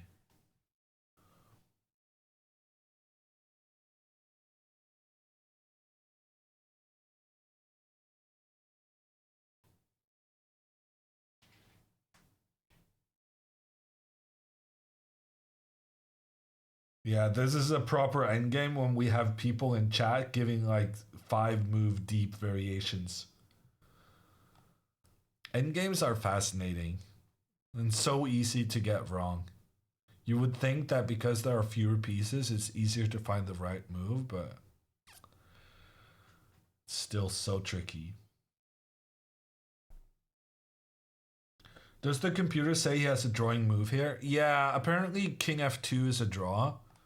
Because if Alexandra then goes for this check, trying to repeat the position, apparently the king can move forward. And he can sacrifice a second pawn. And then this might be a draw. And I'm saying might, because it's not clear whatsoever. Like, there's some variation now. Alexandra's up 2 pawns. But it's not 100% that 2 pawns is enough. In a practical game, though, I would say this is definitely winning for black. 2 pawns up. Your opponent is, like, even a grandmaster would not defend this because it's too tricky being down 2 pawns. So I think maybe objectively there are now draws in play. But as long as Alexandra admits her mistake and goes after this pawn now, she's still gonna be winning.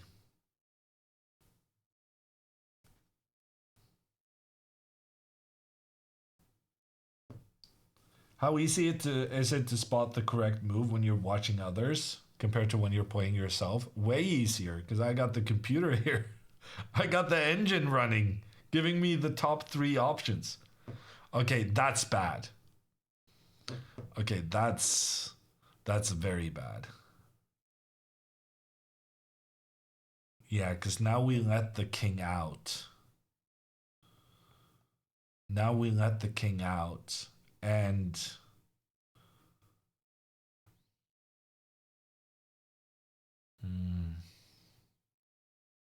no, I could still be okay, I think. Could still be okay. He's gonna go like king e3 to prevent Alexandra from getting to this f4 square. King here, rook over here. Check. Ah, he can go after this one.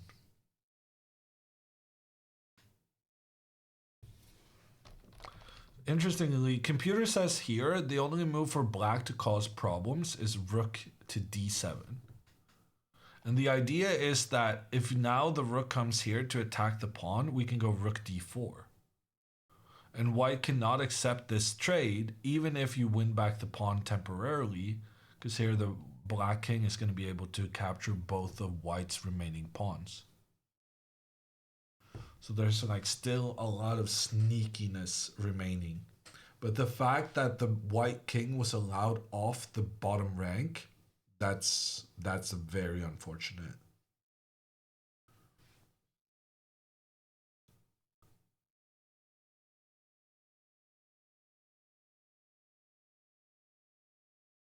How much time did they have at the beginning? They start out with 1 hour and 30 minutes.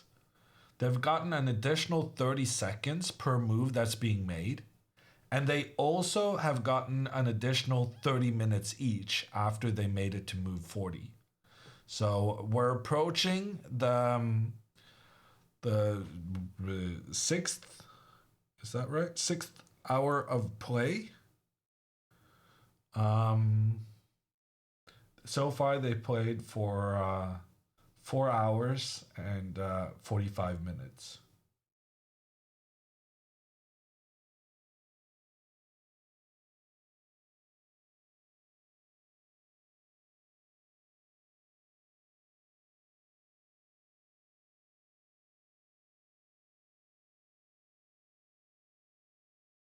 Yeah, she didn't find this rook here idea. It was a bit of a sneaky one.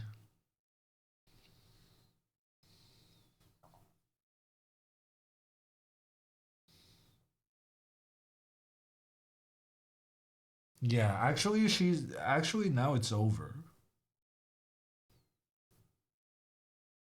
Yeah, she cannot keep this pawn defended. Maybe technically she can go here and then block with a rook.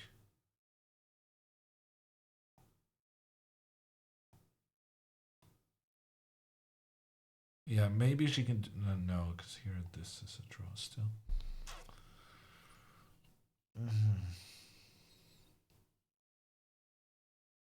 That's heartbreaking.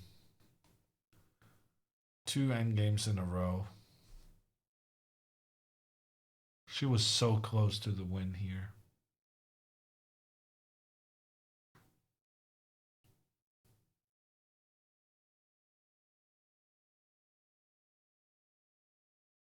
She will be so sad when she sees the analysis. Yeah.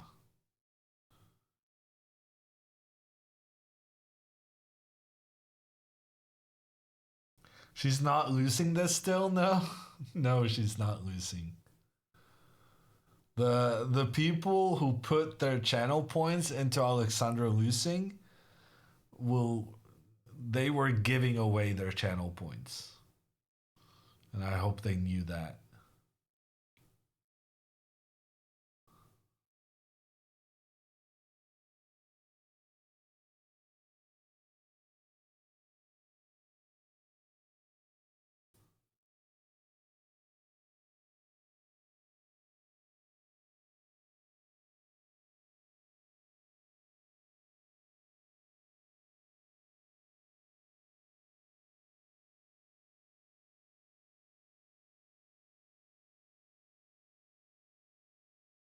Alexandra can still lose on time? No. No.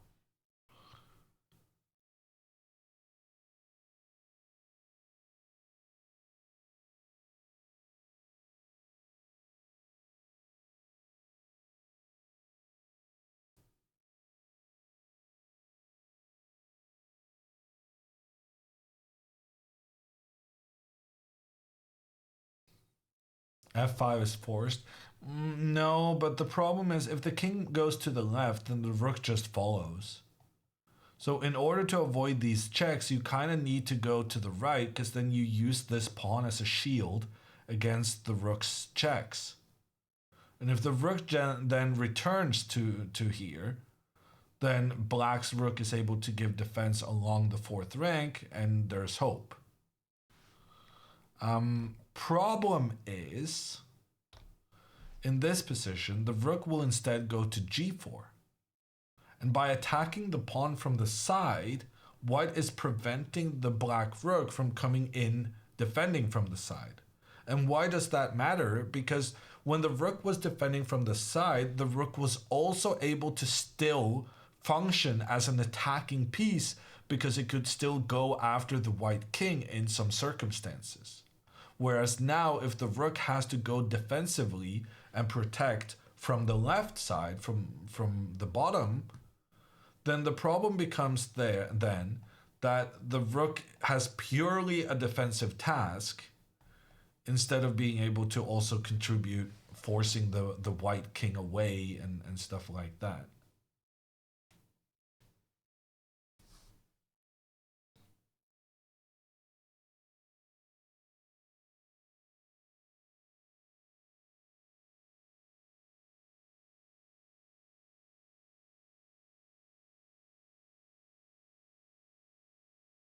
Letting the white king escape was not good. Yeah, no, that was kind of the turnaround. But the reason she let the white king escape was because the black king got trapped, right? So she was playing a good endgame until this h4 move. The problem is this h4 move allowed her king to kind of get trapped on the side of the board, and in order to get the king back, she needed to start working with her rook defensively. And when her rook had to go on defense, that allowed the white king to move up. So it's all connected. This pawn move was the reason this all kind of fell together. Because that forced her king in a poor position. That was the start of the trouble.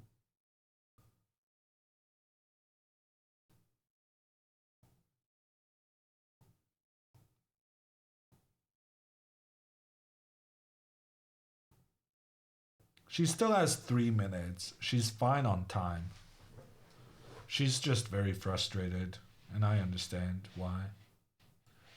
Should she offer a draw? No, no reason to offer a draw. She's still up a pawn.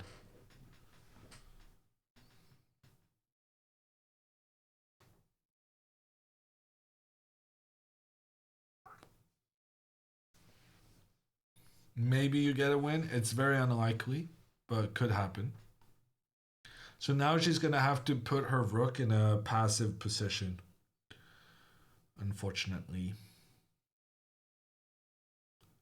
But she's keeping the game afloat. So let's try and find some variations in which Abdul Rahman may still mess this up. So one thing that comes to mind is that here, rook attacks, king up.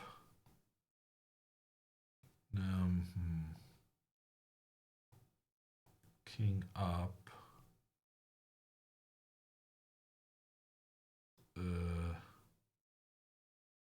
Darn it. I was trying to suggest something that would make him mess up, but okay, here. Yeah, okay. So this is a way where Alexandra could possibly manage to get out of this. Like, if she could get back to this kind of situation, that would be very nice. So that's what she's going to try to do. Oh, she went back and forth? Oh, she went with the king to f5. That was probably not one of her best options to try and keep the game going. Because now her rook is going to be very passive.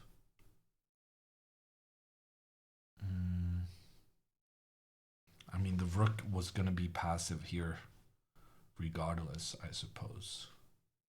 Part of the problem now is that the king is even blocking black's own pawns. So like after rook g4 here, she's going to do something like rook here. And then if he just sits there, she can move the... Ooh, if he goes here, then now she can give the check and move up. Is that a possible mistake he could make? I mean, both players are going to be in a time scramble, so you never know. Anything could happen. Alexandra has moved her rook passively to defend. If the guy now tries to go for a trade between the pawns, computer says pawn to e4 is winning.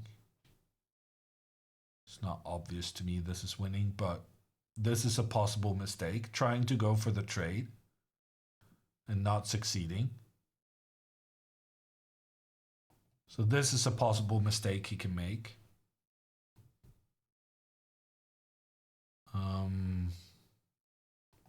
This is a possible mistake he can make, allowing this check and then allowing the rook to get up. Okay, so we have two reasonably natural moves that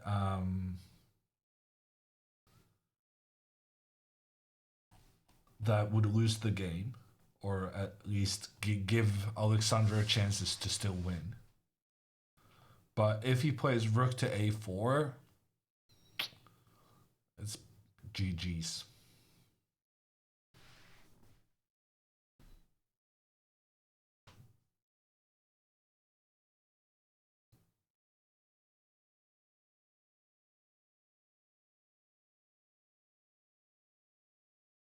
Chess is a time-consuming game, Maria.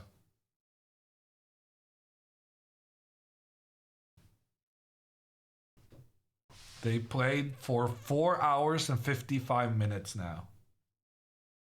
And by chess tournament standards, that's not even long. There's been like some top-level games in the recent years that was like 7.5 hours. Do they drink water at all? I hope so. They really should. I would recommend it.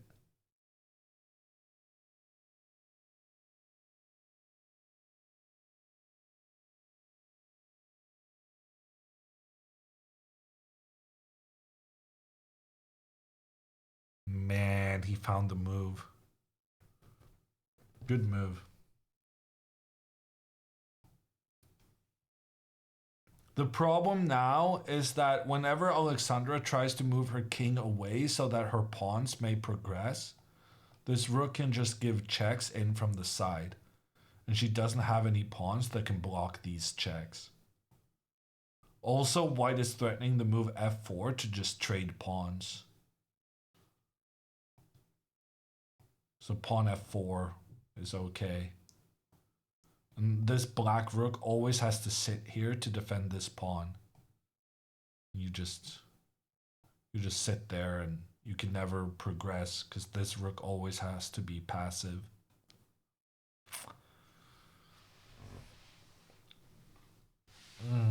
What are you gonna do?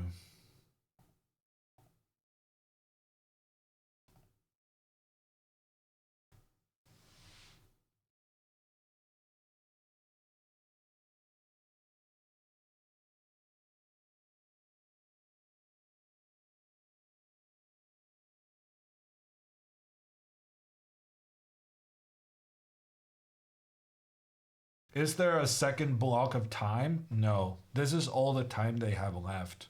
But they do get an additional 30 seconds per move that's being made.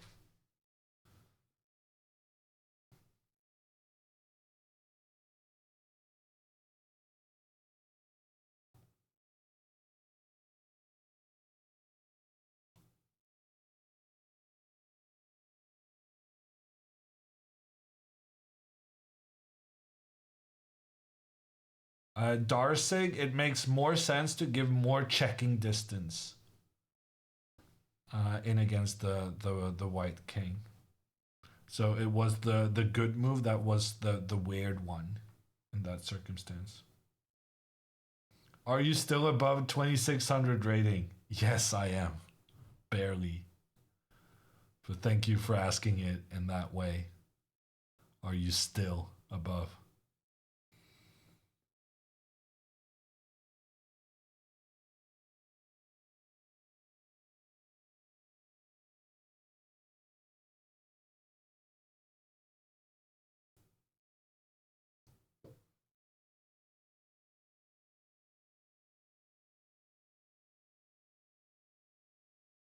Now her king is free. It's really not. Because this rook is going to move back over and keep giving checks. Here is a way Alexandra can lose. Check on the king. And the king has to move and then you lose the rook.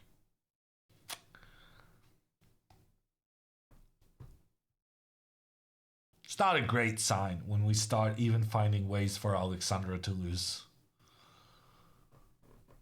There is a chance. Someone's been giving away their channel points. She's not gonna blunder that. There's a couple of people hoping for it. I saw 40,000 channel points being put on her losing this game. A donation to the rest of you.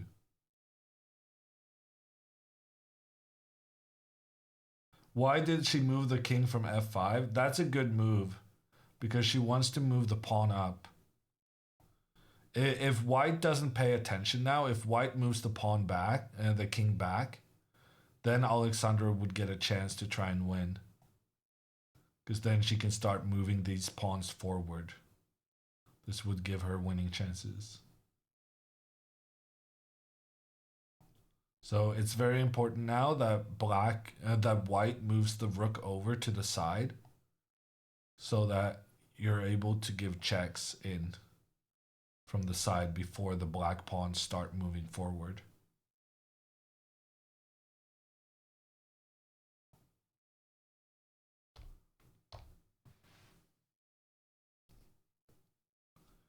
Technically, this could last for 2 hours if they play all their moves in 29 seconds and capture a piece just before 50 moves.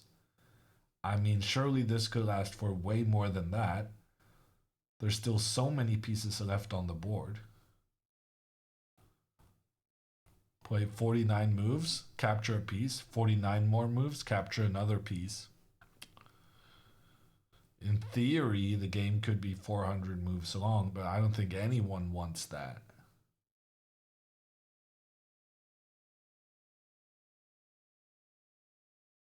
I mean, I need a snack if we're going to go down that road. Wouldn't king d5 be good here? Well, after king d5, then rook a6. And the rook is stuck because the rook cannot move away because it needs to defend the pawn, but at the same time, the pawn cannot move away because then you lose the rook. So, I guess technically you could go with your rook up here, but it's not going to be the salvation we need.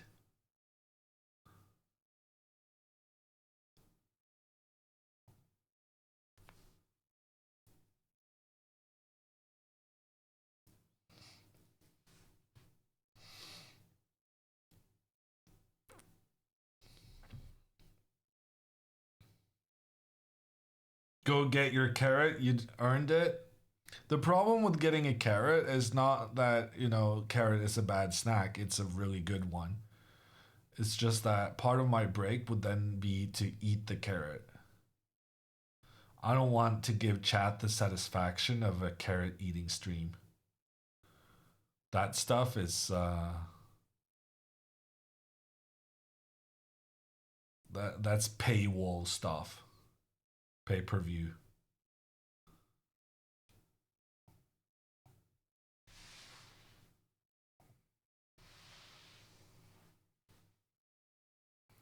Okay, she moved the king up.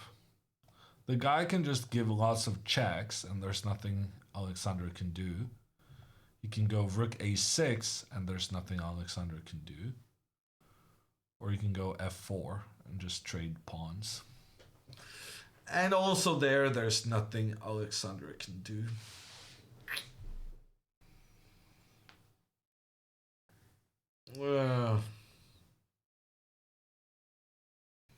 Yeah, I can't even find like an imaginary line that's halfway probable where Alexandra could win this game. And I'm usually reasonably creative. I'm pretty good at making the impossible possible. At least when I'm, you know, in control of the analysis board and I have the ability to make like 4 moves in a row for one of the players. Even 4 moves in a row here wouldn't be that big of a deal. Okay, the rook comes to give a check. If you start moving further forward now, I mean, then white is going to be starting to play for a win. Let's not do that. She's going to need to go with the king back.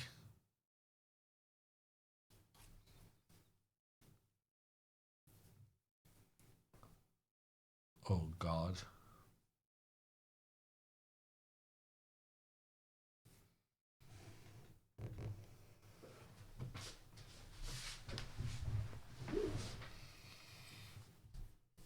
I'm having flashbacks to yesterday. She really wants this win, huh? And he just keeps on giving checks. The thing is, Alexandra can't even kind of get her king in through. Because anytime you go with the king here, you actually get checkmated from the side. This feels like an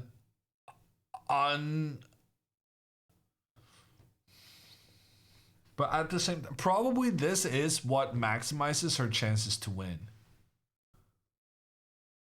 from like a purely game theoretical standpoint, this definitely maxes her chances to lose, but it also maxes her chance to win.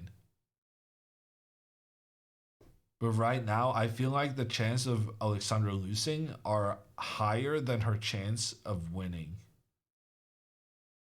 Just from considering that she's lower on time and she's looking very desperate in her play when white is more like being cautious,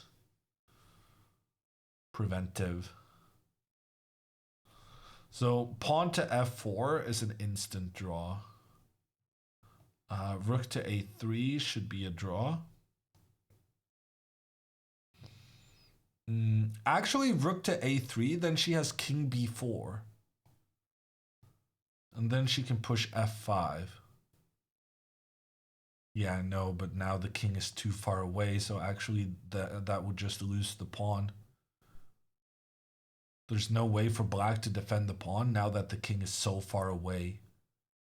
And that's kind of the problem with getting the king up here. Now you cannot really do anything over here. This rook is doing a good job defending. Like the rook is defending here and the pawn is defending here.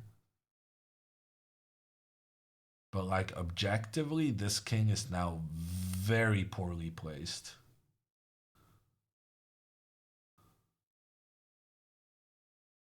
Rook to e4. That's a weird move. Can we do some like king b3 and prevent the rook from going back here? No way he got a star for that. That's weird.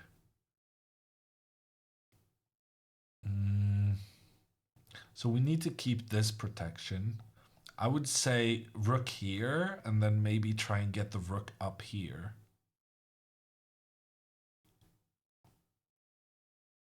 The problem now is that even like the most favorable wishful thinking like this is still just a draw. Although weirdly here, this is the only drawing move because you have to go. I misclicked. Oh God. Is she gonna checkmate herself? She really do be going for, like, she had her king here and she's legit going for this journey.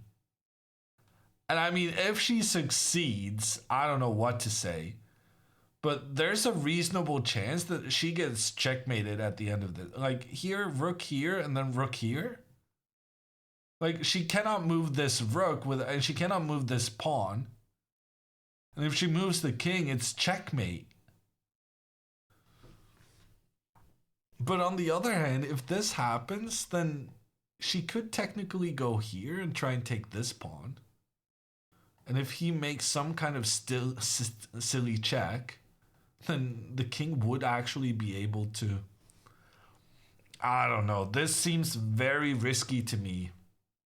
Oh, and now he played f4. Yeah, okay. That's gonna clarify things. Although now the king is kind of... Like, now there's some hope in variations like this, where the king is actually trying to help the pawn, and this pawn has become a passed pawn. So what's important about this pawn to f4 is that white is getting a trade of pawns. And in general, when you have a pawn endgame and you're in trouble, you want to trade pawns. But this also means that now after the trade, this pawn is going to have a clear path moving forward to try and become a new queen. Whereas previously, having that pawn advance was never going to happen because of like every white piece available was controlling the forward square.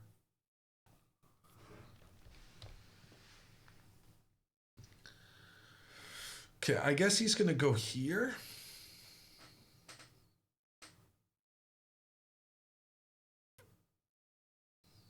Yeah. If she tries to self-checkmate, then he can even prevent that. Just force her back up.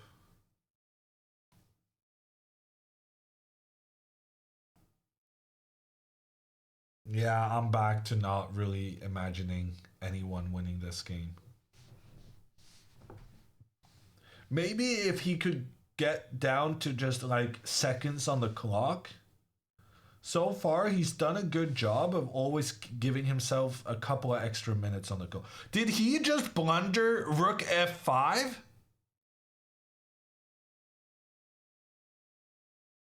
Oh no. Apparently, like, what he just did... Oh, but he also allowed king to d3.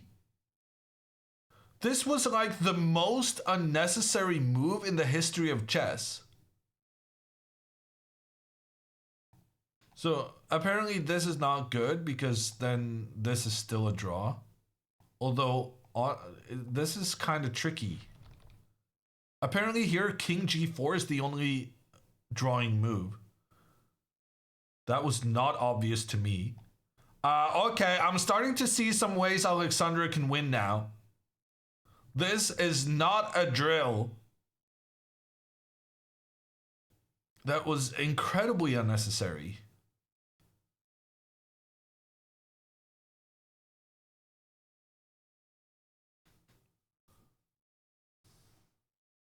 Like, it's still a draw with best play, but finally the guy is about to be down to seconds on the clock.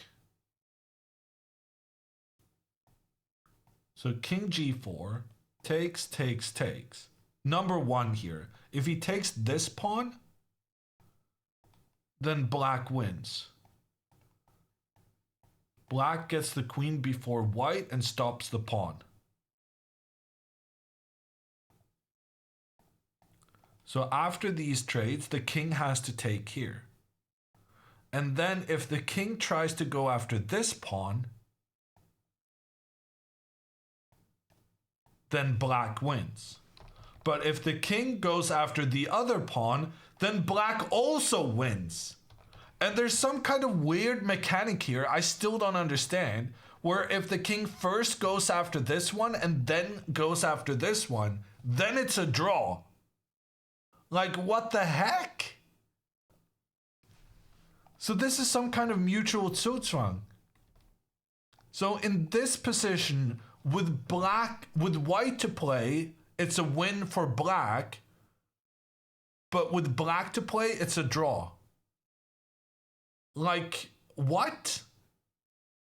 And they're supposed to understand this with 30 seconds on the clock? That's never gonna happen. Oh my god, if Alexandra is rewarded for this king walk, I don't know what I'm gonna do. That is the most ridiculous thing I've seen. And right now it's kind of working. Okay, we're going into the pawn endgame and he only has 1 minute to find the right moves. She's gonna win.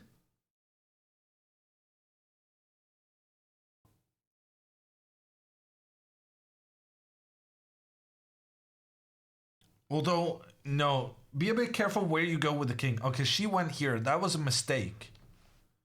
That was definitely a mistake. She should have gone here.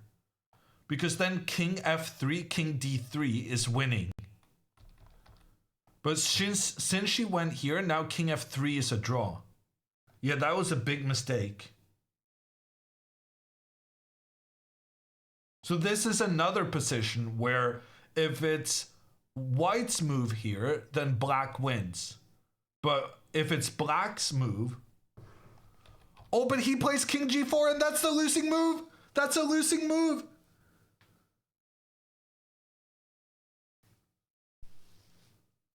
But now Alexandra has to play her king here. So this is a draw. King e3 is winning. And she played it. Wow. He takes the pawn. But now it's easy. Now it's easy. Oh my god. She actually won that endgame. I cannot believe it. And now look at how the king supports so many of the squares this pawn needs to pass in order to become a new queen. And that's key. What drama is this? She actually did it. She's doing it.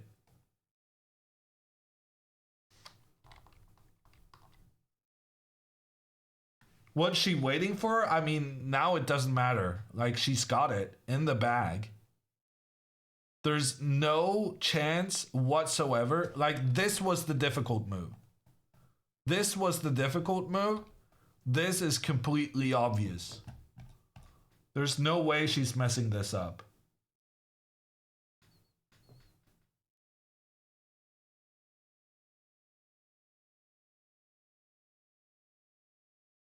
What a game. Yeah, no, I mean, what a game. Just always keep faith. Alexandra did the same thing she did yesterday. She willed the win into existence. Like, it was supposed to be completely impossible, but she just wanted to win, and so she made it happen.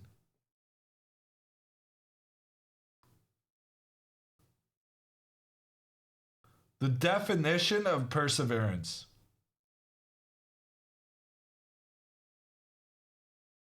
Unless there's any English grads in chat, in which I apologize for whatever detail in the language that makes this somehow different. Wow, and she gets the queen. And he has to resign.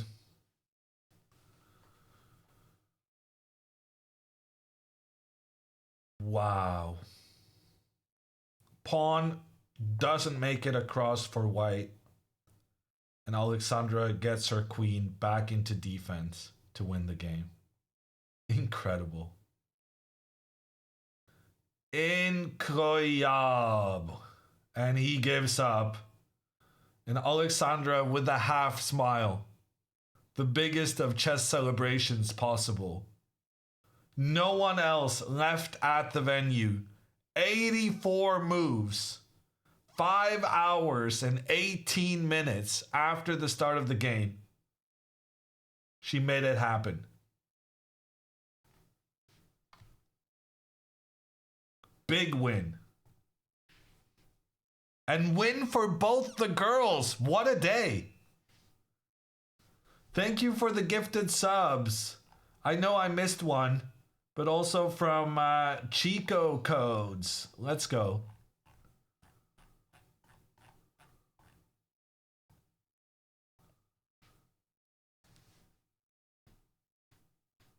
That was a huge endgame. It shouldn't have been possible to win, and somehow she did it. I don't know how to explain it. When's the next game? So the next round is tomorrow at 3 p.m. Prague time. That's 9 a.m. Eastern, 6 a.m. Pacific. We're going to catch the end of this game. Alexandra being a good girl, throwing out her banana peels. Not giving any celebration to chat. We don't even get like a fist or something, some kind of celebration. A thumbs up. Anything.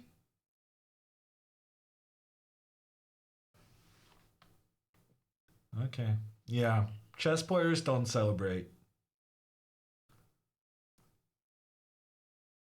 That's how it goes. Let's talk to the real life version. Oh, apparently Mr. Beast is in YouTube chat. Andrea is saying LOL. And Alexandra is gonna come join us. We did it! And I know in the game, my line was like, oh God, am I doing the same thing I did yesterday? But then I was like, God damn it, I can't stop it. Yeah! What's your feelings on chess player etiquette about celebrating at the venue? Well, my opponent was still there, and like I could tell he blundered, so I didn't want to be rude because it's like how I felt yesterday. So if my guy was celebrating, I don't know if that'd be nice. So that's why I was just trying to be respectful. Yeah, okay. I feel like but chess could I allow was a little more shaking. celebration after like No, a I tense feel game great. like that. I'm so excited. I'm a little bit shaky. I mean, oh my god. I mean, yeah. I mean, obviously this should have been a draw, but yesterday should have also been a draw. So here we go. Yeah. It evens out in the end. Yeah, just like in poker. Apparently, Mr. Beast is in YouTube chat. What? That's crazy. I can't tell if chat is memeing or it's real, but that sounds very cool. Well, Sepper said so. Oh, that would be so cool. And almost as cool as the fact that we somehow won that game. And Andrea won too, and Dina drew. Oh, not the the real, ladies are says Sepper. dominating, Hammer. Oh, did Dina win as well? No, Dina drew, but she was playing a 24 or something, so we'll take it as a win. Oh, okay. Yeah. Andrea played a good game. That's good. Wow. I am so excited and so shaky. I have to go kind of soon because we're filming some videos today with some of the players from the open section since it's their only free day. But I just wanted to call chat. Thank you guys so much for watching. I am so high that I won my game. It's a good day. I feel better about yesterday. Add me to the call, you bastards. Oh, I was probably not supposed to read all of that. That sounds like Andrea, and you don't even have to tell me who it is. Well, is that Andrea? She waited to do an interview because she didn't want to steal your thunder with the game still going on. Oh, okay. Let's I don't know how to add her though. Okay, 1 second. I'll do it.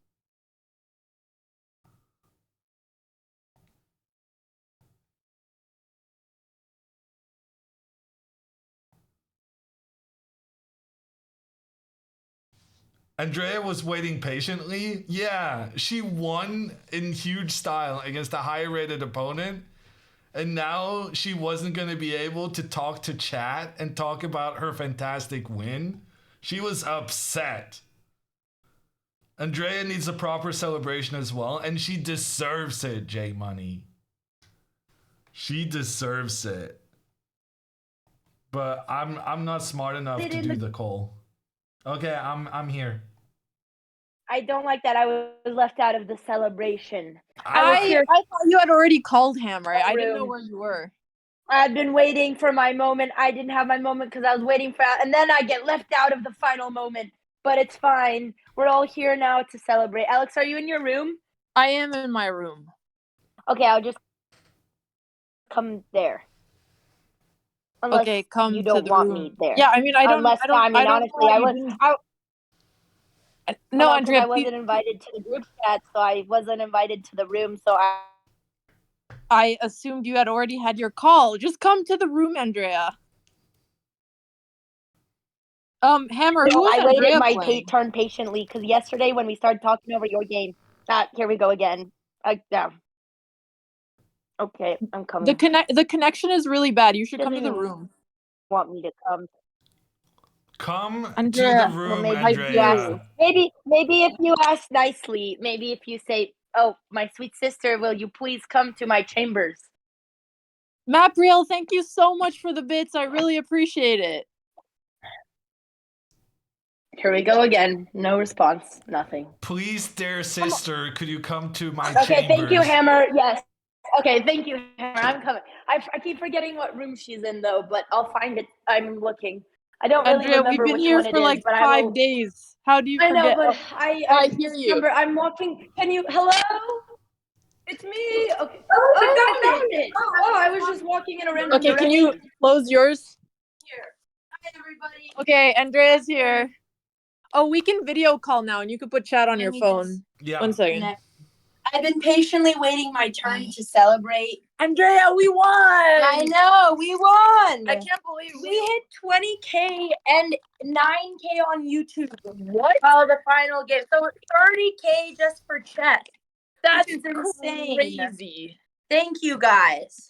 It's been so hype. Thank you guys. That's actually really nice. The comments. Oh god, I just had a lot of cake pops. You're so burpy. Yeah, sorry, I had a lot of K-pop. Where'd you eat K-pops from? the buffet, but it was definitely for the children. But I would hate the kids. No, it's not like it wasn't. I could just tell like there was 2 desserts, one for the kids and one for the adult. But it's not like the adults can't go over to the kids. Whatever, that's irrelevant. No, that's fine, Andrea. I had some cake. I was gonna actually got one to save you, but then I ate it, so that's the reason I had. Where's my cake? I was like, imagine how cool it'd be and how celebratory it'd be if I brought Alex a cake pop as she won, and then I brought it, and then you won, and then I ate it because you didn't invite me. So, well, don't worry. There's more at the buffet if you go quick before the kids. Anyways. So there's no cake pop for Alex. But there's probably more. You just have to make it to the kids aisle.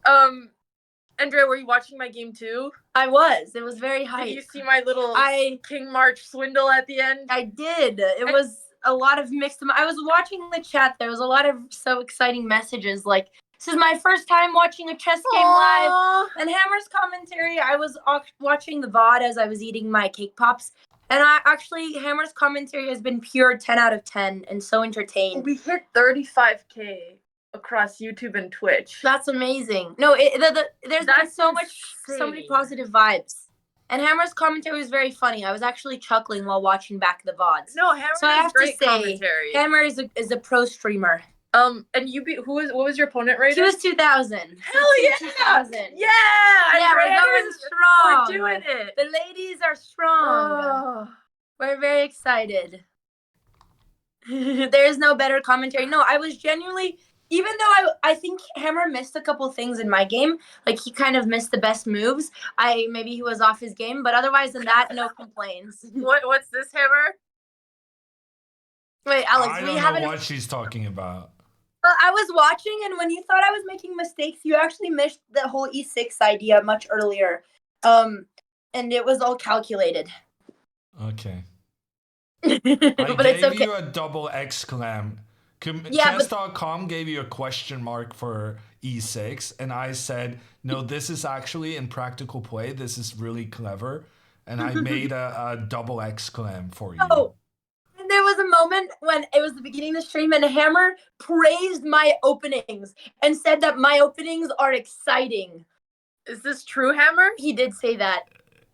Yeah. I did say that. My coach. I clipped it and sent it to my coach and said, it has been years of Hammer shitting on the London, and this is the first day in history that he has said a good thing about and I was so excited. But I clipped it was an E4 opening, though. It was a purge. Sure, yeah, but it starts with it was whatever, London Knight Bishop something. And you must be gaining so much elo. Like, well, I actually think Andrea, if she keeps playing like this and in Reykjavik, she could make the Olympic team, no? I think if I get my clothes, I will continue to play better, but if I don't have... She already gained over 100 points this tournament.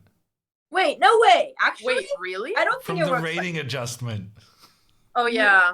Oh, FIDE gave a rating adjustment to everyone under 2,000. No, but that actually works super good in your favor, Andrea, because the tournament started in February, so you're playing with your 1,700 rating, and if these games had happened March 1st instead, your opponents would be rated the same because they didn't adjust people at 2,000, but your rating got adjusted by like 120. So this is working out very well for you. That's pretty chat, awesome. We're trying to make the Olympic team for Canada together. I've played in the past, and Andrea hasn't yet. So like maybe we can make it as sisters, Chat, like we could imagine us on a team together. That could be so exciting. Slightly terrifying, but exciting. Oh, my favorite comment in chat today was that I'm the 8-year-old of this tournament, and it made me really happy. Aww. I'm excited to for once be the underrated kid and not be losing to the underrated kid. Haha, sweet revenge. No, that would be cool. How long do you think you can keep getting these 60-year-olds? Well, actually, he was 69 on the dot today. 60 to 60. I think 69 is my lucky number because my first opponent, she was 20. Well, you know what? I lost that game, but she also had a 69 in her rating. There's just a lot of 69s. But tomorrow tomorrow the games are gonna get really tough, so we shall see. Yeah. Well, I feel great. I can't believe you had dinner without your big sister. I was really hungry because I gave all my chicken to Dina and I just had soup You'd for like a breakfast. little friend to go with me to dinner, But Andrea. there's Dina. Okay, Bobo, thank you so much for the subs. Thank you so much. Sorry, I was really hungry after my game. Chess needs more events with 3 players. You could play with Hikaru or Magnus. That would be a very funny team. I don't think that would happen, but it would be funny. And Hammer. We need to put Hammer on our team one of these days. I was honestly very entertained eating dinner alone, just watching the stream and the VOD. You smell a little cakey. I told you I had 2 cake pops. Andrea is the 8-year-old. Thank you, Kyla. Well, okay, tomorrow's gonna be a very hard day. Tomorrow, I will probably have like who knows what rated opponent. What's the odds that Alex and I get paired against each? Because then we have the same amount of points. What color were you? I have black tomorrow, I think, because I had white. It's not gonna happen tomorrow since you both won. But if you both made a draw, I think maybe you would play against each other. And that would be maybe if you both lose tomorrow, you could play against each other. But right now, you're both doing so well that you're just gonna be playing higher rated players, the both of you. So you need to do a little bit worse if you want to play against each other. I would rather we keep winning. That would be cool. I think that's chat's opinion as well. Yeah. I was so proud of my game today that I wanted to do a game recap, but we kind of rage quit those. Yeah, but now we slept more and, now maybe it's time. Well, actually, I was really, really sleepy today, but tonight I'm going to get some rest. I've been going to bed at 4 a.m. every single day. Yeah, we need to stop that. So we need to fix our sleep schedule. It's hard. I'm still jet lagged, but we're trying. I'm going to show this on stream. I have a surprise. I'm going to go get it from my room. I got a surprise. Stay right there. Actually, give me my phone in case I get lost again. No, I want to see chat. I don't remember how to get back. You know how to get back. I mean, if I don't make it back. You'll make it back. Okay, I have a surprise for everyone. Oh, gosh. Andrea has a surprise. I don't know whether to be excited, scared, or both. Gerber, we're not doing a recap. Okay, she went the wrong way. It's okay. Hammer, was I ever winning in the endgame while we wait for Andrea? Yeah, pretty much all the time. Oh, cool. Was H4 just a blunder? Yeah. After H4 it's a draw. Yeah, I figured. After I played it so quickly, I was like, why did I play so quickly? Yeah. I hear her, she's running. Okay, so. Okay, here comes a surprise. Wow, we haven't done exercise in a long time. I'm out of breath. Okay, don't look. So, I'd like you to cam this and go full screen. So, when we were Are you saying she's gonna change the format of her video? I'm not sure I'm prepared for that. No, she'll just flip the camera. Actually, no, this is fine. Mm-hmm. So, before I give my gift, I would like Alex to agree to us wearing it. Did you get us matching shirts? I got us matching something, but I would like you to pinky promise that you will wear it with me to one of the games this tournament. Okay. Okay. All right, what did you get us? So, chat, as you know, I have no baggage and no clothing. And I went to the mall, and let me say, shopping was the most depressing experience here ever. There was absolutely nothing. All I got was the shirt for little $2 Did you not from like H&M. my clothes you've been However, borrowing? they were okay. They're just not. I'm not. What do you mean they're okay? I'm not saying that I'm more fashionable. I just have more taste. But bullshit. However, I did find one good thing at the mall, and I thought of my sweet sister. And today seems like a victorious day. Okay. And I would like us to wear these matching to our games. Okay, what are they? Close your eyes. This is. Don't look yet. I don't like that laugh. Don't look yet. Don't look. You know what? It'd be. So, you guys don't know us that well, maybe, but back in the day, we used to listen to a lot of Russian Village Boys. Did you get us Adidas tracksuits? We have always memed about showing up to a chess tournament in full Adidas tracksuits. So I got us matching Adidas tracksuits. Open your eyes. One for you and one for me. Oh, did you get the tops too? Yes. Well, this is the jacket and this is the pants. Adidas. I think just imagine how. Oh my god, I should have got one for Dina. I'll have to go You back. can get one for Well, Dina, I was the with one Dina. Russian in our group.